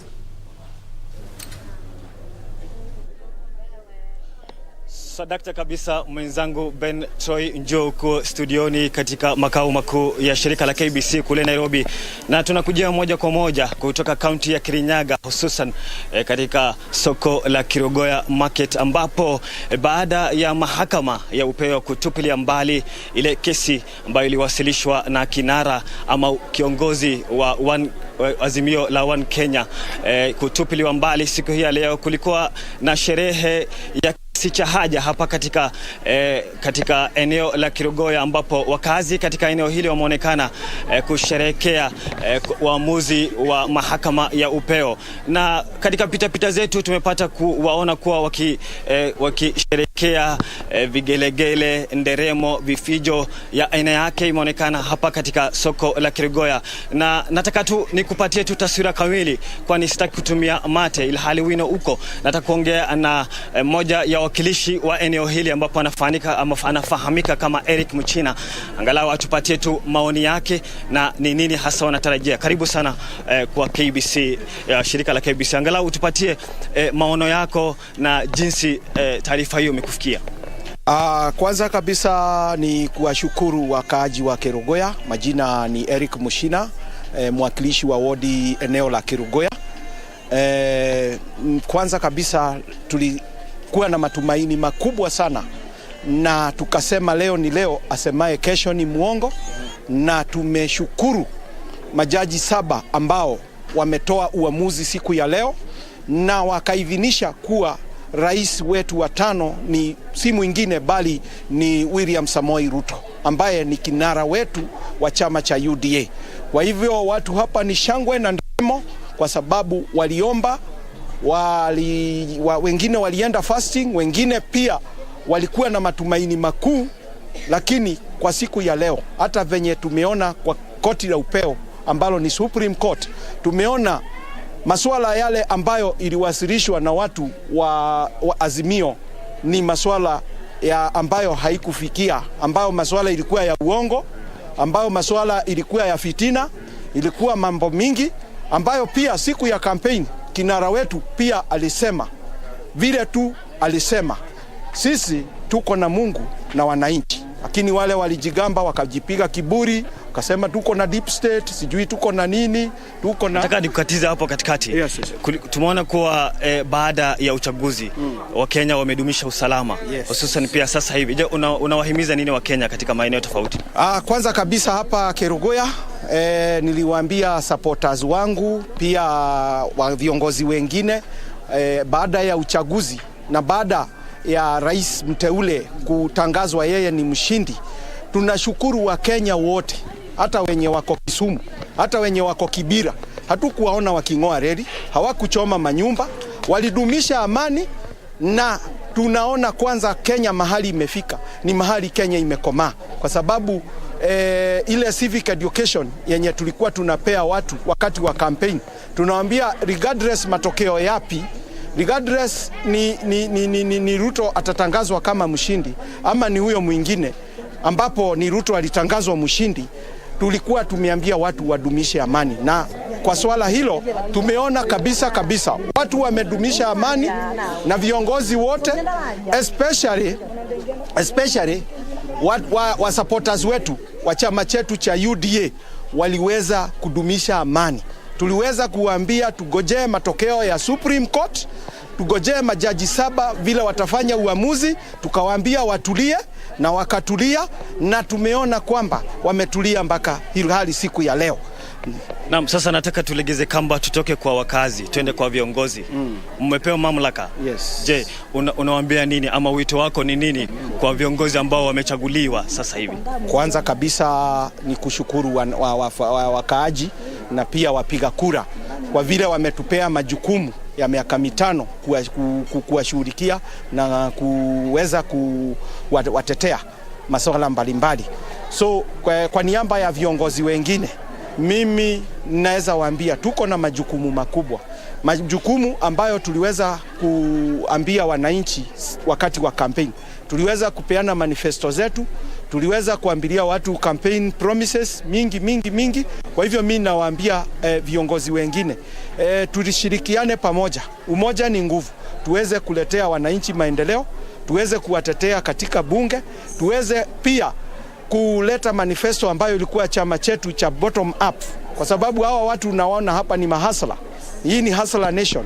Tuweze kupeleka bottom up venye kiongozi kinara wetu ambaye ni rais wetu wa 5 vile alikuwa anasema kwamba tuweze kuinua uchumi. Sasa wakati huu kwa viongozi si masuala ya siasa, na wale walioshindwa wakubali kushindwa, kutoka MCA, kutoka MP kwenda senator, hata governor, hata twende president. Hata hiyo swala limetolewa na uamuzi Supreme Court.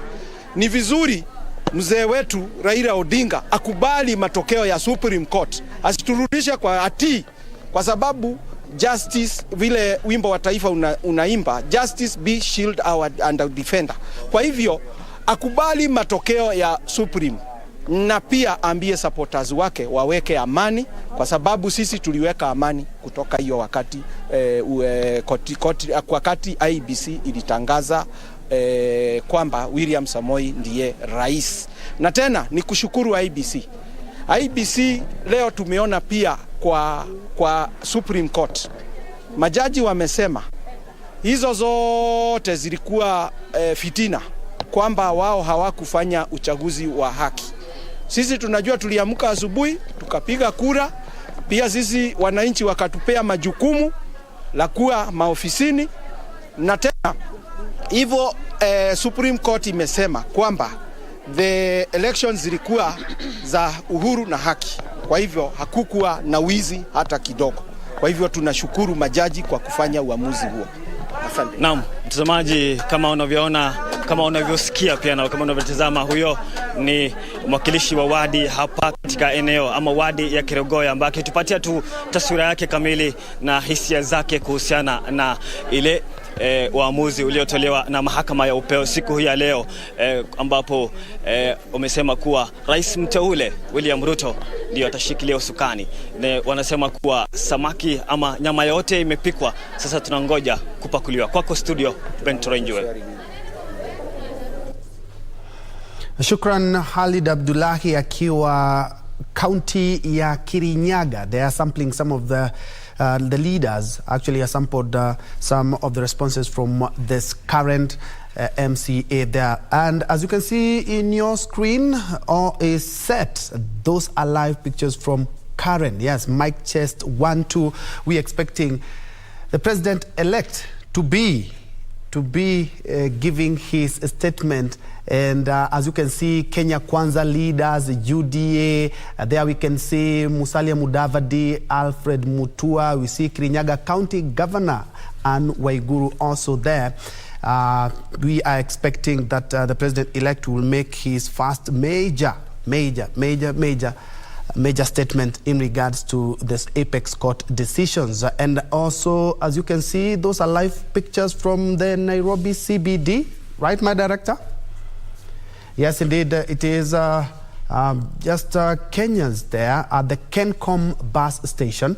And Kenyans there are waiting. There are big screens in various parts of the CBD there. And jubilant, some are continuing with their business after that decision. And those are live pictures now, again, from Karen. That is the resident of President-elect William Ruto there. Our leaders had gathered there and they were listening and keeping a keen eye on the happenings at the Apex Court. We do expect that a major announcement will be made. Leaders, as you can see, they are still streaming in just to congratulate the president-elect, who we expect to be sworn in as the 5th president on Tuesday the coming week. Ray? There, and we have been having a view of the country, so to speak, in various strategic counties as well as towns there, to just look at what Kenyans have to say and what is the general mood. This was highly anticipated.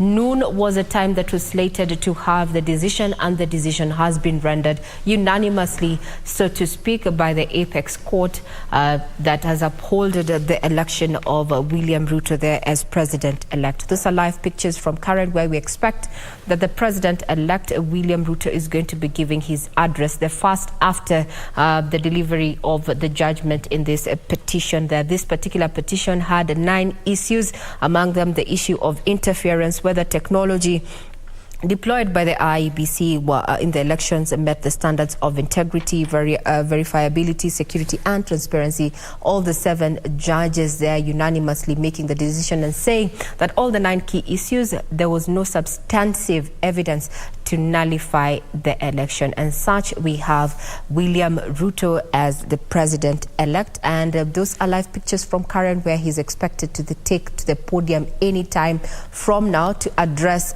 leaders under the Kenya Kwanza coalition there, as you can see, as well as affiliate members who already are the current residents, anticipating to hear from the president-elect, William Ruto there. That's the residents. And we can see contingent of security apparatus already there. We can see GSU as well, some plainclothes police there, just trying to ensure that the stage and the area itself is secured, awaiting that particular address. We're also having leaders there, as you can see. We're zooming in on Kirinyaga governor-elect there, as well as Ken Lusaka there. We're also having some members of the communication team under Kenya Kwanza there, led by former journalist Mohammed Hussein there. We're also seeing Alfred Mutua and ANC leader Musalia Mudavadi there, among the Kenyans who are eagerly anticipating the first address there, so to speak, after the delivery of the judgment of the presidential petition after the August 9th polls. Earlier on, we were just having views from Kenyans across the country. We gave you a look of how things are looking at in Electorate town, Uasin Gishu County, as well as Nyeri there and Kirinyaga, and also just a sneak peek into activities down at Kencom area, the Central Business District, where we have our reporters who have been just keenly looking at how the country is looking at. Now we soon let's have a listen into what Kipnusu has for us there down from Electorate, Uasin Gishu. Kipnusu, good afternoon.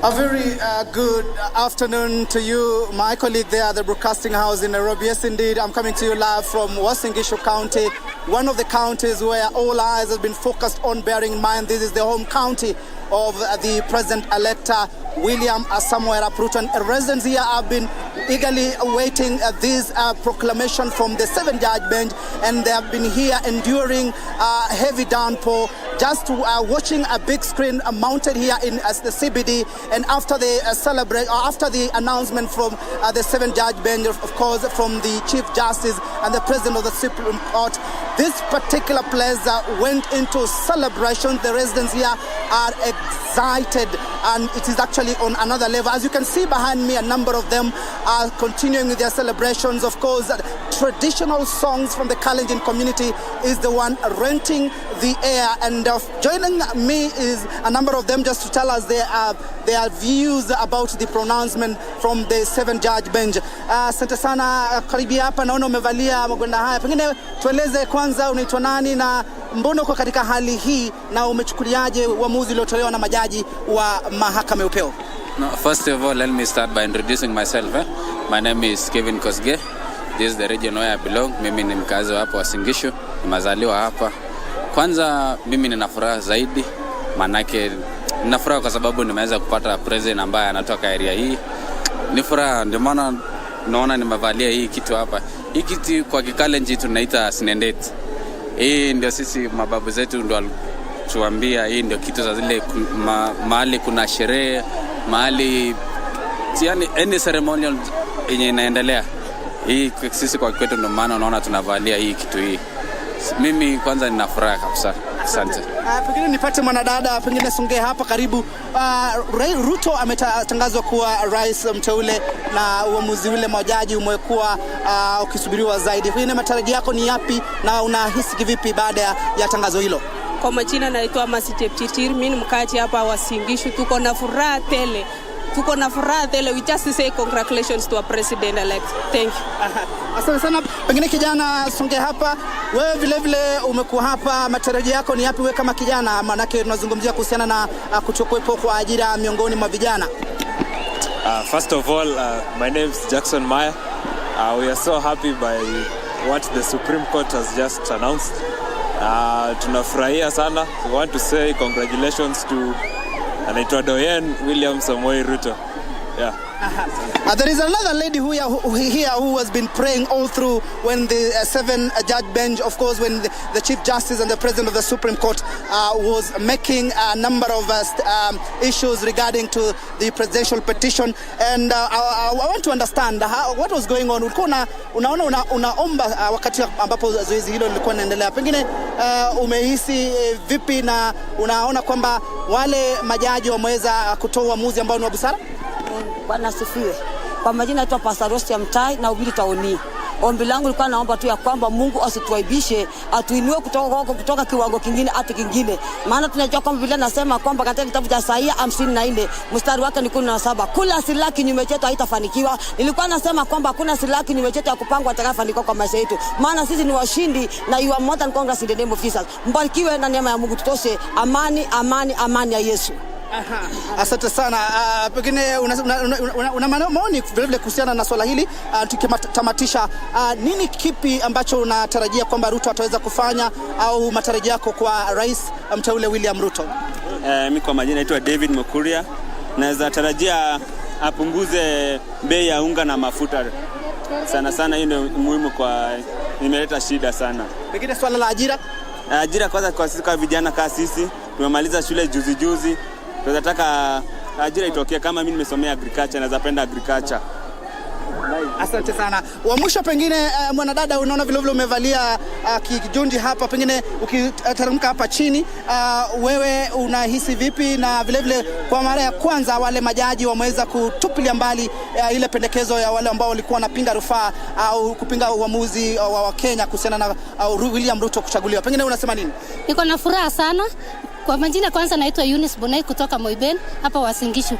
Niko na furaha sana kwa siku ya leo kwa sababu ni mara ya kwanza tukipata president amewania kitu for the first time na amepita. Kwa machache tunawashukuru. Congratulations sana Martha Koome. Asante. Wa mwisho?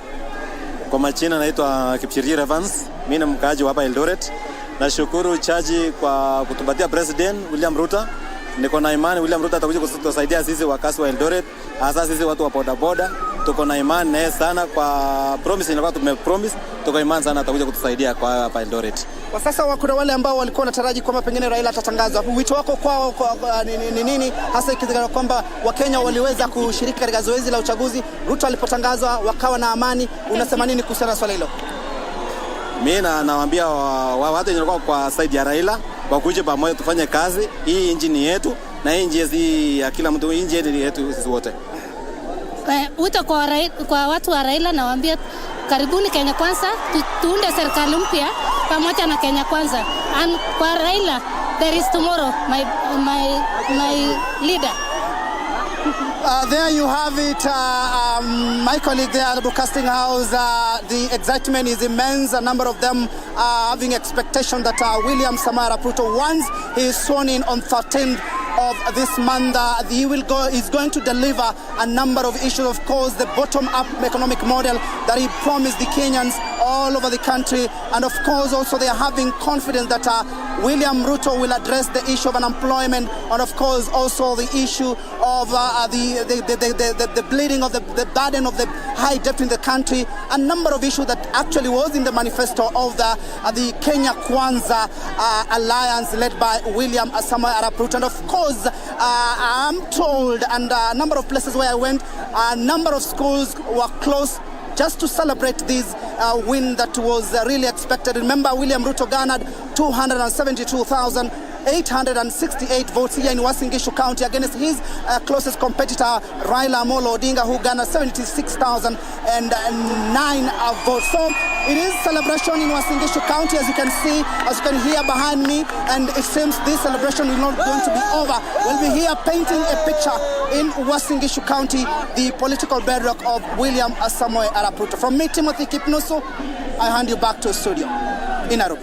Timothy Kipnusu for that particular update on what is happening in Eldoret town that happens to be Uasin Gishu County there. And as my colleague mentioned, that has been a bedrock for William Samoei Ruto there. Kenyans down there very ecstatic with the decision that the Apex Court just made in under 1 hour and a half ago there, upholding the election of William Samoei Ruto as president-elect. He's going to be sworn in after 7 days. That makes it September 13th. And we are going to be keeping tabs on that. We'll continue also to keeping tabs on various parts of the country, including the Central Business District there, where Hibak Said has been setting camp to just look at what is happening and as far as business is running, is operations underway in terms of public transport and such. And we're going to be bringing you up to speed with that. We are also monitoring what is happening at the current residence there, where we expect that for the first time after declaration there, or the verdict being read by none other than Chief Justice Martha Koome there, that upheld the election of William Ruto as the president-elect there. We expect that he's going to be addressing contingent of leaders that are already at his current residence there amid a heavy security presence.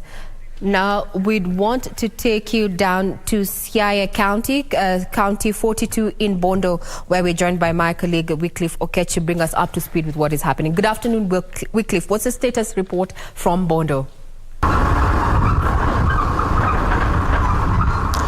Well, good afternoon to you, Regina Manyara, back in Nairobi. We are, of course, coming to you live from Bondo Town in Siaya County. This is the hometown of Azimio la Umoja presidential candidate Raila Odinga. And we know that the verdict that has been waited with bated breath has actually been delivered this afternoon by the 7 bench judges that forms part of the Apex Court. And now we can confirm actually the president, the Deputy President William Ruto is now the president-elect and will be sworn in on the 13th. And actually that has elicited quite some reactions across the country. We have seen celebrations in parts where William Ruto was actually very famous and popular. But then coming back down to the strongholds of Raila Odinga, we do know that this is the Siaya County, the home county of Raila Odinga, and we can expect that basically this is one of his political backyards and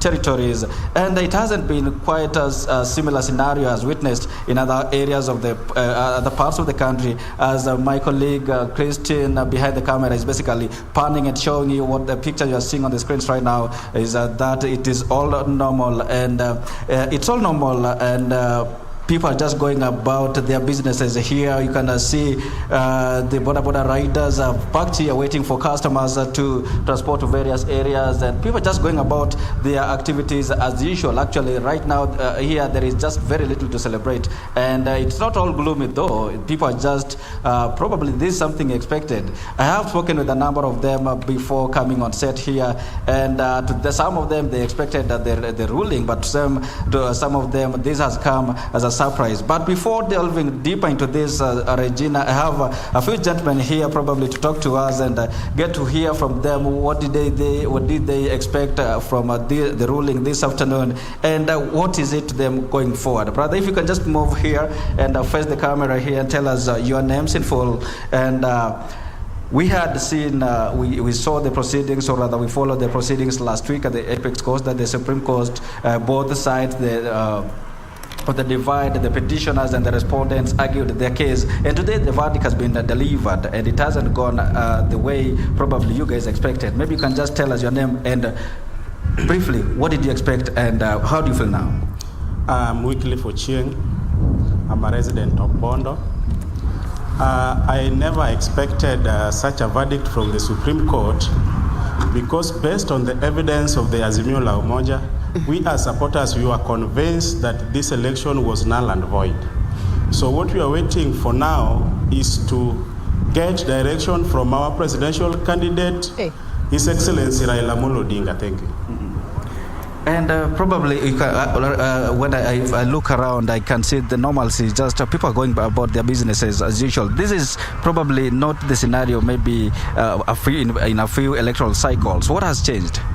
Nothing much have changed. If you are so keen, if you look at 2017, 2013, we supporters of Raila Odinga, what we do, we wait for him to speak to us.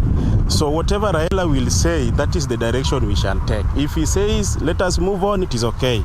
If he gives us another direction, that is it.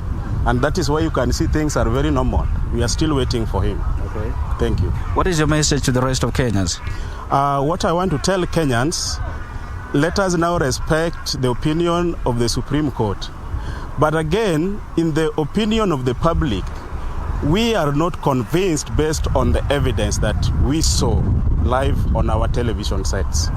Thank you. All right. Regina, I have a few more to interview and get the reactions regarding the verdict that was delivered. You can just come on set and look into the camera and tell us your name and what did you expect out from the ruling today, and has it gone according to your expectation? Okay, thank you. My name is Joseph Oyamo.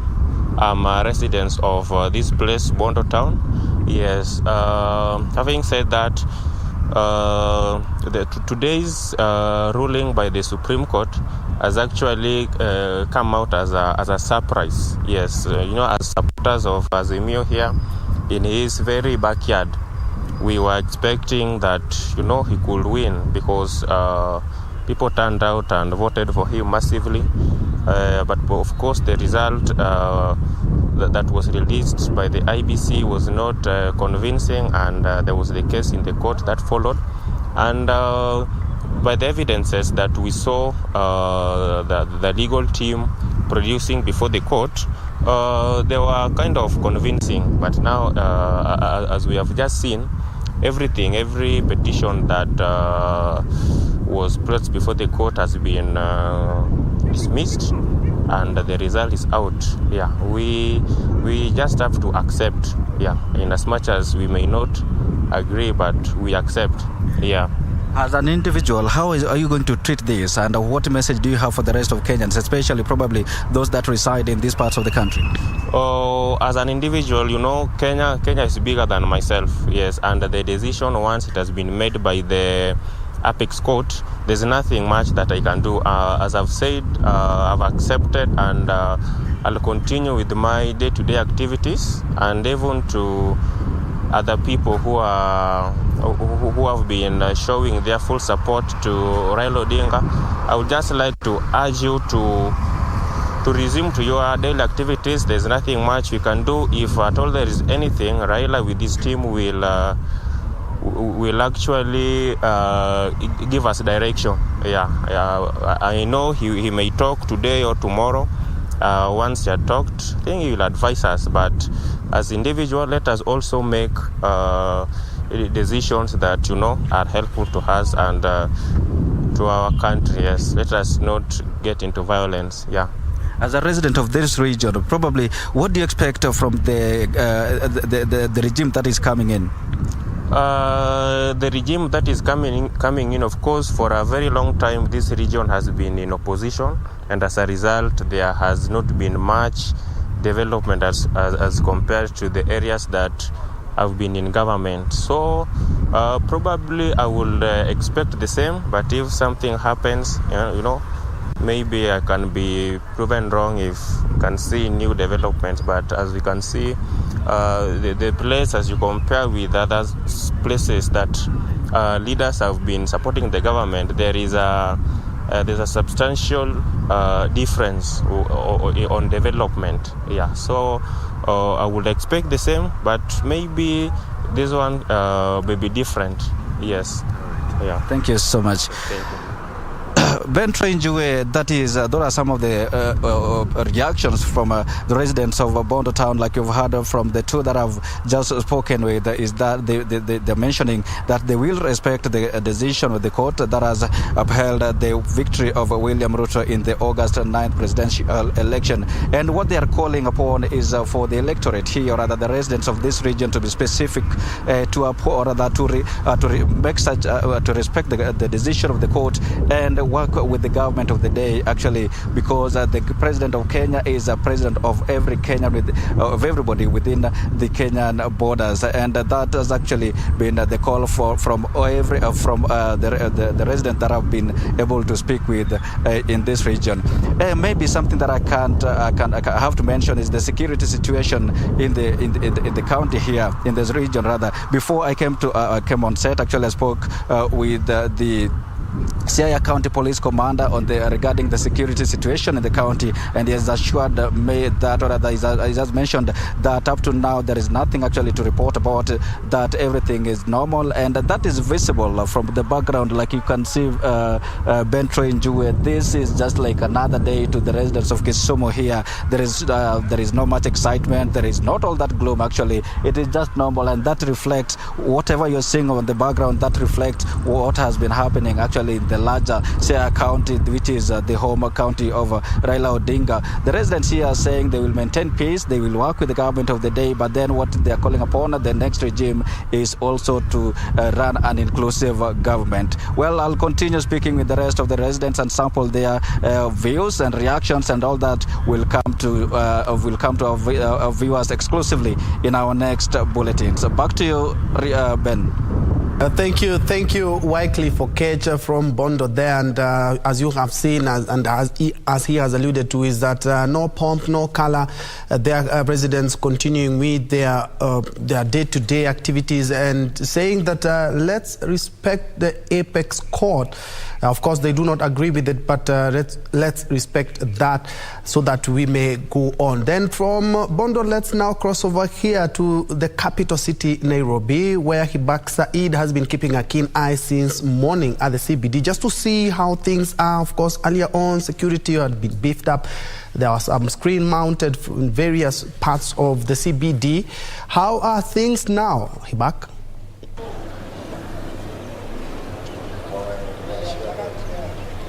Thank you, Ben Troy Njue. We are still here at the Central Business District, and just an update from when we last spoke.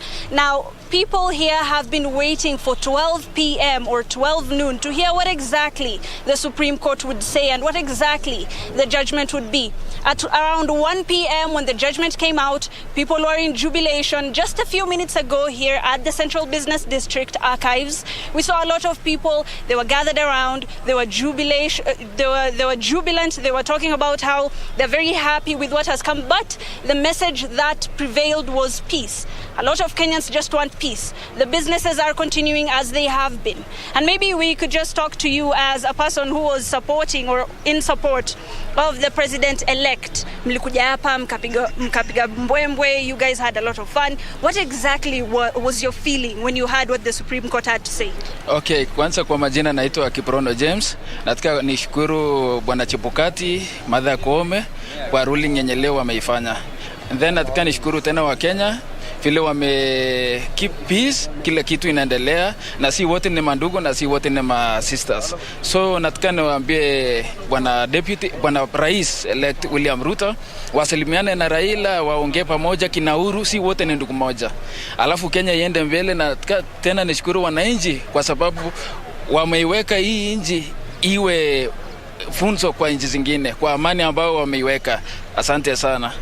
Now, that is just one side of the coin, Ben Troy. You hear the people are they want peace, they want coordination, they want cooperation. And maybe for the Azimio side, they also had you had your own side, you had your own story, you wanted your own ruling. However, the ruling was the president-elect would be Ruto, or rather the president, or rather the elections would be upheld.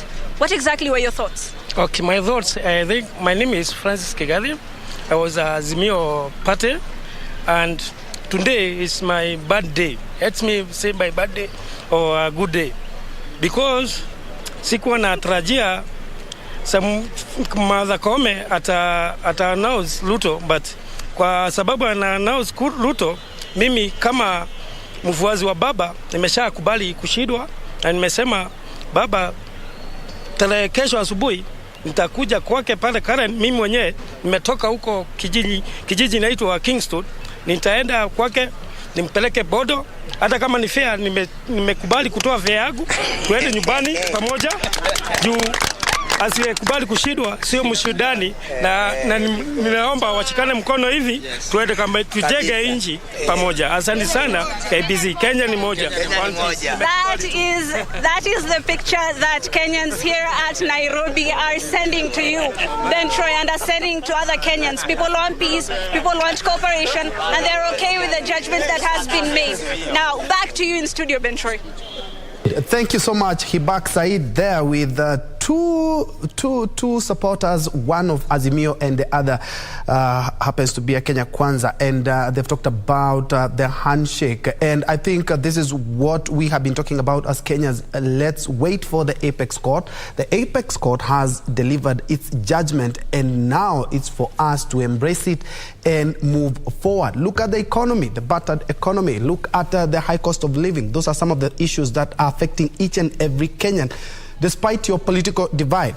That was Nairobi CBD. We are keeping a keen eye on various parts of the country, and looking at your screen, what you're seeing is another venue that we are giving a keen eye, and we have been doing so the better part of the morning there. That is the Deputy President residence, where President-elect will be addressing Kenyans from. And as you have seen, is that we have seen that a lot of leaders have already gotten to that. We'll be crossing over there. But on your screen is my colleague Simon Achola, straight all the way from Kisumu. Achola, how has things been there?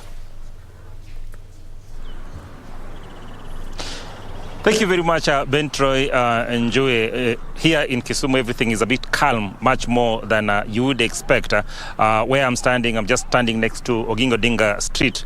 Now, 5 years ago, this street was a beehive of activities on a day like this, when the Supreme Court had annulled the then presidential election. All residents had actually gathered along the streets and were celebrating.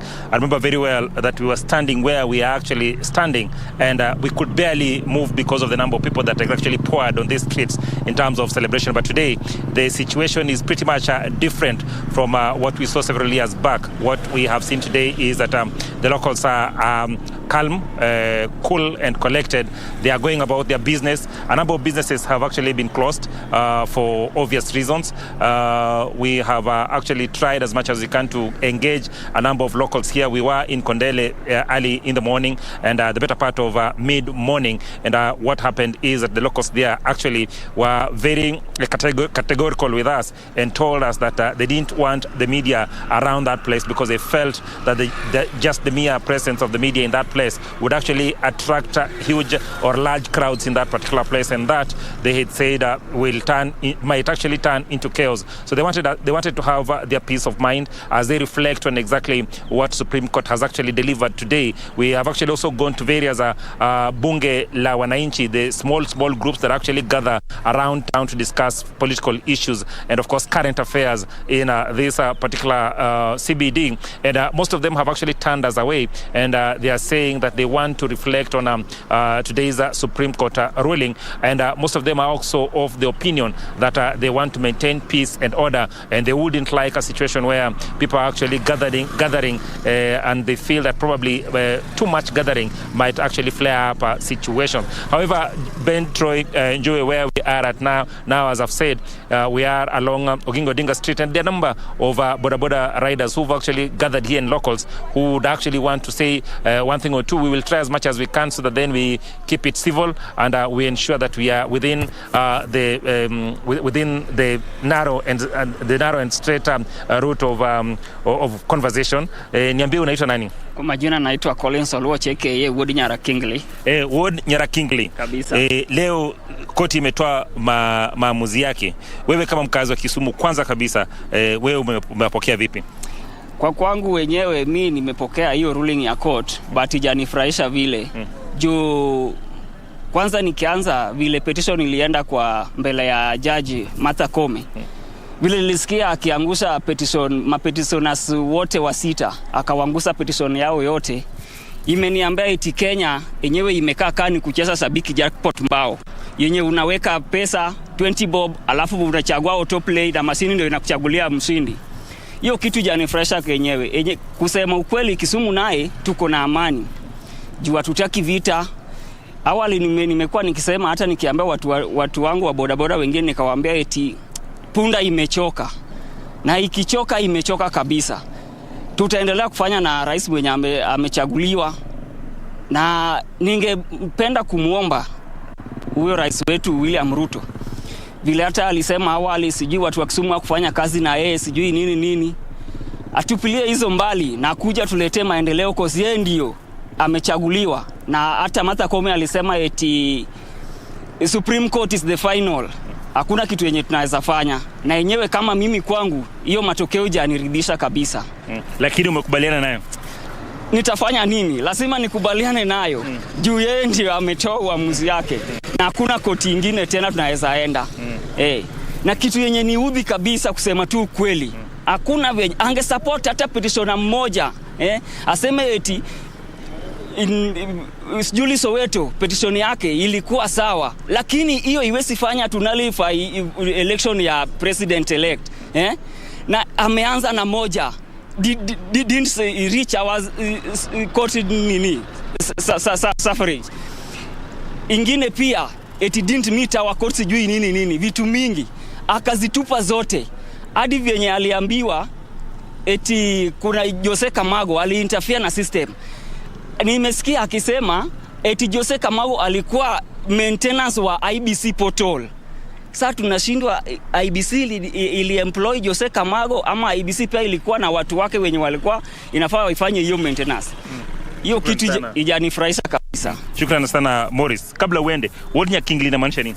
Wodnya Kingly ni jina ya pali mamangu amezaliwa hapo. Hata mkiwatch za zingine TV mnaonanga tumbili nasumbuaga watu hapa nyuma ya Kodiaga prison. Sasa mamangu amezaliwa hapo.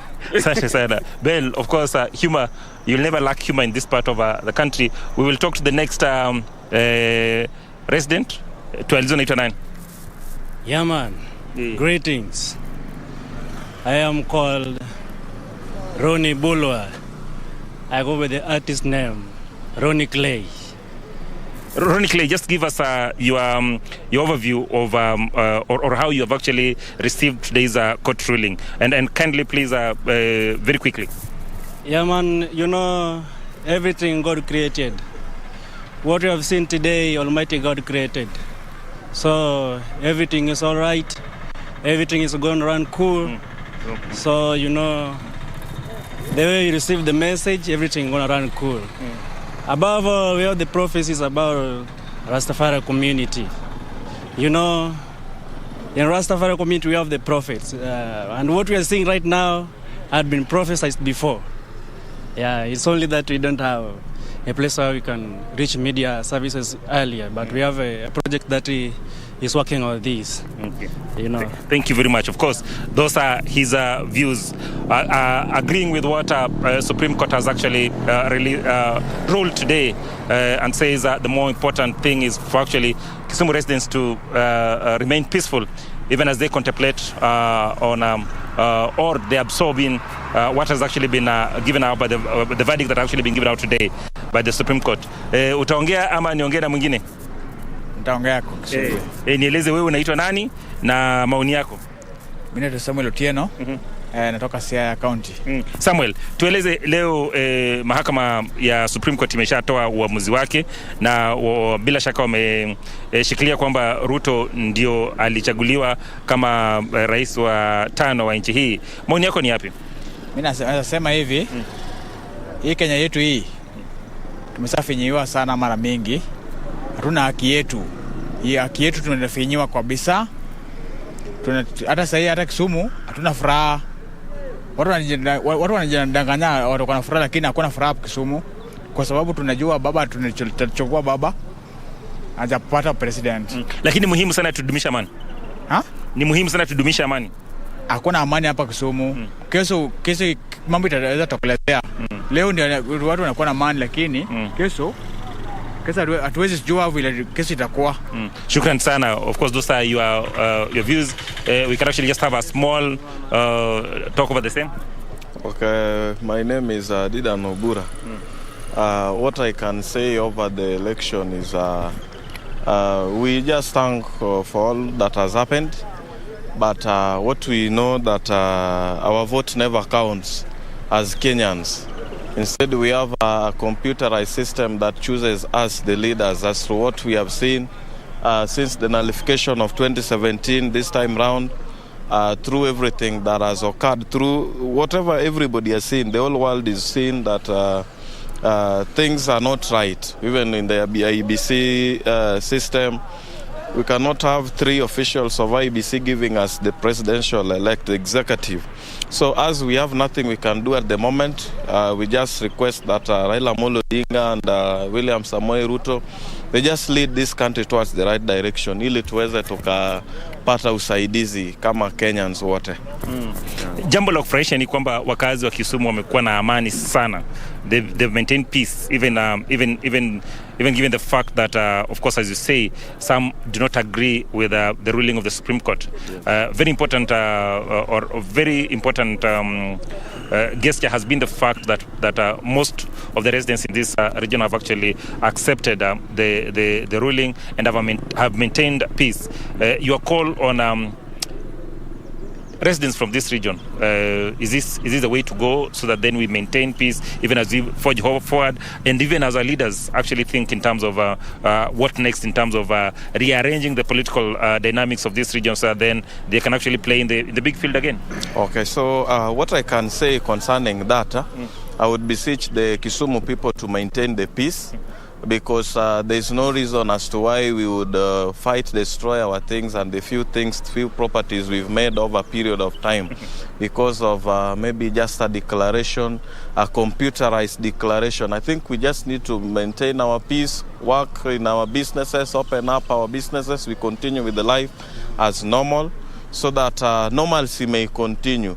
And we don't dispute working with William Ruto, because he is the president-elect.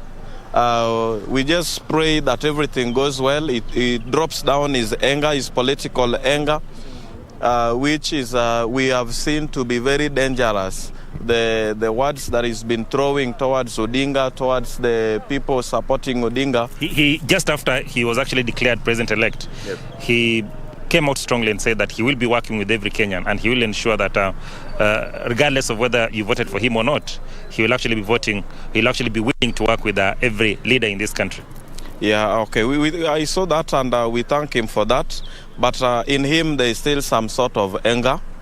But we would like to just ask him politely that if he's the one who is going to work with us, let him just drop all the political differences. He's now an executive leader. He's the Kenyan president, not the president of Nairobi, not the president of Nakuru. He's the president of everybody. And we have just resorted to work with him. What will we do? No matter our political differences, we were the stronghold of the Azimio, or our Azimio candidate who is Raila Amolo Odinga. Even him, he has this stronghold which is in Nakuru. So there's no problem with us being the stronghold of Raila Amolo Odinga. Let us work together for the benefit of the whole country. It's a very good place to end the conversation. We have another resident here who will actually tell us his opinion on exactly what happened today. Yes, you can. Okay. Imekuwa ngumu kwangu sana kukubali kwa matokeo, lakini kama youth wa Kisumu nishakubali matokeo. Na ni funzo kwa Wakenya wote kuona kama Kisumu leo tayari lijachomwa. Vijana wamechoka, tunataka kazi iendelee. Tukubali matokeo, tuendelee na kazi. Message yangu naweza pitishia kwa rais wa sahi, William Ruto. Sisi kama youth wa Kisumu mara mingi tumekuwa tukitoa ghasia na tumechoka na ghasia. Tumekubali kufanya kazi na yeye, akuje Kisumu tutembelee. Asichukue ile hasira ya election mpaka wa leo ni kama ni hasira awekwa roho yake. Sisi tumekubali kufanya naye kazi, tushakubali matokeo. Na tukubali pia sisi mayouth tunaandika kazi. Tuache tuhangaike hapa Kisumu kwa sisi hatukupiga kura. Tulipiga kura. Na tutafulie pia kazi kama si mayouth. Angalau hata vile ananiona kwa sahi nampasia hii message. Tufuatilie kazi bwana. Asituache kama inawezekana atume hata gari siku ya swearing in pia sisi tuende tunaangalia vile anakula kiapo na tumekaribisha matokeo vile yanafanyika. Naomba hayo chochote mahali pako rais mtarajiwa ama rais kwa sahi, tukumbuke kama Simba Youth. Asa mimi nakuomba bwana, hata kazi ya mkono nitafutilie, nitashukuru sana. Asante sana. We have another resident here who will actually also give us his views on today's ruling. Definitely. Thank you so much. My name is Malaki Apudo. I'm a lecturer at Maseno University here. And I want to say that today the ruling and the verdict is out, and we respect it. Of course, some of us have sentiments, we may not agree, but now that is the way and it's the final one. We just want to now ask our new president-elect, that is Dr. William Ruto, that the country is one and he has to lead us all equally, whichever way we voted. Of course, we would love him to come and visit Kisumu town. There has been a lot of rumors that Kisumu is always chaotic. As you can see, it's all peaceful. These are peace-loving Kenyans. And all we want is now just to see how the bottom-up economy is going to revive this economy. They've actually proved so many people wrong that we indeed are a very peaceful county. Definitely. People thought that Kisumu will be wild, there'll be bonfire everywhere. That has been totally dismissed. We are peaceful. All the shops are working. I'm just from an Airtel shop. I've been served well. All the things I was doing in town as usual has gone on well. So these issues of saying Kisumu is a bad place, like the other day the ambassador for America was saying, we want to dismiss that seriously. We are doing well. All we ask is just the Kenyans to move on peacefully, and there is always another time to fight it. You've intimated the fact that President-elect Dr. William Ruto is actually welcome to Kisumu, which is quite positive. However, moving forward, what are some of the areas that we need to focus on so that then we can actually foster that relationship? Because at times, the politics of this country has been that if you are not supporting this side, you're seen as opposition. How then do we move forward so to ensure that we move together as a unit? Definitely want to ask our new president-elect that the idea of the winner takes it all must not prevail. We just want to ask him that all of us are Kenyans and he should also focus on developing all the regions equally. We want equity for all the economic resources in the country. Kisumu has so many industries which are closed, the Kikomis, the breweries. We want all those awaken up so that our youths can also work. Let us not have a situation whereby everything is taken to Rift Valley and elsewhere. We want to see our youth also on the forefront. When it comes to forming the new government, we want to see ministers from all regions of Kenya. We want to see how our former President Uhuru did it through a coalition. We must have some form of coalition because Kenya comprises of the 14 million plus voters. And you can see it was a close neck-to-neck competition. You can imagine the 6.9 million that I also feel they've lost it. We want to feel to be part of the economy. Part of the economy. Yes. Just before I let you go, it would be unfair for me to allow you to go without asking you this question. Yeah. With the ruling of the Supreme Court, of course, the immediate repercussion is that Dr. William Ruto is the president-elect, right? Yes. His election is actually validated, right? But when you look on the flip side, the political fortunes of Raila Amolo Odinga and, of course, the region, what does it mean? Definitely, I would tell you that Raila Amolo Odinga still remains a hero in so many ways. For once, all these petitions that has been there since 2013, 2017, and now this one, Kenya is growing democratically. And I think without these petitions, we would be in a bad political situation. Now we have seen it. Even those who are going to vie next, they will be knowing that taking anything to the court may not mean you're going to win it again. We know where the court has also not treated as well. We all saw it. Very glaring evidence was put up from the court, and some of them have been wished away. Things like Jose Camago, even a class 2 can see that this was forgery. It was done live on IBC portal. We want to say that we just accept the decision of the court, but we do not definitely agree with it. So this is a lesson to those of us who are going to go into politics, that it is never all solved at the court, that we learn to now do our work well, even before we go to that court. Probably the last question. Yeah. The last 3 presidential elections, there have been petitions in court. Yeah. We've not seen people being taken to task in terms of arrest or what have you. Is it time that probably the court would have actually been explicit in terms of trying to arrest these situations that actually continuously, each electioneering year, bring us to the same situation? Yes, I would also say that is a sentiment that most of us were expecting to see the chairman, Chebukati, taken to court straight away. But you can see after the court's verdict... The commission is not just Chebukati. There are a number of people in there. So then of course, there's... all this rot ought to have been punished, because when you tell us to take everything to the court and the court decides who the winner is, then other things are put under the carpet.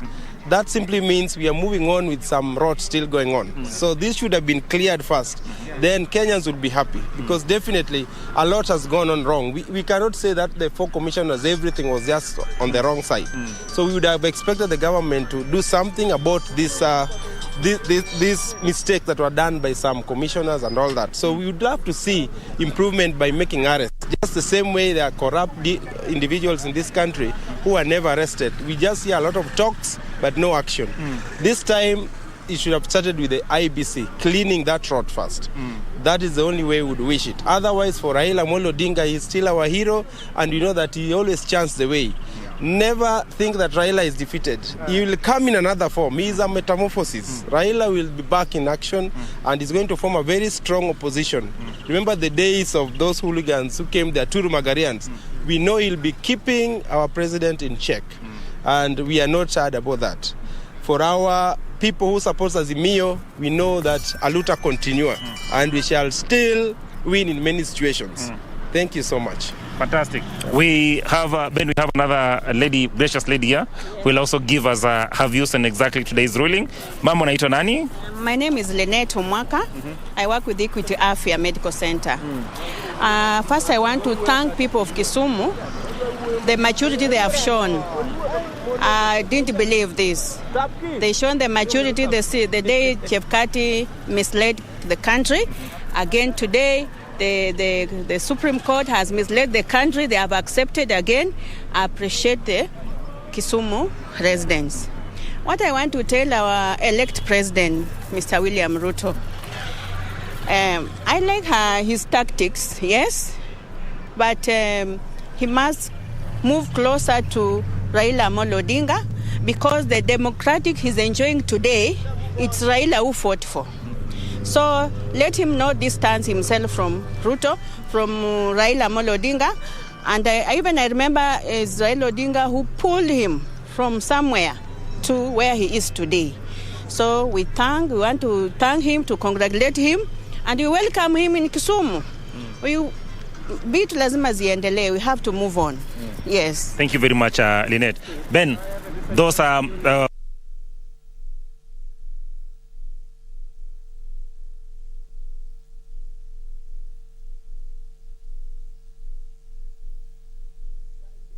Thank you so much, Achola Simon there. Apologies for that technical hitch, but he has sampled quite a number of resident sentiments in regards to how they have gotten the Supreme Court or the Apex Court decision, which has affirmed the election of William Ruto as President of the Republic of Kenya. And news just in is that IBC also will be holding a presser a little bit later at about 4 p.m. And of course, we will be headed there to know exactly what they have to talk about. And as you can see on your screen, from where the cameraman is, you can see that that is William Ruto's Defense Council, flanked by a lot of leaders there, led by Senior Counsel Fred Ngatia. I can see Katwa Kigen. I can see Senior Counsel Kioko Kilukumi, and a host of other lawyers and advocates who were assisting in the presidential petition.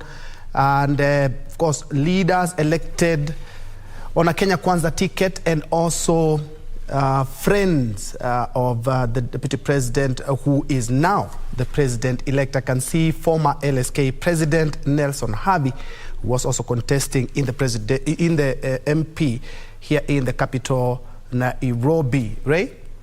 Well, as I said, we have heard so much, especially from Kisumu there, and as our colleague there Simon Achola put it, is that Kenyans down in Kisumu are rather peaceful, sites that are very different, rather divergent from what was expected and what was recorded in 2007, 2008, as well as 2017 there. Just showing that the electorate has come of age. We have matured, that we're going to remain peaceful and let the various organs of the country continue making the decisions as required, rather by duty. Now, I want to rope in a constitutional lawyer as well as Gibson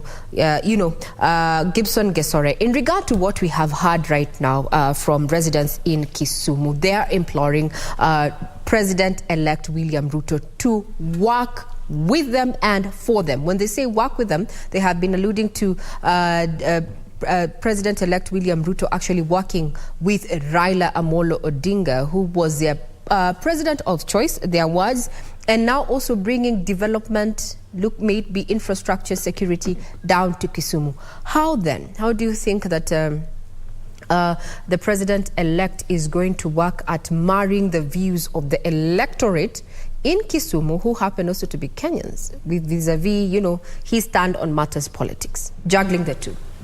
I think, thank you, Regina, for that question.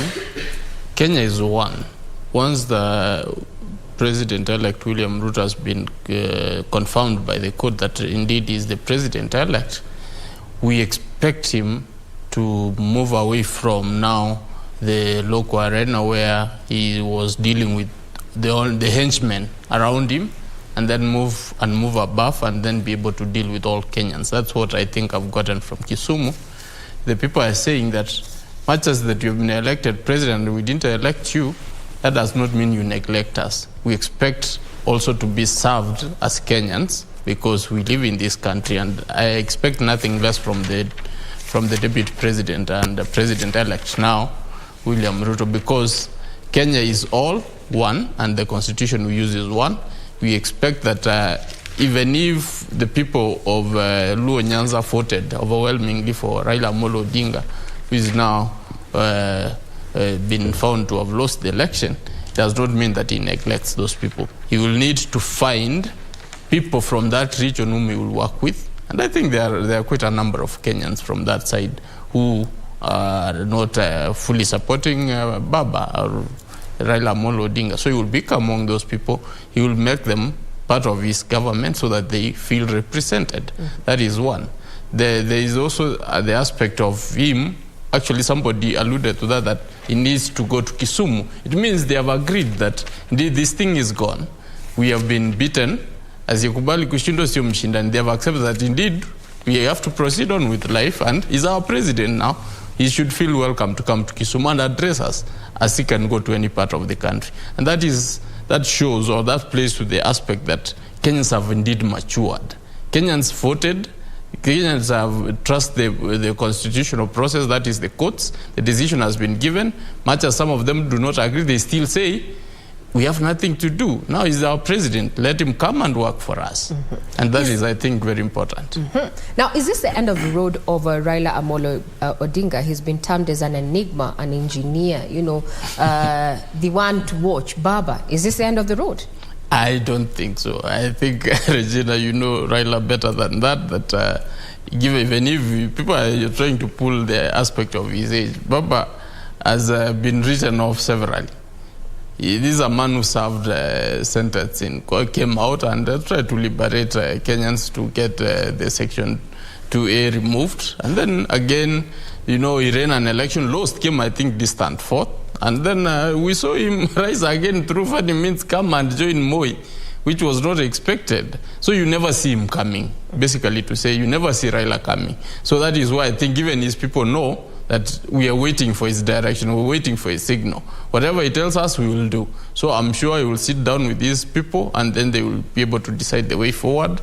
In one way or another, after the BBI, we wrote him off and said, now he's finished. But then here he is. From the shots that you are seeing, we're seeing the family of President-elect William Ruto. They're led by Nick Ruto as well as June Ruto, just trying to access the podium there. And in this podium, we have seen various leaders as well as part of the legal team that were defending the election there. That is his family there. Now we'll be referring to it after the swearing-in ceremony that is slated for 13th September. That is going to be the first family there. Nick Ruto leading his siblings there as well as a sister. And that is a fast family. So these are just direct signs that we are expecting any time from now to be hearing from William Ruto, President-elect. And this is after the Apex Court upheld his election there. Now, as we continue to wait to see if we're going to have that particular address from now, we were just looking at the ripple effect of this particular verdict and when it comes to the life and time of Raila Odinga there. And my guest in studio, that is Gibson Gesora, maintains that Raila is an enigma. We are not over and done with Raila. But now, let's talk about the issue and the role that we expect to see that the opposition is going to be playing. There's been a lot. What is your take, Gesora? I think... okay, what you can see that is Deputy President-elect Rigathi Gachagua also accessing the podium there, trying to access the podium. He's flanked by the wife there. And these are just live scenes from current residents. Clear indication that we are about to get that speech. That is a man who has been credited with delivering, especially in Madeira, where he comes from, and he participated in the debate there and took Kenyans by storm there. There's a lot of misconception and perception in regard to his capability to actually hold fort on his own, but he took Kenya by storm, so to speak. So we have the Deputy President, elect, that is, Rigathi Gachagua, flanked by the wife there, just getting to the podium. Earlier on, we just saw the first family there, Nick Ruto as well as June Ruto there. Anytime from now, we expect to see, and there he is, man of the moment, President-elect William Ruto there, walking out, flanked by his wife, Rachel Ruto there. And in her official tweet, Rachel Ruto took time to congratulate the president-elect, and she said that indeed she's proud of the steps that have been taken and that he has held steady. That is a man of the moment who has made history by being the first deputy president to succeed his boss at one attempt there, and following the judgment that has been delivered by the Apex Court this afternoon, they said that indeed he was duly elected as Kenya's fifth president, having garnered at least 7.17 million votes in the just concluded August elections. As you can see from his demeanor there, he's a man full of relief. He's a man who is happy. He's a man who is thanking even his, council there, that is Ngatia, who led a contingent of at least 50 plus legal minds to ensure that that particular declaration that was made by IBC Wafula Chebukati chair there, he remains as is. Both Sholei there among the people who are congratulating or rather sending their felicitations to President-elect William Ruto. These are live scenes from the current residents there. A moment, let's have a listen in.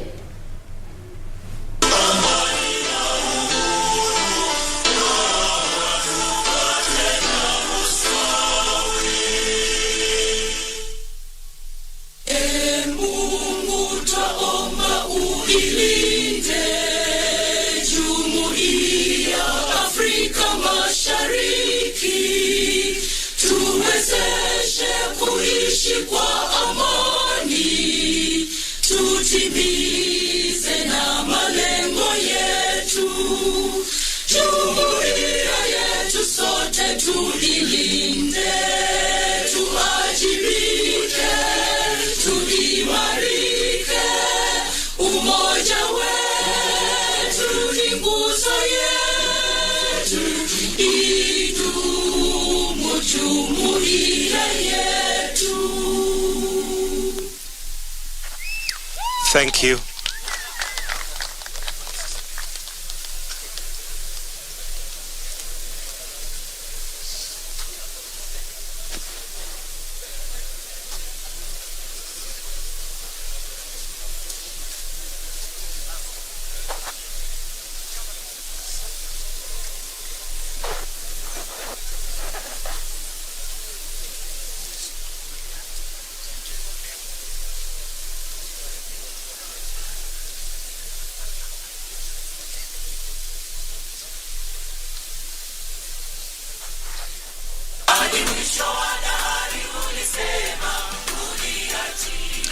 All right, we're going to start with a word of prayer, and we're going to ask the spouse of the Deputy President, Pastor Dorcas Rigathi, to lead us in a prayer. Welcome. Let us pray. Our dear Heavenly Father, we stand here to worship and to honor your holy name. You are God all by yourself. We thank you for the great country of Kenya and to every person that came out to vote and exercise their democratic right. Our Lord and our God, we bless you, we honor you, and as we stand here, Jehovah God, to celebrate another milestone where Kenya, Jehovah God, is being lifted up to become a country where God reigns. We worship you and we honor you for the president who you have given to us and the deputy president, our Lord, and everyone who has been elected. We pray for the unity of all Kenyans, that we will become one people and one nation. Let the unity of God the Father, the Son, and the Holy Spirit become our national anthem. In Jesus' name we pray. Thank you very much. You may take your seats, those of you that have seats. And we'd like to now call Honorable Eden Duale to just come and address us. Welcome. Or for prayers, sorry. I beg your pardon. Let's pray. In the name of Allah, the most gracious, the most merciful, praise be to Allah, Lord of the world, the most gracious and the most merciful, Master of the day of judgment. It is you we worship, and upon we call for help. Guide us to the straight path, the path of those who are blessed. You have blessed, not of those against whom there is anger, and none of those who are misguided. Amen. Thank you very much. So for now, I'd like us to, those of us who are seated, stand up as we welcome the Deputy President, His Excellency Rigathi Gachagua, to come and to just address us from the podium. Tumpigie makofi tafadhali. It might take getting used to kuzoea hiyo title mpya, lakini zoea.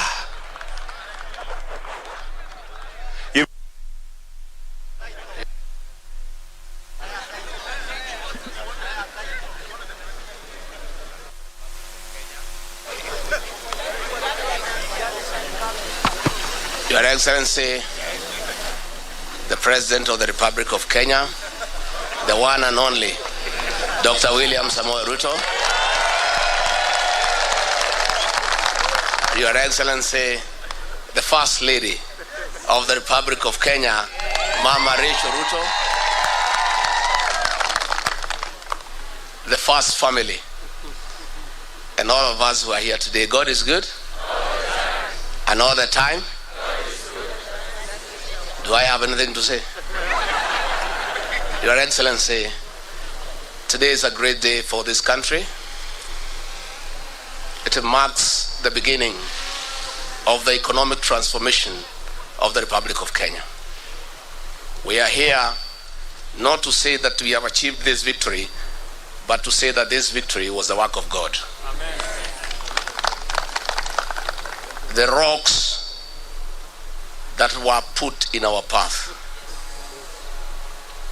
could not be lifted by a human being. It is all the work of God. And I must say that we have seen the heart of God all through for the last 4.5 years. It's been a long and a tedious journey. Against all the odds, against serious mobilization and weaponization of the state machinery.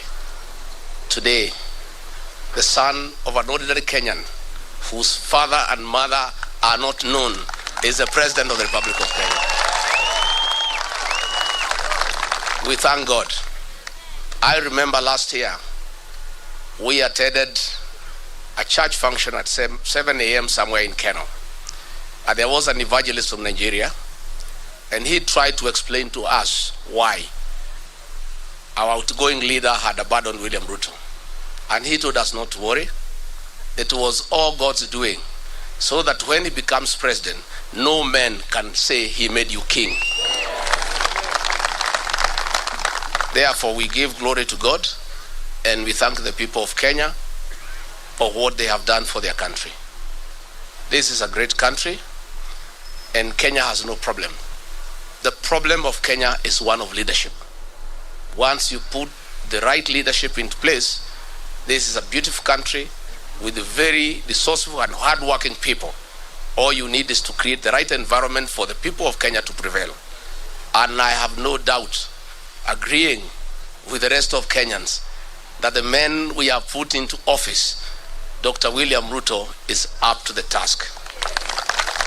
So, Your Excellency, mine is with a lot of humility to assure you that myself and the team under you, we shall give you the necessary support so that you can pretend over the transformation of this beautiful country. We shall work day and night, but I must admit that though we may not be able to be as hardworking, to be as zealous, to be as passionate as you are, we'll give it our best shot. And I want to urge all our colleagues in this struggle, those who have been persecuted, those who have wounds, please let this victory heal all our wounds. And let us get to work. We have work to do. We are inheriting a dilapidated country with a 10 trillion public debt. We are inheriting a country with 6 million young people who have no jobs. We are inheriting a country with 14 million Kenyans in CRB. We have work to do. And let nobody cheat you that it is easy. We have to work from day one. So let bygones be bygones, and let all those who are against us, we invite them to join us. We build this country together. We have nothing against anybody because we are Kenyans and we are good people. And all we want is the economic transformation of our beautiful country. Before I invite our president, let me take this opportunity, Your Excellency, if you may allow me, give a word of assurance to the public service. We are aware that your morale is low. We are aware you feel demeaned. We are aware you have become non-productive because of what you have been taken through. I want to assure you on behalf of my boss that our first job is to restore the dignity of the public service. Our first job is to cushion civil servants from harassment by officers in the police force under the guise of fighting corruption. Our work is to protect the civil servants from extortion. Our work is to make sure that we get a working public service to assist us in the management of the affairs of this country. And I have no doubt in my mind that if all of us support Dr. William Ruto and his team, in a year's time, he will restore Kenya to where President Mwai Kibaki left us. It is now I'm the most privileged person to invite a brand new president. So join me in inviting the President of the Republic of Kenya, Dr. William Samoei Ruto, to come and say something.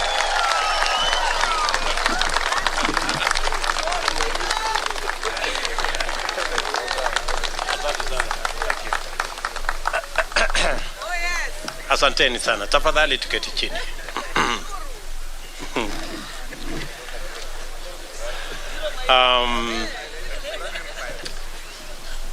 Of course you agree with me that I am overwhelmed. This is a moment like no other. And let me first take this opportunity to thank the Almighty God. Yes, it is God. I say it is God. Without God, we wouldn't be here.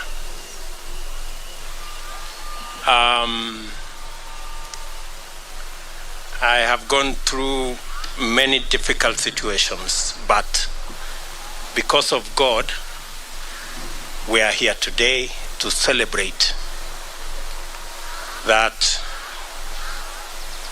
Today, the people of Kenya have made a choice, and that choice has been confirmed by our judiciary.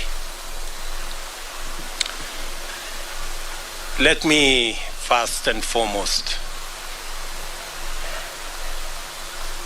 say we are truly grateful as a team, as the Kenya Kwanza team. We are grateful to God because we have come a long journey. We have worked hard. But as the Bible teaches us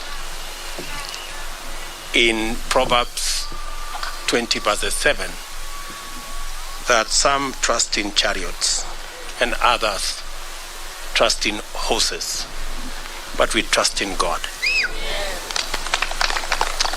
It's not the waking up early.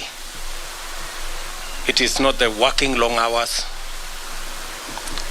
It is the favor and the grace of God that has gotten us here. And we are acutely aware of that. Let me also, in a very special way, thank many people who have prayed for us from across the religious divide. Many people have prayed for us. In fact, I said on the day I was given the certificate, I said we were prayed into victory. I want to thank many people who prayed across this country. Many people fasted, and we are truly, truly grateful. And I want to say to the people of Kenya and to those who have made effort to get us here that we will not let you down.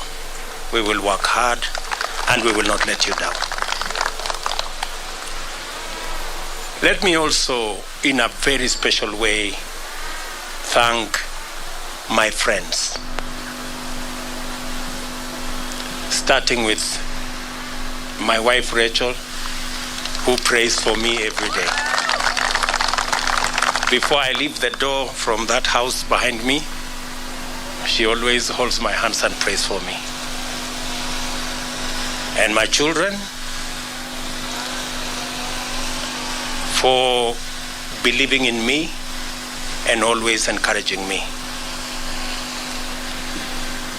Very special thanks goes to my friends seated here, the people we started this journey with, under very difficult circumstances. I know many of you have suffered because of being my friends. Many of you have been taken to court. Many of you have been harassed, your children, members of your families. The only crime is that you chose me as a friend. I don't take it for granted that you are my friends. We started with many of you who are formerly members of Jubilee. You know what happened to us. I do not want to say. But we believed in a better Kenya. We believed in a freer, more democratic, more rational Kenya. Along the way, many brothers and sisters joined us from other political parties. I want to also say a very big thank you to them. They gave momentum to our journey. And I want to say asante sana.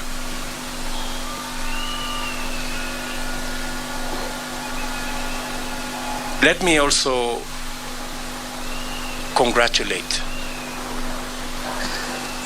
and recognize and appreciate the people of Kenya who believed in us.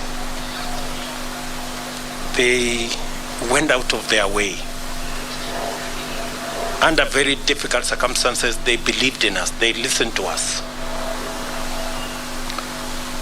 You know, the legendary Mama Mboga and Boda Boda guys, they are the heroes of our campaign. They defined this election. They were the embodiment of our quest for a better economy for our Kenya, for our country.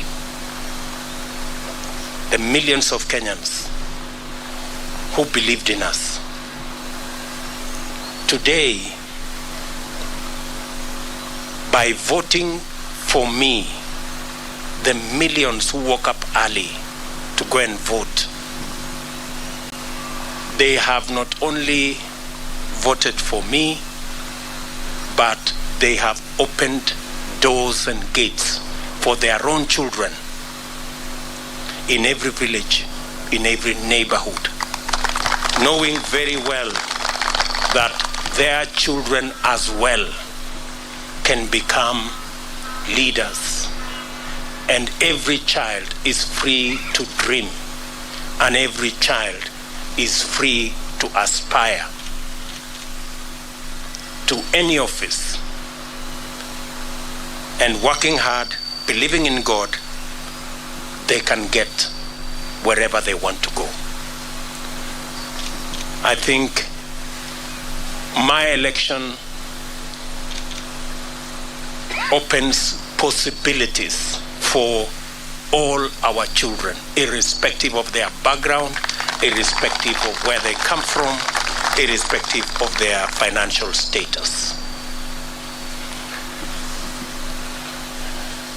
But this afternoon, with the unanimous decision of the Supreme Court of Kenya, our lengthy, suspenseful, and protracted election has come to an end.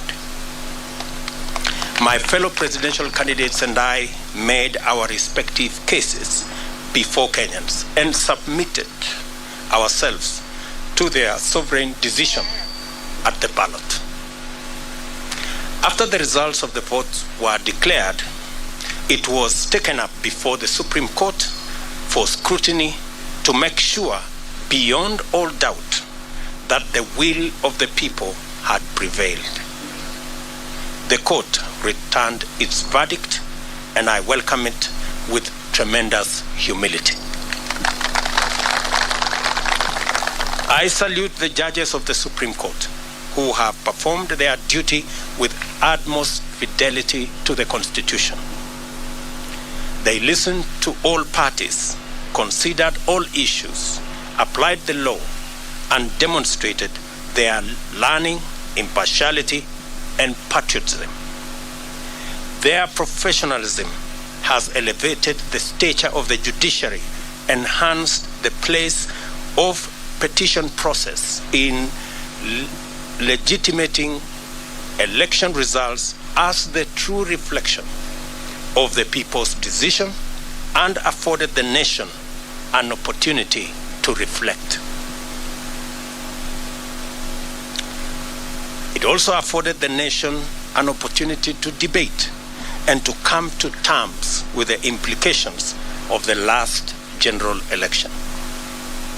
I do not take this for granted, and I thank the judiciary in general and the Supreme Court in particular for staying strong as the shining beacon of constitutionalism and the rule of law, even in the most daunting of circumstances.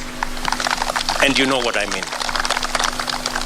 The Supreme Court scrutinized, examined, and dissected and tested the declaration of the Independent Electoral and Boundaries Commission against the high standard established by the Constitution.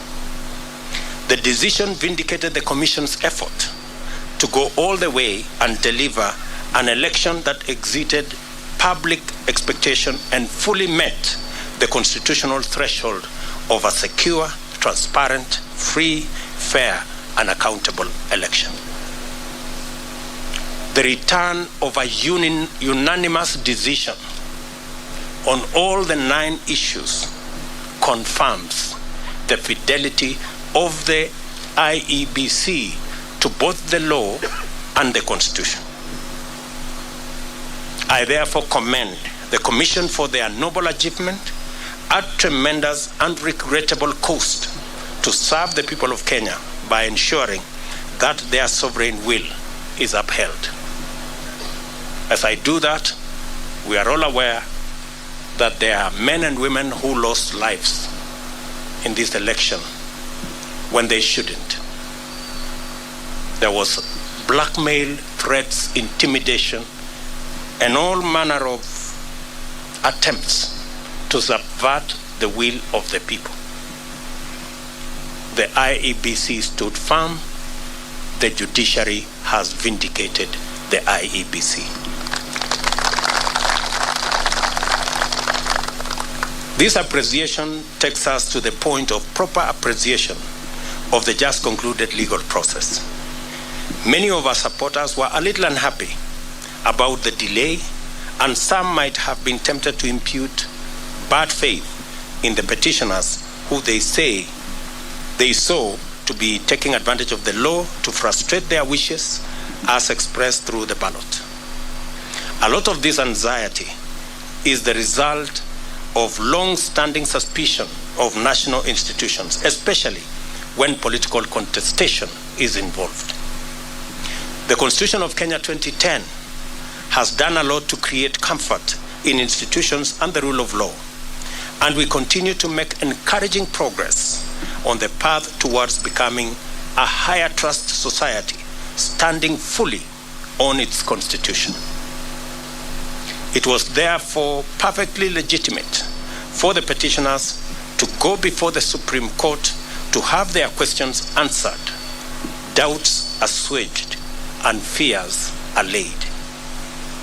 By exercising their constitutional right to take advantage of opportunities to establish the truth, the petitioners tested the result and inscribed upon it the highest stamp of judicial, legal, and constitutional approval.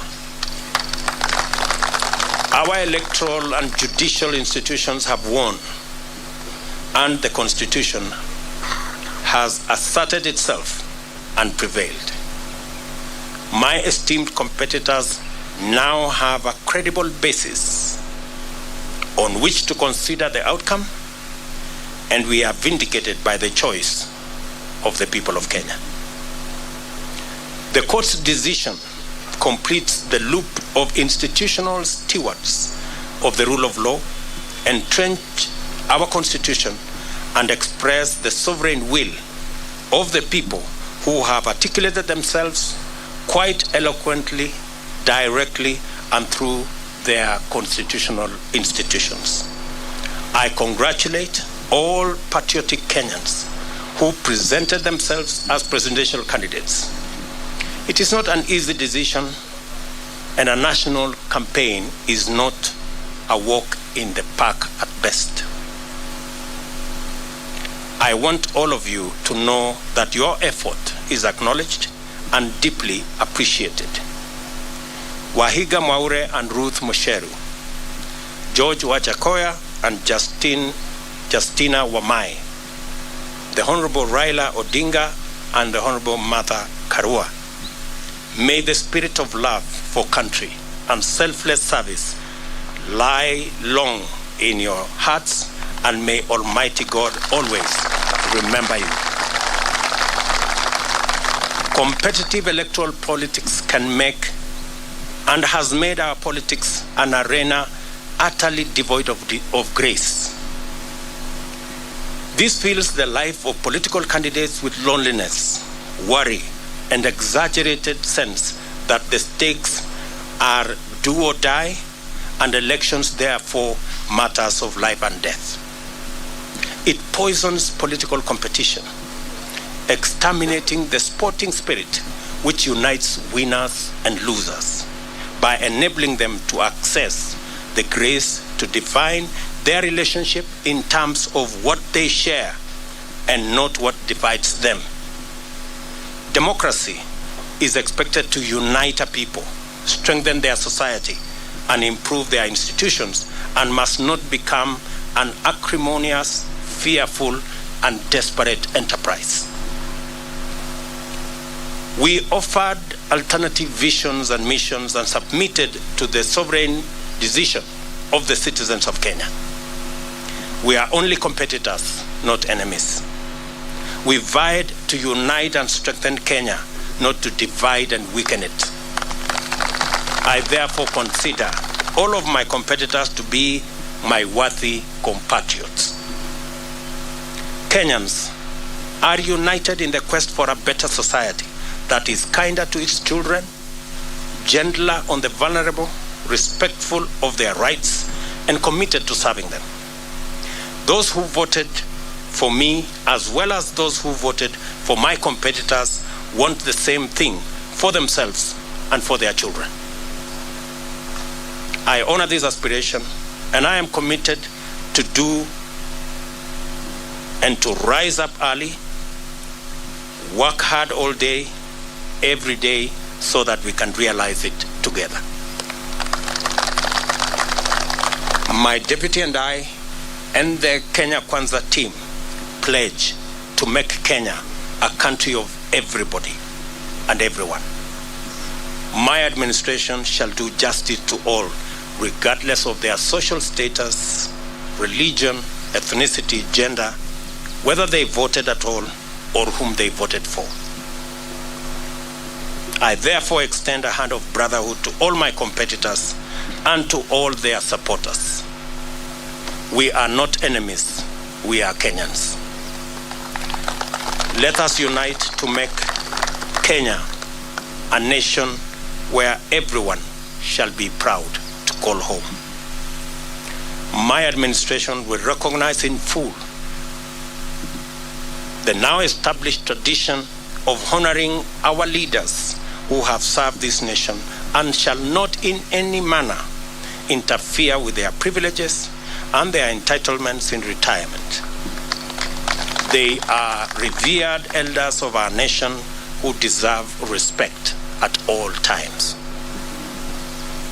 It is now time for us to prepare for the day when we wake up to the momentous duty to serve Kenyans. Let us all reflect on our contribution and look forward to build this country and nation together to achieve the glory of Kenya, express its heritage and splendor, and fill every Kenyan heart with thanksgiving. As I said earlier, the hero of our campaign is the legendary Mama Mboga and Boda Boda. The hero of the election is one Wafula Chebukati and the Independent Electoral and Boundaries Commission. And the hero of our democracy and the rule of law and constitutionalism is our judiciary. We celebrate all Kenyans, and I pledge and commit to work as the Kenya Kwanza team in making sure that we take Kenya to the next level. I will be making a much more comprehensive statement further down the road. I thought I should recognize everybody who has made a contribution towards this success today. As I said, it's not about me and my good brother Gachagua and the leaders who are here. It's about all millions of Kenyans who have made a contribution to us getting where we have. I will shortly be putting a call to my good friend, President Uhuru Kenyatta.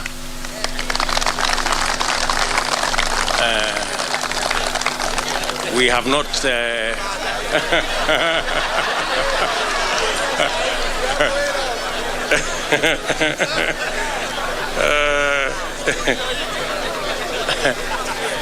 we have not I haven't talked to him in months. But shortly I will be putting a call to him so that we can have a conversation on the process of transition.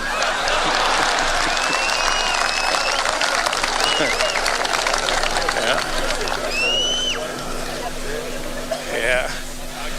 I know he worked hard in his in his own way, but the people of Kenya have made a decision, and we have absolutely no issue with the democratic choices of any Kenyan. You remember I said earlier, when I chose to support Uhuru Kenyatta, I did not give him conditions that he must support me. I have made that very clear. So I take no offense at all that he decided to choose and support somebody else. And therefore, we will remain friends as we have been in the context of where we are. And, and we look forward to building on the foundation that's already there in the many issues that I worked with him, and be able to take Kenya to the next level in the many things that we would have wanted to do that we did not do. We are a very responsible people. Government is a continuous enterprise, and we will complete all the projects that have not been completed, as we have said, and we will build on that foundation the programs that we have committed to the people of Kenya, and we will hit the ground running because we are aware of what we need to do. I will also be putting a call to my worthy competitors, beginning with Raila Odinga, my worthy competitor, with his Azimio team, so that we can begin to contextualize how we are going to work together for the people of Kenya. Those of us who will be working from the executive, and the Azimio team who will be working from the opposition.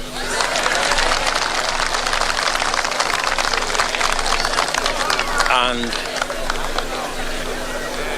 as I committed to the people of Kenya, I believe in the rule of law. I do not believe in the handshake stories.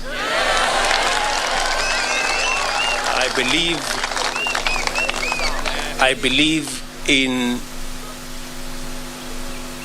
an accountable government held to account by a responsible opposition. That is how Kenya is going to move forward. And so I look forward to a conversation on how they will hold us to account and make sure that we deliver on the commitments that we have made to the people of Kenya, and public resources are put to good use in an accountable manner, and so that we can reap the benefits of what the people of Kenya have done in electing us into office. We will then be working with all the other people as we get down to doing what we committed to the people of Kenya that we do. I know there is huge expectation. Many people are texting me and asking, when is the Hustler Fund going to be launched? Many people are asking me, many farmers want to know when subsidized fertilizer will be available so that they can get on with the journey or with the business of growing food for us so that we can reduce the cost of living. Many farmers are asking when we are going to begin the journey on agro-processing and value addition. Many people across Kenya want to know when we are going to begin our housing program. I want to commit that as soon as we are sworn into office, in fact, beginning tomorrow, I will be working with the people in government offices so that by the time we get sworn in, we will have work to do and begin the process of implementing our plan. Let me say to all of you, I know many people have come here. I know many members of parliament are here. Many governors are here. Many senators are here, members of county assemblies. Let me take this opportunity in a very special way to recognize our legal team. Led by Senior Counsel Fred Ngatia and Senior Counsel Kioko Kilukumi and Senior Counsel Kiragu and of course my chief agent and team leader of the legal team, Professor Abraham Kithure Kindiki. And all the senior lawyers here, let me not mention all their names. We had the best legal team anybody could assemble. And we are very proud of you, ladies and gentlemen. Thank you very much for protecting our victory and for doing your bit. I remember when I talked to them, I told them those of us who are politicians have done our bit. We handed over the baton to them, and I told them they should not drop the baton. And they brought it home in one piece, and we want to celebrate them. Tuwapige makofi jameni hawa mafunzo.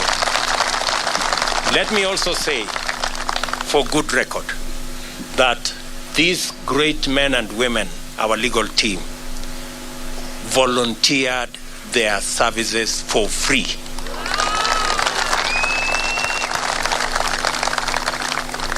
It is amazing that they said this is a patriotic duty they are doing for their country. And they were going to donate their time, their intellect, their professionalism to make sure that they do that is what is right for Kenya. Ladies and gentlemen, I sincerely appreciate on behalf of the Kenya Cancer team your sacrifice, your contribution, and your commitment to this journey. Asanteni sana.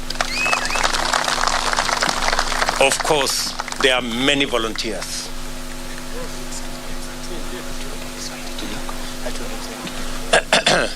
There are many volunteers who came across. There are many people who supported us in many ways. There are many people who contributed merchandise. Many people contributed resources of all types. Merchandise, airtime, equipment, transport, and it was just amazing. We ran a campaign. Many people believed that I was very organized, but I want to tell you, it was not me. Everybody made a contribution. That's why the whole thing looked seamless. We didn't have to push nobody to do nothing. Everybody did what they were supposed to do without asking. So I want to say thank you very much to our team. I want to announce that this marks the end of the politics of deceit and the politics of betrayal and the politics of conmanship. It is the end. We want the politics of the Kenya of the future. Every leader must be held to account on what they say, and they must match what they say with what they do. I promise you, ladies and gentlemen, that with the opportunity God has given us, we want to have a country based on the rule of law. As my deputy has said,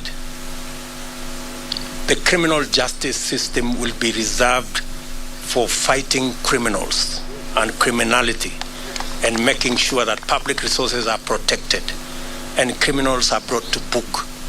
The criminal justice system will never be used again for political reasons.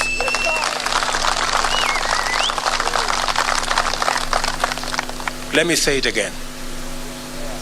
The criminal justice system will never be used again against those who have a contrary view, political view, to ours. I want our competitors to rest assured that though the rest of us have been subjected to threats, blackmail, intimidation, and unnecessary fights, I commit that under our administration, nobody will be vilified or victimized or prosecuted for holding a contrary political view from ours. This is a democratic country, and we want to remain so.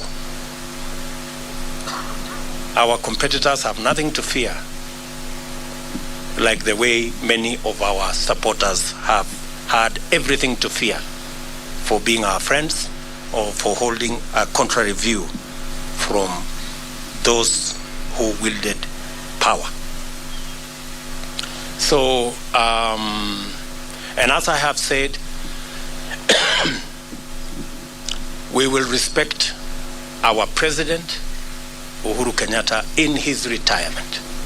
We will give him the respect and dignity a former head of state deserves. We are honorable people. We are not petty, and we are not jealous. He has done a good job, and he will have his place in the history of Kenya. So nobody should peddle any falsehoods or that we harbor anything against the President of Kenya. When our good friend Raila Odinga retires also, we will give him the respect he deserves as a Kenyan leader who has made a huge contribution to the democracy of our nation, and every other leader that deserves respect. So to all our friends out there, we want to grow a nation. We want to build a society that is based on the rule of law and respect for our elders. So let me leave it there for now. The rest of the things we are going to say, I will take maybe one or two questions so that we can conclude this press conference. Na nitasema kwa Kiswahili, nitajibu maswali kwa Kiswahili. Sisi tumekubaliana? Kama mnataka niseme Kiswahili kidogo, nimesema ya kwamba kwa niaba ya team ya Kenya Kwanza tunamshukuru Mungu kwa sababu ya kutupatia ushindi. Hii ushindi si ya William Ruto na Gachagua, ni ushindi wa mamilioni ya Wakenya walioamka asubuhi na mapema kupiga kura ili hata na watoto wao waweze kupata nafasi ya kuwa na ndoto ya kuwa viongozi katika taifa letu la Kenya. Nimesema vile vile ya kwamba tunawashukuru wale wote, hasa IEBC ambayo ilisimamia uchaguzi katika taifa letu la Kenya. Mbali na changamoto za makomishona ambao waligawanyika pale mwisho, IEBC ilifanya uchaguzi ambao ulikuwa wa huru na haki, na kila Mkenya ametosheka.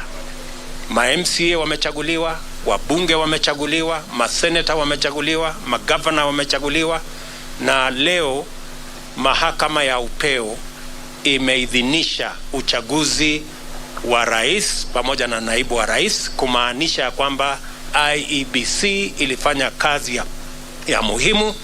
Na nimesema shujaa wa uchaguzi huu ni Wafula Chebukati na makamishna waliohakikisha ya kwamba uchaguzi huu haujapatilishwa na watu ambao walikuwa na njama ya kuharibu uchaguzi wetu. Nimesema vile vile tutapata nafasi kama viongozi kuongea na rais wetu ambaye anaenda kustaafu ili tuweze kupanga mambo ya kukamilisha succession kwa njia na taratibu ambayo iko na heshima. Na nimesema vile vile, kama vile tuko na desturi kama taifa, viongozi wetu wote wale ambao ni elders wa taifa letu, viongozi wanaostaafu kama rais, watapata heshima na watapata haki yao katika mahali pa heshima katika taifa letu la Kenya, na hakuna wasiwasi yeyote kwa mtu yeyote kwamba kutatokea na jambo lolote. Yale ambayo yamefanyika, Waswahili wanasema yaliyopita si ndwele, tugange yaliyomo na yajayo, na hivyo ndivyo tutakavyofanya. Tumekubali vile vile ya kwamba kamwe criminal justice system katika taifa letu la Kenya haitatumika kuendesha mambo ya siasa katika taifa letu la Kenya. Wanasiasa wote wako na huru wakuwa na msimamo tofauti ya kisiasa bila ya kujali ya kwamba watashurutishwa, watalazimishwa, watafunguliwa mashtaka yasiyo na maana. Hiyo haitafanyika katika taifa letu pale tukiwa viongozi katika taifa letu la Kenya. Wananchi wengi wameangaishwa, wamesumbuliwa, wamefanyiwa mambo mengi kwa sababu ya misimamo yao ya kisiasa, na tumesema haya mambo tutayakomesha. Tunataka kuwa na nchi ya demokrasia, mahali maoni ya kila mtu ni ya muhimu na hakuna mtu atashurutishwa kuwa na msimamo mmoja ama msimamo mwingine. Any questions, good people? Thank you very much. I don't think you have any questions. Uko na swali ya kusema nini? Sema jina. Thank you so much, Your Excellency. Congratulations on your win. My name is Ibrahim Karanja. I work for NTV. Yes, you have repeatedly said during the time the IEBC declared you as a winner, and even now when the Supreme Court has upheld your win, that you will work your government and with the opposition to the extent that it remains in the opposition. From where you sit, how should Kenyans take then your move of incorporating members of parliament who were elected in what were opposition parties in the election? Thank you so much. Thank you very much. You know, as I have said, there are many people who today are in Azimio, not because they want to be.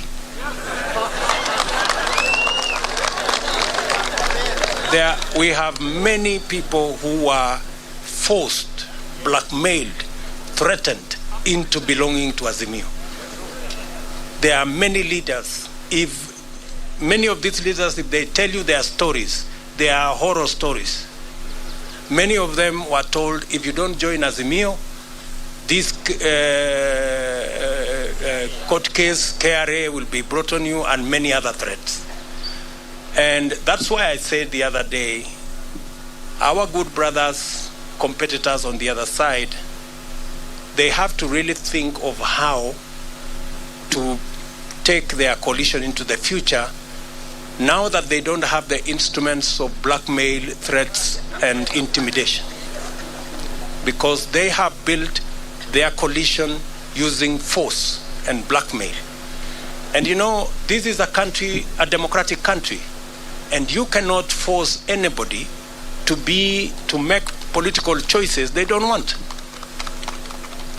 Imagine, even a law was passed that makes people prisoners of a certain coalition. That once you sign a piece of paper here, and they make sure you sign that piece of paper at night when the lights are switched off.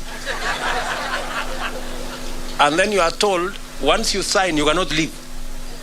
You know, that is not a country that we all wanted to belong to. So there will be people who will want to join Kenya Kwanza, and you know, a majority of the people who have decided to come and join Kenya Kwanza actually were people who we were together before. They were just boxed into a corner, threatened, blackmailed, and told they must belong to a different formation. So, because we are a country of free choices, yeah, I want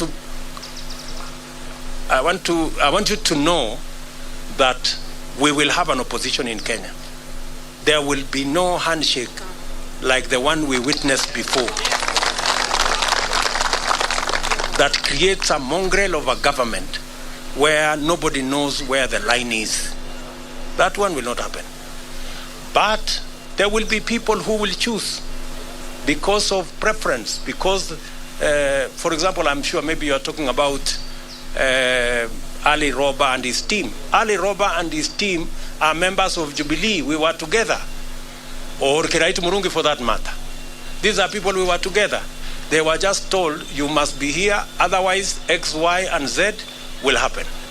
Now that we are breathing fresh air and freedom has arrived, they are now, they can now make the choices. Thank you very much. Any other question? Yes, my good friend. Mpatie ule microphone.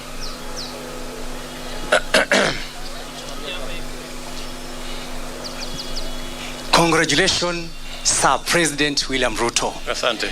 My name is Kevin Mihona from Mwangaza TV. Yes. Your Excellency President, there are young men like us who had some different thought about the verdict of this ruling with the court. What would be your encouragement to them? They are burning. I've been from the streets of Nairobi and some of them are burning. Kindly tell them a word of hope. Thank you. As I have said, two things. We are a democracy. And in a democracy, the majority have their way, the minority have their say.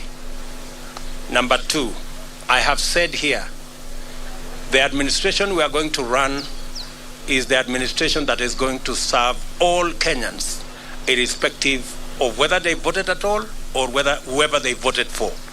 We are going to serve the people who voted for us and those who did not vote for us, because we are going to run the government of Kenya. And the government of Kenya is going to be the government of Kenya for all Kenyans. So they have absolutely nothing to worry. Nothing to worry. We are going to serve all Kenyans equally. Yes?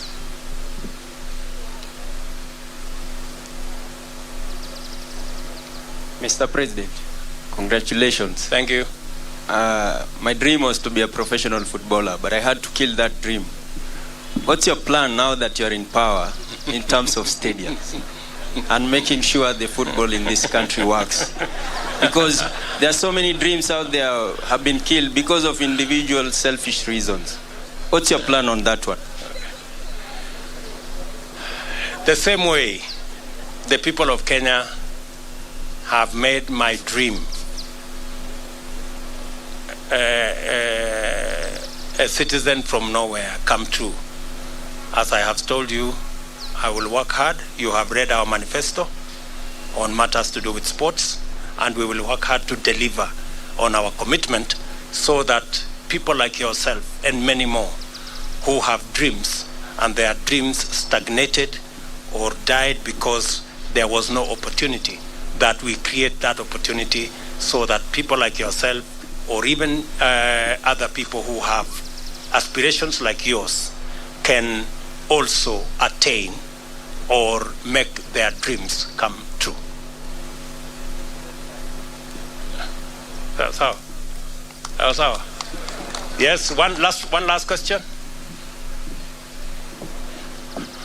Yes, give. Yeah, my name is Ken. Yes. Jenga Wambui from Minoro TV. Yes. We understand that from the Constitution, Chapter 9, Article 141, the President shall be sworn in the first Tuesday after 7 days. What is this one thing that you will promise Kenyans that you will deliver within the first 100 days once you assume office? There are many things, Njenga Wambui.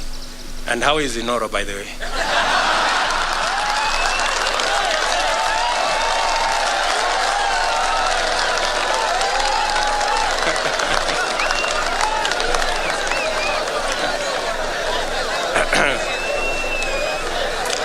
It's good to have you around. And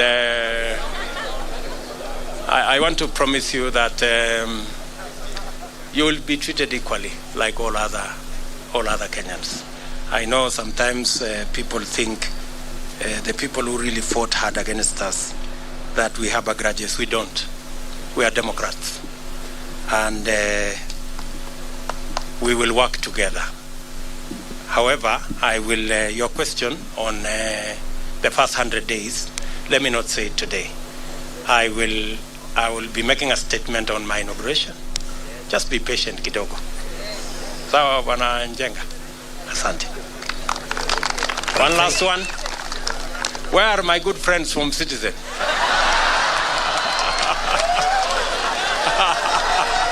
Citizen.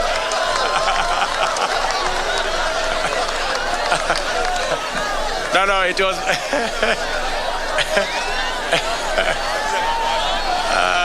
Citizen. Where are they? No, it's okay.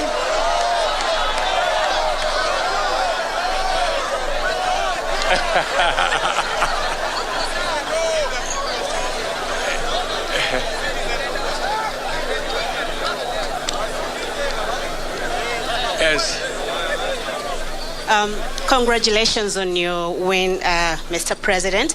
My name is Brenda Wanga from Citizen TV. I know you have said you will give a comprehensive statement a little bit later on what you intend to do in your first 100 days. You've said that in your manifesto before, but I know most of us are quite concerned and would like to know what your plans are in regards to fighting graft. That has been quite a big issue during this campaign. Thank you. Thank you very much. Thank you very much. I think it's a fair question. And how is my good friend Leto, by the way?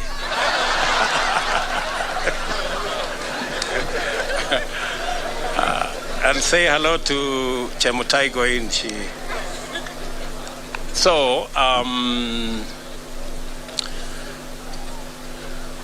as I have said, I am going to make a comprehensive statement. And I want to promise you that among the things I want to do on the 100 days, one of them is going to be about tackling corruption.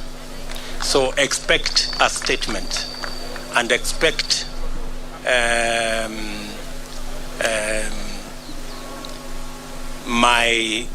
there are two things that I said in the manifesto.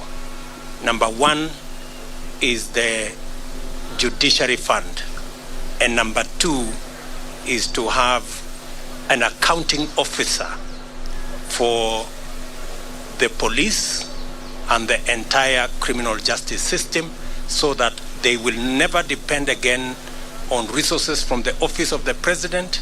They will have their own independent budget and an accounting officer, so that they can go after anybody that is involved in graft or in wastage or in theft without getting permission from the office of the president. We will treat those institutions as the Constitution expects us, as independent institutions. But I'm going to make a statement about on that, or as among the things that will be in my 100 days to do list. Sawa. Very good. Otherwise, I think we can leave it there for today. Mimi nataka niwaambie asante sana for coming. All the good friends from the media, thank you very much. We're going to be sharing information with you as often as we can. And I am just requesting that let's put the campaign behind us and let us look into the future together. We may all have supported different candidates, but the people of Kenya have made a choice. Sindio? Sasa tujipange tu kwenda mbele pamoja. Bas, asanteni sana na watakia baraka ya Mungu. Thank you.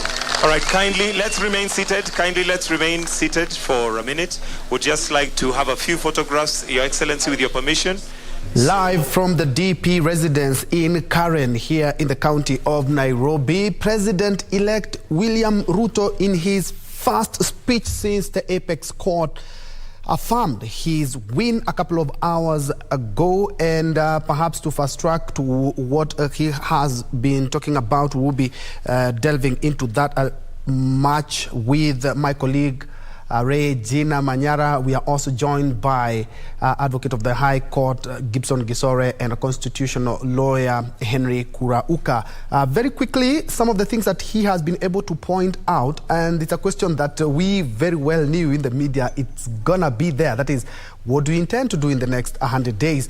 And he has, of course, he has been tight-lipped a little, but he has broken the ice there, talking about tackling corruption will be the first, and we expect a much comprehensive report. But something that he has said, and I know quite well, will identify with you two, my good learned friends, is the judiciary fund. This is something that we've had for a very long time, and he has talked about accountability for the police and also the criminal justice system. They will have their own, they will be more or less autonomous, and they will have their own budget so that they do not rely on the executive. A very quick one, Kurauka. Yes, what do you make of the DP of the president-elect now? Yes, speech, yes. And in particular in actualizing the judiciary fund? Yes, thank you very much. The speech is wonderful. I believe we expect more on 13th. Now, on judiciary fund, it was introduced in our constitution in 2010, and it has taken many years, more than a decade, to actualize it. We cannot talk of judiciary's independence without financial independence. We have other forms of independence, like the way we have seen our Supreme Court and other courts do. There are other independence, like administrative, without interference with any other organ. Presidency is actually a very important arm of government, because the president is the epitome of national unity. A lot of things will be said by our president-elect, but let me say this. Yes, it may be easy to promise when we are campaigning, but when it comes to actualizing, it may not be practical to actualize some of these things within 100 days, because there are many other institutions that need to put input into it. For example, fighting corruption. There are more than 10 institutions that must be involved. Some of them are independent, like courts. Mm-hmm. You cannot take someone to court today and expect that person to be taken to committee the following day. Mm-hmm. We need a lot of, consultation. We cannot even borrow from other jurisdictions. Mm-hmm. For example, China has been able to handle corruption very well. When it comes to criminal justice, mm-hmm. that our president-elect has, put very well, we can borrow leaf from countries like the Netherlands, which has a very good criminal system, mm-hmm. whereby before people are taken to court, there are 99.9% that a case will be sustained. Mm-hmm. Of course, Kenyans have a lot of expectations. Mm-hmm. Already, he has rightly put it. Some are asking, when is the funds mm-hmm. coming? Thank mm-hmm. you. Yeah, and tossing the ball to you, Ray and Gisore, he talked about an accountable government held firmly by a robust opposition to hold them to account. And again, talking about we are not going to be having a criminal justice system that will be going for all the wrong people. Gisore. Thank you. Thank you for that question. I've listened to him, and that was very clear from him that he wants an accountable government. That is commendable. For him, from what I've heard, is visualizing a government which is... Before we hear from you, Council, we want to take you to some live pictures that you see on screen there. We have a combination of what is happening at the DP residence now, that's the president-elect residence there, as well as Sugoi, in Electorate, which happens to be in Uasin Gishu County. And allow me to come in with some of the things that have been mentioned. Kurauka, he has mentioned very quickly, the electoral process is done and dusted. Now we should embark on nation building. That's a very strong statement, if you ask me, because after every election cycle, the country just has a break or something, and then we go back to politicking again. And now he wants us to put all that behind and focus on nation building. And again, the handshake question has popped up. He said, yes, we're going to work together, but no handshake as witnessed before. Quite a strong statement. Very well. Already we have several handshakes since the results were announced. If I go by what I have been but to be very sincere, it is practically impossible to govern this country without some form of handshake. And that's why I commend our president-elect for embracing leaders like my senior Kiraitu Morongi and the other leaders. Of course, we expect more of these, working together relationships. They may not be really handshake, but it can be a version of the same. But what I would like to say is that, yes, we need a robust and effective opposition. For that to happen, we need legal reform, because the laws we have cannot create the opposition that was contemplated in now and de facto BBI. But let me say this as well. What is very important right now is national unity.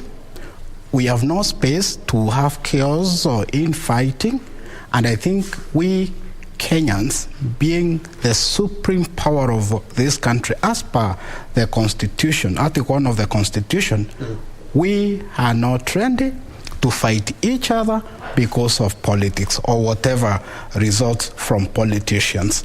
And we want to embrace peace, amani, peace, amani, all through. And my take on what the president-elect has said, that everyone will be treated equally. Whether you belong to Azimio or any other, you will be viewed in the same eyes before the law, and you will enjoy all the rights and benefits as a Kenyan. All right, and we will be delving into that more a little bit later. But as we were having the president-elect speak for the first time since the court affirmed his win, we also had a parallel interview where IEBC chair Wafula Chebukati was having a presser at his office, 21st floor of the anniversary towers. This is what he had to say.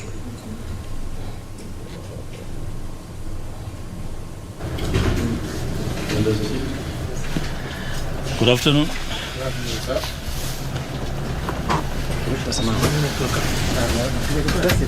A statement from the Commission as regards the verdict of the Supreme Court today on the presidential election petitions.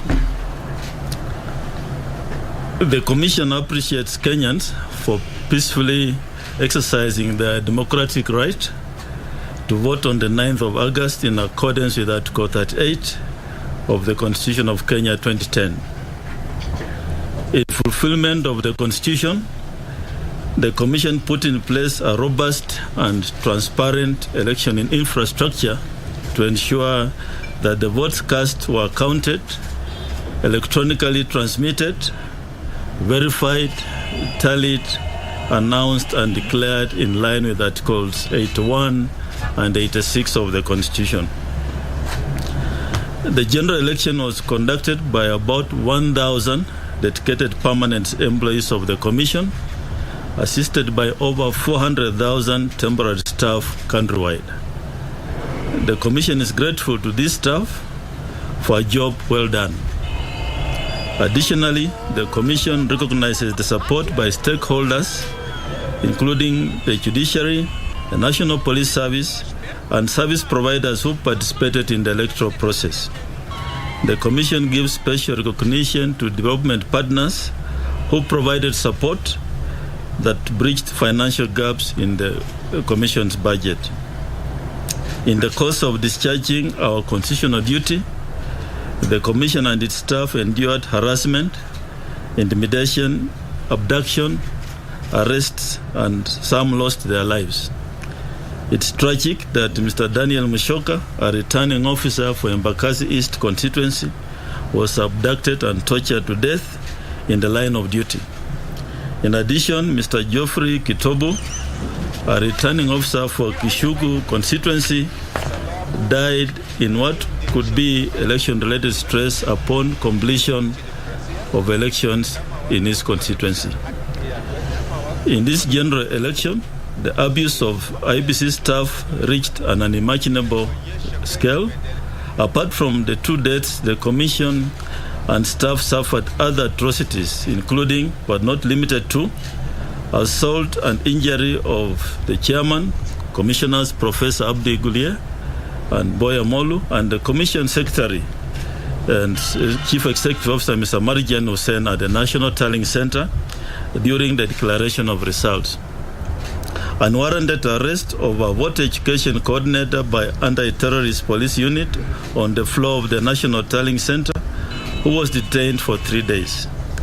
Abduction, torturing, and holding incommunicado for 9 hours of the managed election operations and a support staff by persons to be believed to be security agencies. Attempted arrest of 3 staff members who are lawfully verifying election results on the floor of National Tallying Center. Abduction of a staff of a service provider working at the National Communication Center. Harassment and physical assault of staff of service providers manning heavy-duty printing and photocopying machines at the National Election Communication Center.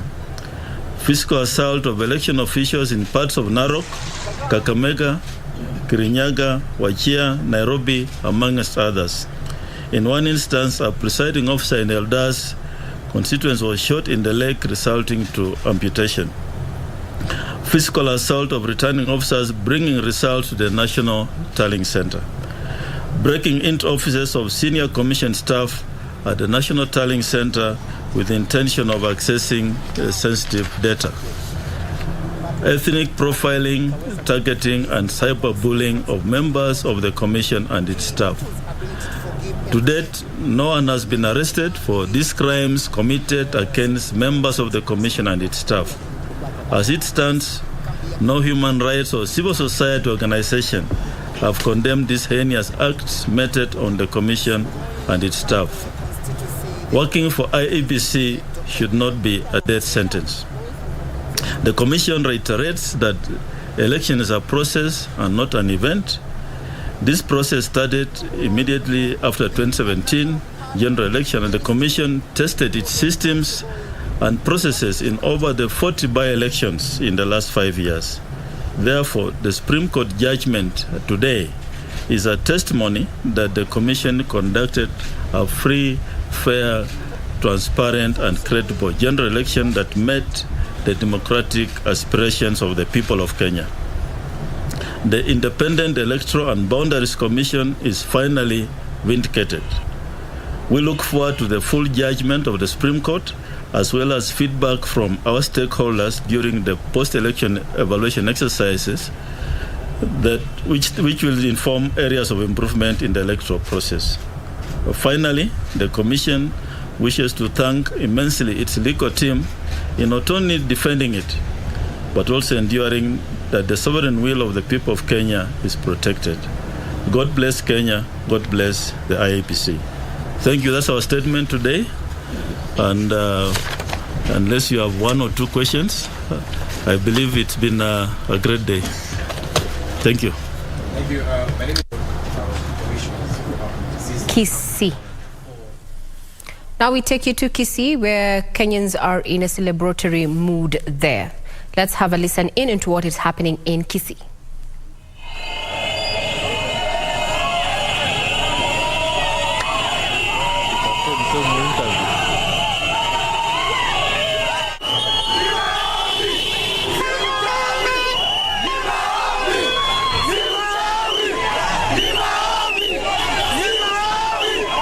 kama wananchi wa Kisii, vile mnavyoona wananchi wametoka, biashara zinaendelea, wananchi wanasherehekea kwa amani, hakuna vurugu yoyote.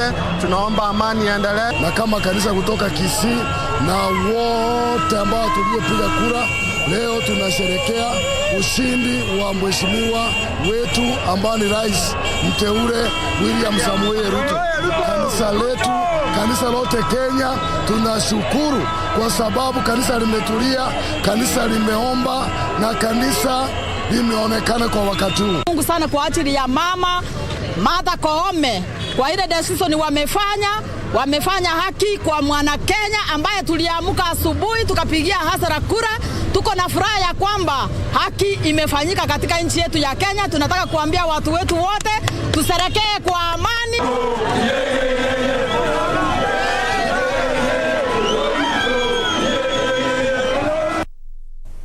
Now from Kisii, we take you to Kiambu County for the similar. Let's just find out if residents in Kiambu share the same sentiments as those in Kisii.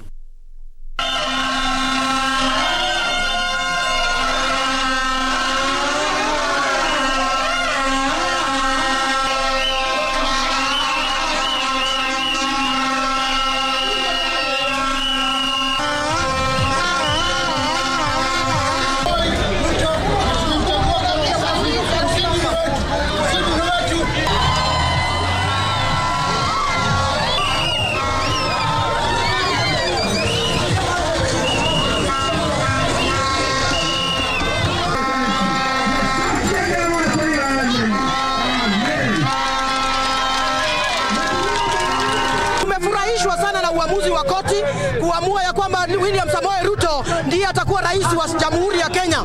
Kwa hivyo tunaomba ya kwamba akaweza kuendelesha taifa kwa njia ambayo inayostahili, na tumefurahishwa kwa sababu mahakama imetuonyesha vikamilifu ya kwamba hawa hawatakubali kushurutishwa na mtu yoyote.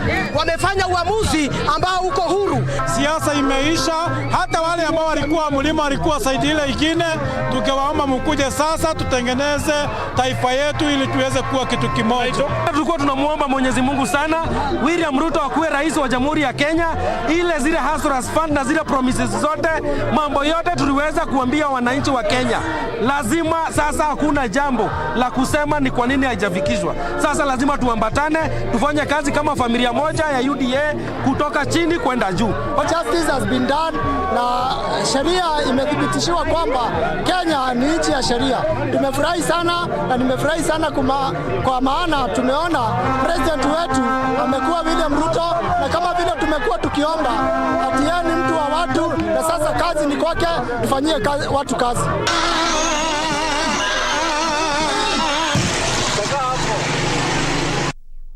Take you to Wajir to try and see if the residents there have received this news with jubilation or not. Here's Wajir.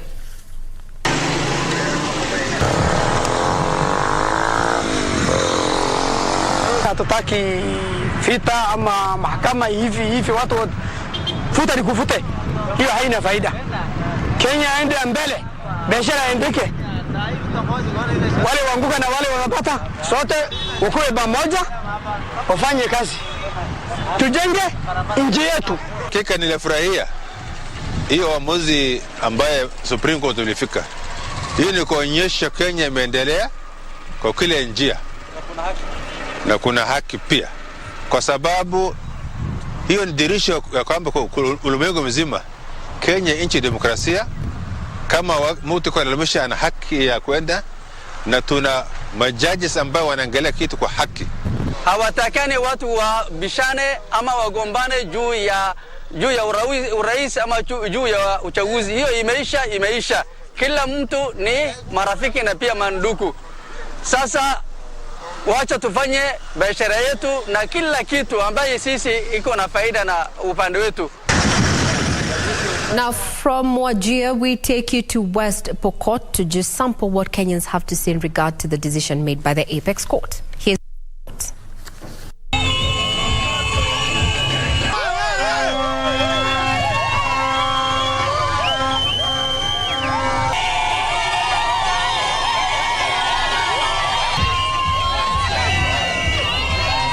Kwanza ni kushukuru Mwenyezi Mungu kwa yote ambayo nimewafanyika siku ya leo. Ya pili, tunawashukuru wale churches ambao walifanya hii kazi. Na zaidi ya yote tunamshukuru rais wetu mteule Ruto kwa kukaa na kuomba Mungu. Nashukuru Mungu kwa kumpatia Martha Koome hekima na maarifa. Tunataka amani katika Jamhuri ya Kenya. From West Pokot, we want to take you to Kibra, right here within Lang'ata constituency and Nairobi. Here are the sights and sounds from Kibra.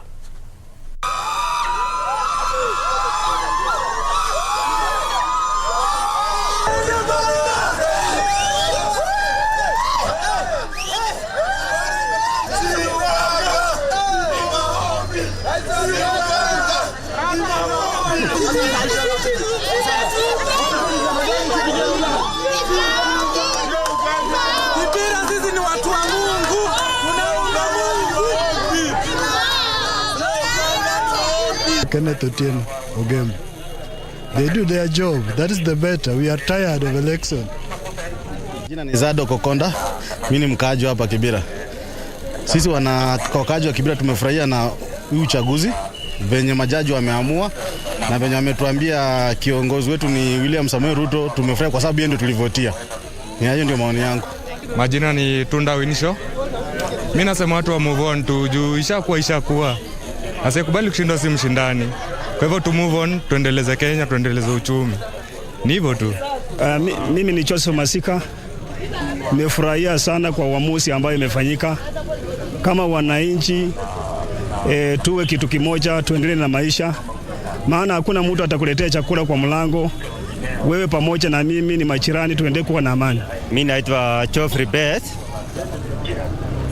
Mimi ni mkaaji wa Kibera lakini nyumbani natoka Bomet County.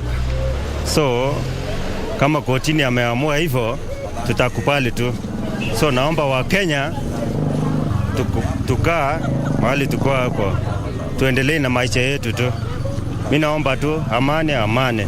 Cindy Asenti, mkaaji wa Kibera. Tumeheshimu mahakama vile imesema. Sasa kitu yenye naomba tu wa Kenya kuwe na amani. Ni hayo tu. Jina langu ni Jason Nichezi, nikiwa mkaaji wa hapa Kibera. Malilio yetu na maombi yaliyo watakatifu yamesikika. Ruto amehangaishwa, ameenda mpaka mahakamani, ni imekuwa proved, kila kitu iko sawa. Kwa hivyo wa Kenya tumetoka katika minyororo ya wafungwa, tuko sasa uhuru. Mungu ametusikia na freedom has come to the country. Nina Elias Mkoyani.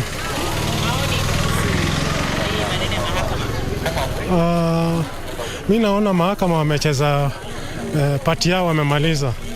Wameangalia kila kitu, wameona hakuna evidence. Kwa hivyo mimi naona mahakama walikuwa. Mimi ni Roslyn Simiyu. Kile naomba tu kwa serikali yetu ambayo imeingia saizi, mahakama imefanya mambo yao na washughulikie maslahi wa wananchi ambao wako chini. Especially unga imenini sana, imepanda sana. Na pia upande ya masomo watu waangalie. Kibera tunaumia sana upande ya masomo.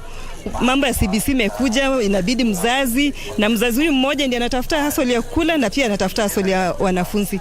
So watushughulikie upande wa wanafunzi pia. Kuendelea mbele, wataangalia vile watafanya economy ya Kenya iwe sawa kwa mwananchi mdogo. Mwananchi mdogo anaumia sana. Wananchi vyakula imeongezeka sana. Tunataka vyakula ishuke. Hiyo ndio wananchi wanataka. Mambo mengine hatutaki. Hiyo yajua hatujui hata. Kwa majina naitwa Henry Mutu. Ninashukuru kwanza Mungu kwa maana ametupatia amani. Tumeomba sana amani imedumu Kenya, na washukuru wa Kenya kwa kudumisha amani. Na pia Supreme Court tumeona vile imekata hiyo kesi, na sababu kwa mashindano mpaka kuwe na mshindi na mshindwa. Kwa hivyo yangu ni kusema mwenye ameshinda ongera, mwenye ameshindwa atii, alafu tuungane tujenge Kenya.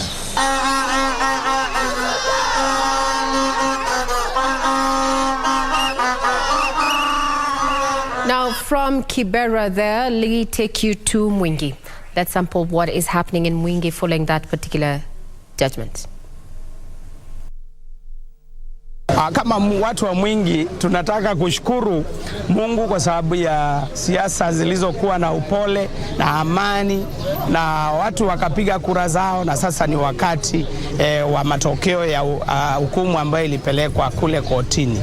Sasa ningependa tu kushukuru na kuwaomba Wakenya turudi kazini, tuchape kazi. Rais wetu ambaye amepewa nafasi hii na koti, na yeye aanze kazi yake, na sisi kama wananchi tukamunge mkono, hata wale waliopigia mlengo ule na wale walipigia mwingine, tushikane pamoja tuweze kupeleka nchi yetu mbele.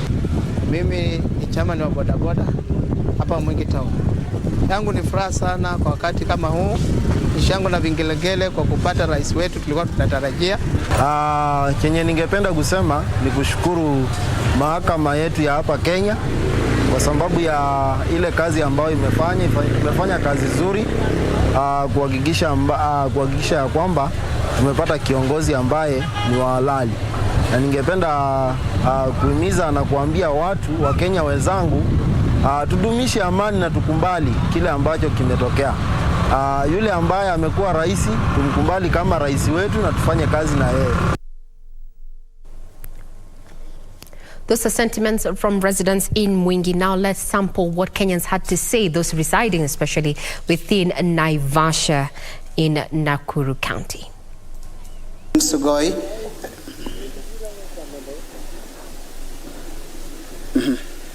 Okay.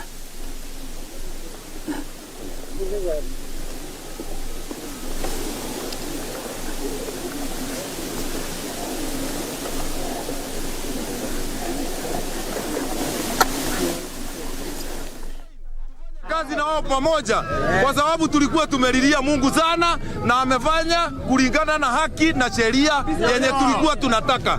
Kwa hivyo sisi tutakuwa na amani kuanzia saa hii mpaka milele na milele. Na mimi nilikuwa upande wa baba na asiyekubali kushindwa si Msudani. So mimi nataka kusema congratulations Deputy President ambaye umechaguliwa kama president wa Kenya.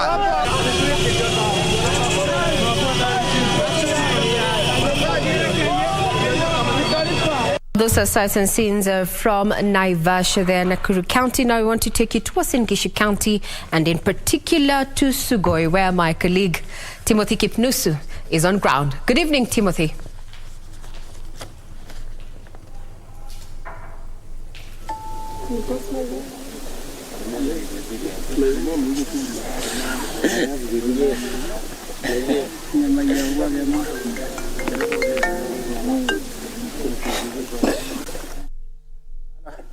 There, we will be joining Timothy Kipnusu, who is in Sugoi there, the home of President-elect William Ruto there, already surrounded by Kenyans who are eager to give their message in regard to the latest development.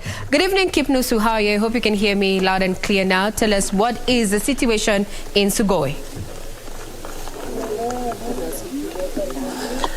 A very good evening to you, Regina Manyara, back there at the broadcasting house in Nairobi. Yes, indeed, I'm still pitching camp here in Uasin Gishu County, the political bedrock of the President-elect William Ruto. Actually, I am at Ruto's residence here in Sugoi, and celebrations were underway a few minutes ago. A number of residents who had gathered here to celebrate the announcement or proclamation from the 7-judge bench were here, and the celebration was immense, the excitement was immense, and just before we managed to make our way here in Sugoi, a number of areas, particularly in the CBD, was you cannot move.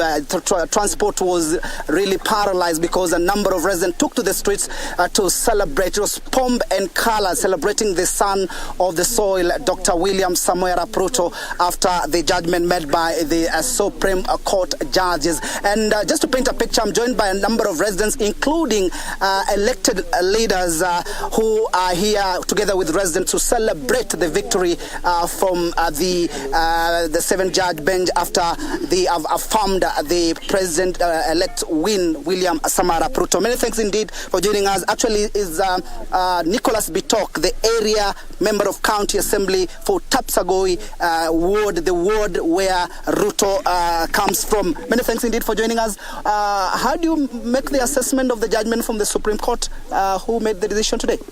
Kwanza nashukuru, mimi naitwa Nicholas Bitok Rende, MCA at Tapsagoi ward. Hapa penye nyumbani kwa president elect. Tunashukuru sana kwa judgment ambayo imefanyika siku ya leo. Imeonyesha kuwa ilikuwa uwazi na walifanya kazi jinsi sheria inavyotakikana, kwa sababu kwa kweli hakukuwa na kesi. Ruto aliweza kushinda kinakaubaga. Tunafurahia sana judgment bench ya watu 7 ambaye wote 7 walikubaliana kuwa President William Samoei Ruto ndiye aliyechaguliwa na wananchi, na yeye ndiye anastahili ushike usukani ya urais katika Kenya, taifa letu la Kenya. As a leader who is elected here in Tapsagoi ward, what are your expectations under the administration of William Samara Ruto, bearing in mind that the country is really grappling with a number of issues from corruption and of course also the high cost of living? What is your expectation au matarajio yako ni yapi? Matarajio yangu ni makubwa sana, kwa sababu mimi mwenyewe namjua Rais Ruto tangia alipokuwa mbunge wetu, akakuwa deputy president, na sasa amepewa usukani kuwa rais. Na matumaini makubwa sana kwa sababu ameweza kuyatatua mambo mengi katika taifa letu la Kenya. So kwa hivyo tuna matumaini mengi na atayaweza mambo ya economy, mambo mengi, hata ya corruption ambaye mara mingi wamesema kuwa yeye ni corrupt, lakini sisi wenyewe kwa sababu alikuwa mbunge wetu na amekuwa rais wa deputy president wa Kenya, naelewa na kujua kuwa atafanya mambo yatawezekana. Yes. Nyinyi wanasiasa kila mara mnakuwa wepesi kutoa ahadi mbele ya umma, lakini kutekeleza inakuwa ni donda sugu au ni kitendawili. Kwa mtazamo wako kwamba baadhi tu ya ahadi ambazo wananchi wametoa kwa viongozi nyinyi ambao mmechaguliwa wametoa kwa wananchi, ni nini hasa kinakuwa kigumu kutekeleza ahadi zile? Mambo ya kutekeleza mambo ya ahadi katika uongozini ni mara mingi watu wana mahitaji mengi na mapato ni machache. Kama for example sasa kama ward yetu hii ina mahitaji ya over millions, lakini sasa for example ward allocation ya ward yetu ya Tapsagoi tunapata 45 million. So wakati unapanga kusukuma ingine, kuweka kando, kuongeza ingine na kufanya, hauwezi timiza yote kwa safari moja. So inakuanga scarce resources na mambo mengi ambayo tunahitaji tufanye. Thank you so much, Nicholas Bitok, the member of County Assembly Tapsagoi ward. I can get a view from the chief or Sugoi chief David Samoei. Actually he has the same name with the president elect. Pengine unahisi vipi kuhusiana na ile uamuzi uliotolewa na majaji wa mahakama ya upeo? Kwanza majina yangu ni Senior Chief David Samoei wa kata ya Sugoi hapa Uasin Gishu. Kwanza kama mkaaji wa hapa tuna furaha nyingi sana kwa sababu koti kuu ama Supreme Court ya siku ya leo imetoa uamuzi ambaye inafanana na ile wananchi walishatoa pale tarehe 9 mwezi huu wa Septemba, mwezi huu wa Agosti wakati wa uchaguzi. Kwa hivyo mambo yalikuwa sawa sawa, muda tu ambayo tulikuwa tunangojea na court time is the best. Pengine jambo ambalo unaona kwamba Ruto anastahili kulipa kipaumbele hasa atakapoapishwa tarehe 13? Mambo ni mengi, lakini usalama wa nchi yetu, mambo ya uchumi wa nchi yetu, na pia ile ahadi ambazo walitoa kwa wananchi, yeye ni mtu wa kusema na kutenda. Nafikiri mambo yote ambayo walisema katika manifesto yetu ya UDA atimiza kabisa. Kwa hivyo tunaamini yeye ni mtu wa kusema na kutimiza. Asante sana chifu wa eneo la Sugoi. Pengine nizungumze na mmoja wa wanasiasa ambaye amechaguliwa kutoka ward ya Simat kule katika eneo bunge la Kapseret anakotoka Oscar Sudi. Pengine kwanza kabisa kwa yule ambaye anatizama umevalia mgonda haya, pengine inaashiria nini hasa wakati ambapo eneo hili linasherehekea kutangazwa kwa Ruto kama rais mteule? Asante sana. Kwa majina ni Solomon Limo. Mimi natoka kule Simat Kapseret ward, sub county ya Kapseret. Actually siku ya leo tuko na furaha sana. Unavyoona sisi tumefalia hii inaonyesha tumepata ushindi. Na tuko na furaha sana kama jamii ya Wakalenjin wote. Tuko na furaha sana kwa sababu ukiona tumefalia hii hiyo ni ishara ya kuonyesha tumepata ushindi. Pengine katika uongozi wa Ruto unatarajia ni nini hata anaweza kufanya ili iweze kuhakikisha kwamba taifa hili linapiga hatua kubwa katika maendeleo? Asante sana. Tuko na expectations mingi sana kwa president wetu Dr. William Samoei Ruto, sababu tunajua sisi wote tunajua ni hustler na atashika mahustlers wote. Mama mboga tunajua wako na ahadi ya mama mboga, watu wa bodaboda, hawa ndio watu deputy president wetu Dr. William Samoei Ruto atainua kutoka chini mpaka juu. Asante.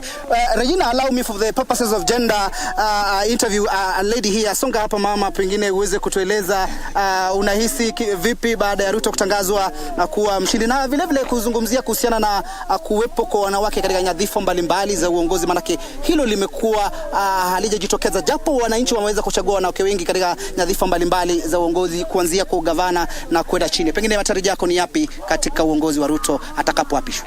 Asante sana kwa majina, mimi naitwa Electorate. Nyumbani ni hapa Sugoi. Tunashukuru kwanza Mungu Mwenyezi kwa maana tunaomba, tulipoomba akatusikia. Tarajio yangu yenye naambia Ruto, Mungu akusaidie kama vile alikusaidia, utasidi kusaidia wananchi wote, hata kama ni upande wa kina Raila atasaidia huko. Sisi wote ni wa Kenya, tunaomba amani, tunashukuru Mungu alitupa amani, lakini tunaomba Ruto asaidie kwanza vijana.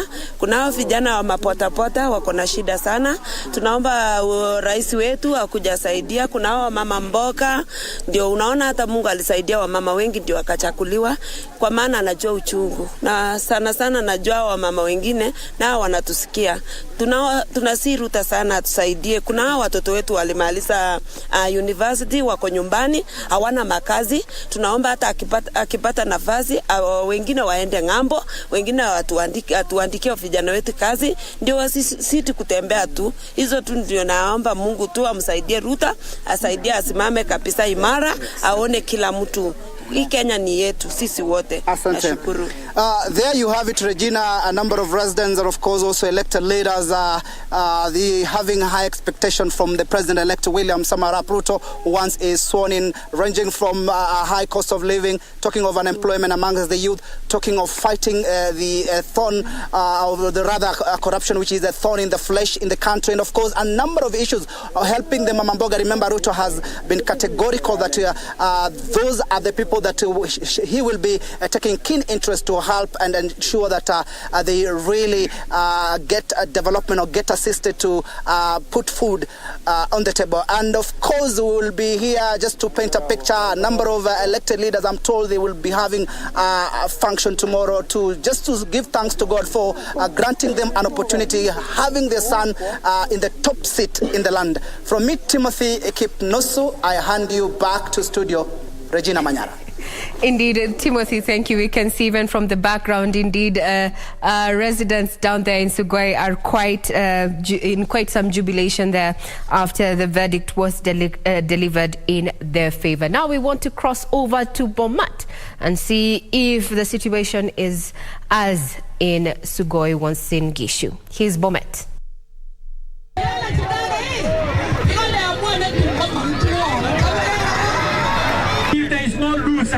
Kwa sababu watu ambao wamefaidika ni wapiga kura. Wana furaha kwa ile uamuzi ile tumepata kutoka kwa mahakama yetu ya upeo, our Supreme Court, kwa sababu wameamua unanimously 7 out of 7 to upheld the election of our 5th president, none other than William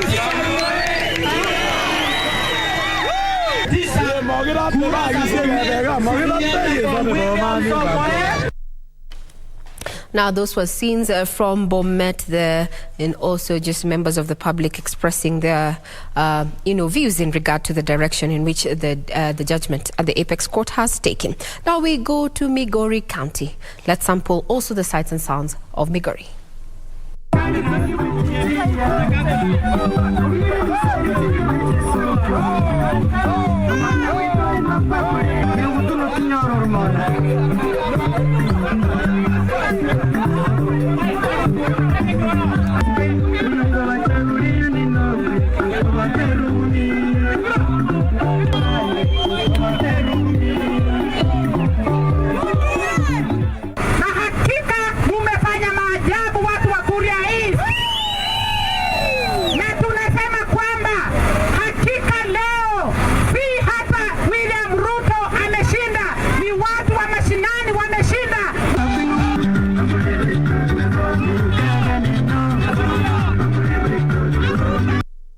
Well, peace, we move as one and deliver on the promises that you made to us during the campaigns. It seems that President-elect William Ruto has his work cut out. Ben? Indeed, Ray there, and as you can see, Kenyans, just as they voted peacefully, they are celebrating peacefully. And I would like to engage my lawyer because he has to attend to some other matters. But looking at the two speeches, one by the president-elect and one by Wafula Chebukati, and of course by the Supreme Court, they said that the election conducted by IEBC was free, fair, credible, and verifiable, and actually affirmed that. All the 7 judges did that. How do you think Wafula Chebukati is feeling at the moment? Because he has overseen 3 elections, twice in 2017 and now 2022, all which were disputed, but the court has vindicated him. Oh yes, he must be over the moon now because for the last 7 days he has been very demonized by various voters, and the Supreme Court decision is final. There can be no appeal or any variation. What I'm happy about, and we must say hongera to all Kenyans, everyone wants peace, peace, peace. We be united. We move forward. All right. I'm informed that we have an issue on your with your microphone, but we are gonna get to that. Let me cross over to the other side and get Wakili's sentiment on the same. How is Wafula Chebukati now feeling? From his statement, he talked about a lot was happening behind the curtains, threats, intimidation, and he talked about 2 officials actually died. And something very interesting he mentioned is none of the civil societies came out to condemn that. I don't know whether Wakili's microphone is okay now? All right. Thank you very much. All right, let's hear from Gisore first. Yes, Bentre, you see, Wafula Chebukati was the man who said everybody was gunning for. And the fact that the court has actually exonerated him or didn't quite find him to be guilty of the things that they were asking, I think it's about time we say that he's like that lady was brought to Jesus for stoning, and then Jesus started writing the sins and people disappeared. So that is how he should be feeling, that his life has been saved, because the man has really worked, the man has really given his best, but Kenyans cannot be really in a position to say that he has done that, but at least the court found it in his favor. Mm-hmm. That is something which you should give him remorse. He's retiring in January, so you will go home a happy man. Mm-hmm. And he doesn't have another election to run to be accused. So yes, he should be the happiest man. About the civil society bit is quite interesting, because I mean, he feels the weight that how is it that everyone cannot be able to see it from my side? Mm-hmm. Everybody should be able to point fingers and say that it's me who is the bad person. And I think he should be the happiest man. He will sleep soundly today. Yes. Wakili. Yes, in my view, Chebukati must be very happy. I know, or rather I suspect, he must have applied the Maraga land decision and complied with it to the letter, going by what the judges have ruled. And as I was saying earlier on, the Supreme Court judgment is final. There can be no appeal, there can be no variation, and we have to accept that reality. Every Kenyan must accept that.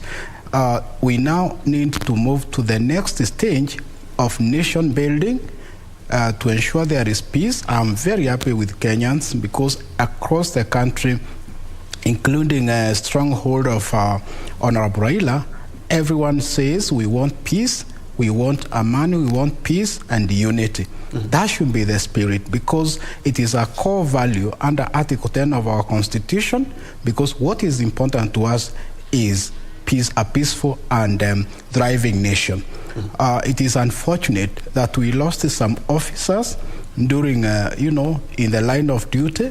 That should never happen again in Kenya. No Kenya should lose life. No Kenya should fight each other.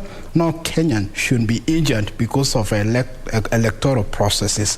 And I think we have really gone, a lot of changes have taken place. We are quite far ahead compared to 2017. And one final one, looking at what IEBC is talking about, and now, yes, we have been given a clean bill of health, and supporters of President-elect are elated and say that indeed we have followed the law and IEBC has been on top of its game.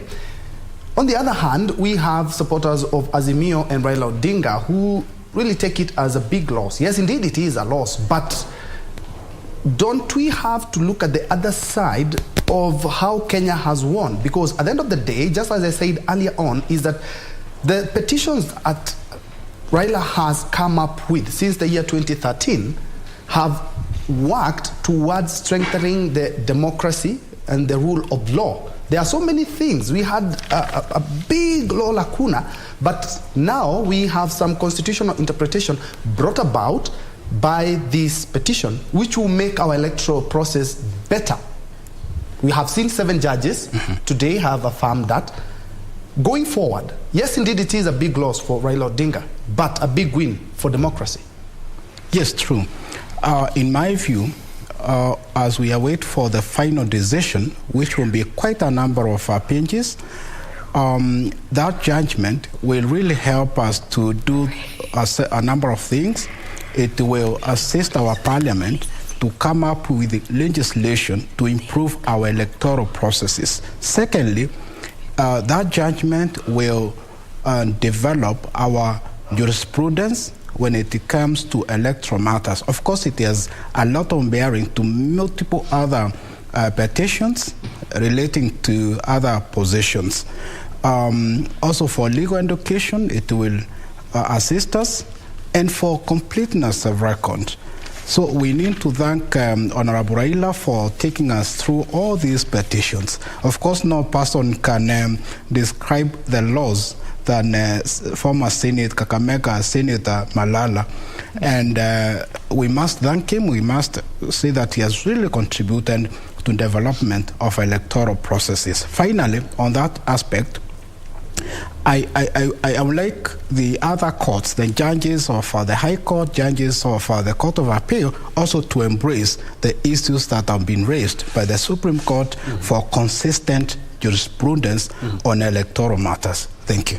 Indeed, thank you so much, constitutional lawyer Henry Kurauka. We have been here since morning, and thank you so much for your insight. And just as the president-elect has talked about, thank you so much, because ni kujitolea. He talked about all the lawyers in his legal team. Asante kwa nafasi. Actually had all the time, and they decided to do it for free. Thank you so much for your insight and for your time. Back to you, Gisore.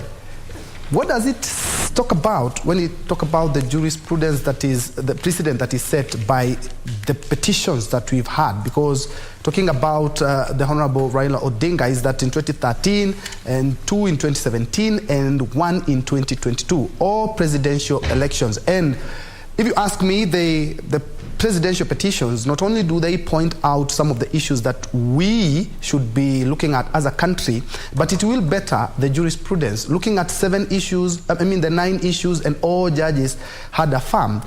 What can we get from this petition that will aid us to make the 2027 election and all the other elections that may come in between far much better than we've ever had as a country?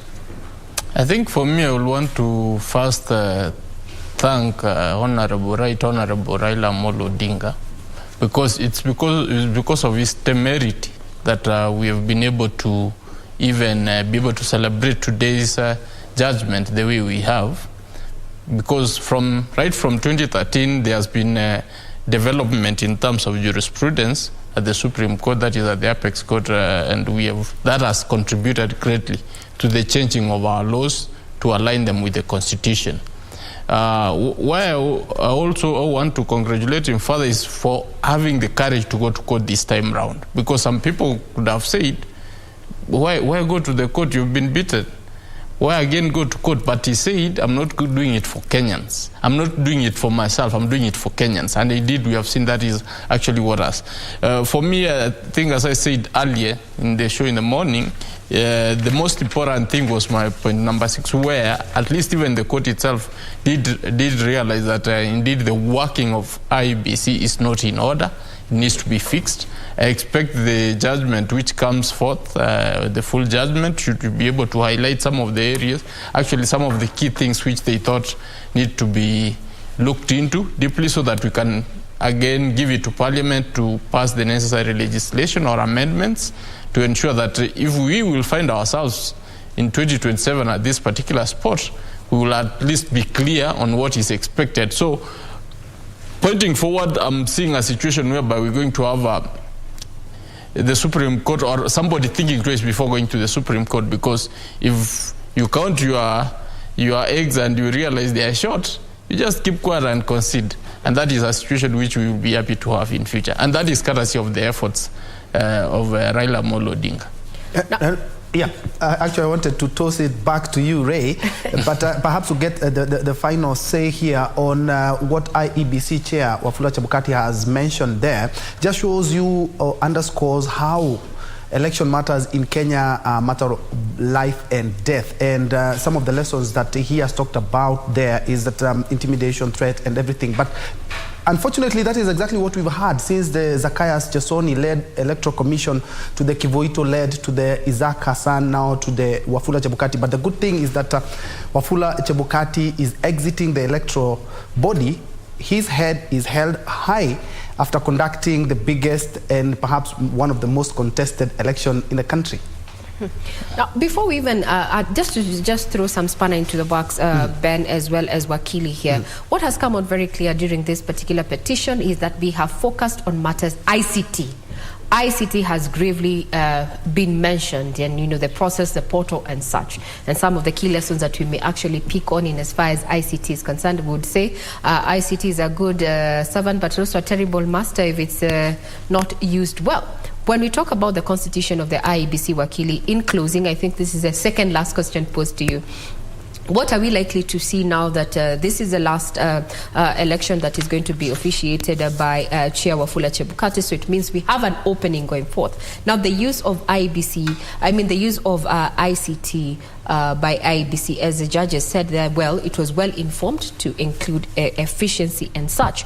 But now, lessons that we can learn from here, allegations of hacking and unhacking, numbers that do not add up. What are we likely to see? What impact is it going to have in as far as ICT resource is concerned in the country?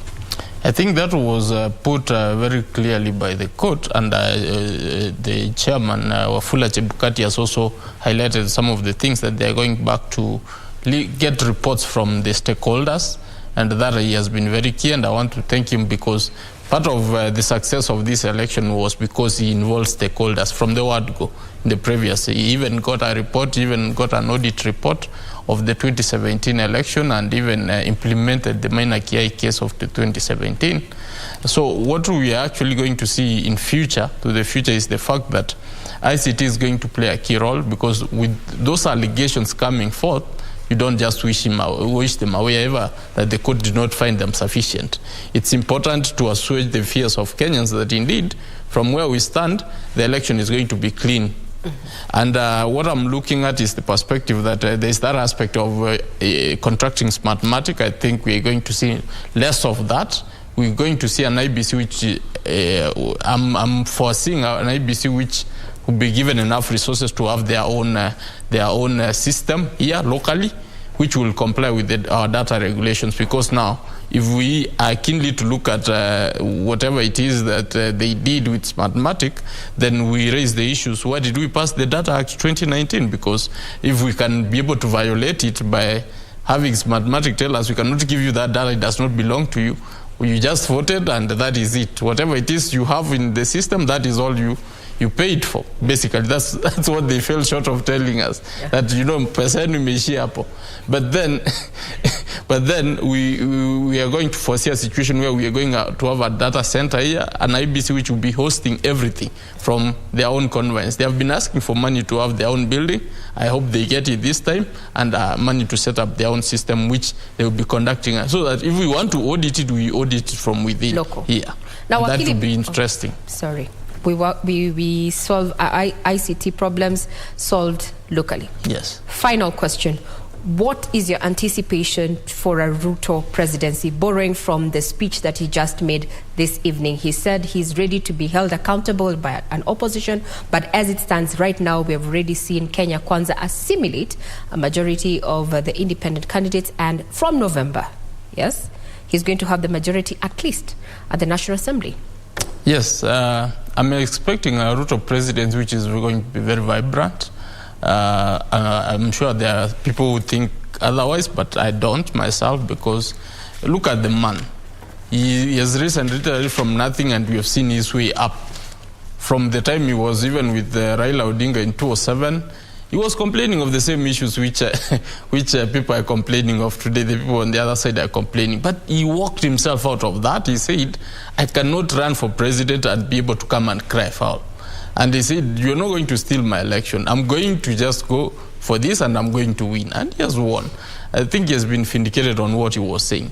So first, for me, I think we're going to see a very vibrant leadership from him, because he's a man who leads from the front rather than from the back.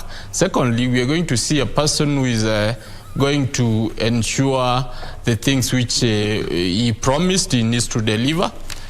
He said he's going to give a comprehensive statement later in time, and we are waiting to see whatever it is that he will put his priorities on for the first 100 days. But for me, I think he's a man who loves education. I'm expecting education to be upheld.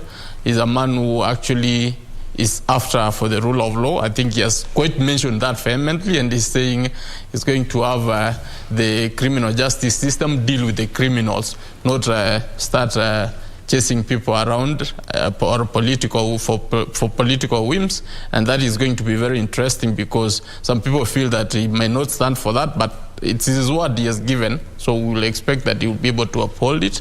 And seeing an independent judiciary with a judicial fund, given that is a constitutional provision, is just effecting it. Already we saw some process start. We just want to see that finalized. And especially there is the issue of the pending judges who had not been sworn. I don't know why people didn't ask that. We should have expected that to come forth, so that he commits himself or says, I'm going to appoint them, or I'm not going to appoint them because of 1, 2, 3. Because under the leadership of Uhuru Kenyatta, we have seen that he has vehemently refused to appoint those judges for reasons which are very personal or particular to him. We couldn't be able to tell, because he has court orders, everything is there. We hope that his leadership will not be able to fall to that particular line.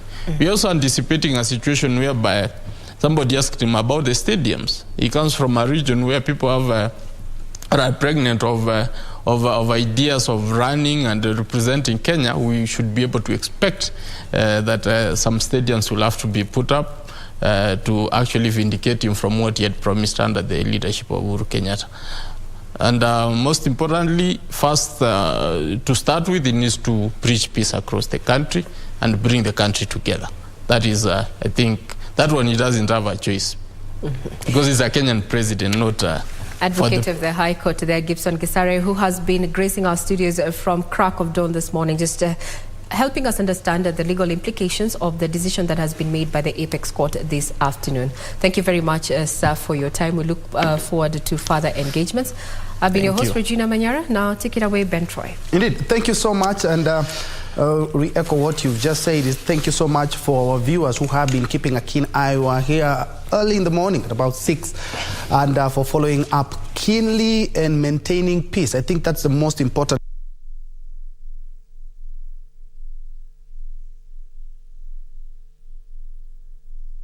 And Kenyans, so as to manage their expectations, the government is expected to deliver on all the promises. And I'm quite sure ladies are waiting for the half cabinet of women. Thank you so much.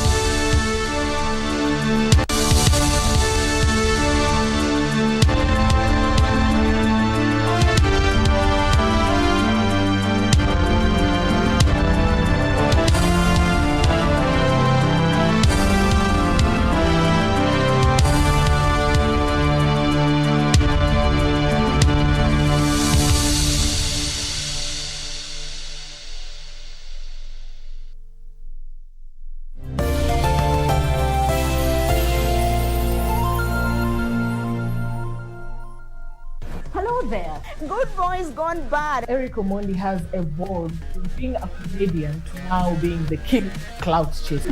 How does a gospel artist make money? Jaguar wept again. Anaweza kuwa celeb, anaweza kuwa na followers, but it's a time for artists to make bank. Yes. How is your relationship with Zari, considering that she dates young? These are accessories. They do not make slap the guy. Yo, what's up? My name is Ted Josiah. Oh, mashallah. You sing about serious issues, it will not trend. If you sing about Adhiambo C. Now. Bahati hata kuwa na machozi. Willy Paul ndio alikuwa anatoa machozi. For your beat these boys with stones. Let's all be logic. Yesu ashukangi chini analeta pesa. Musicians are missing the point. Do we sip water? You are watching pop culture with Adhiambo with a Y. Kupata mithali 6:20 kama sikiza tune kwenye simu yako, bonyeza *811 *817#. Methali 6:20. Mwanangu, shika maagizo ya baba yako, wala usisahau mafundisho ya mama yako. Yaweke daima moyoni mwako, yafunge shingoni mwako, yatakuongoza njiani mwako, yatakulinda wakati ulalapo. Kupata mithali 6:20, bonyeza *811 *817#. *811 *817#. Umeliona gazeti la leo? This is still disturbing. Hivi ndio waweza kuwashapatana basi. Huyo Levita iko wapi? Ngoja lifunguke. Kwani yuanza yeye kupenda? Atakuachaje siku zote hizo aje akurudie sasa? Yaani hapo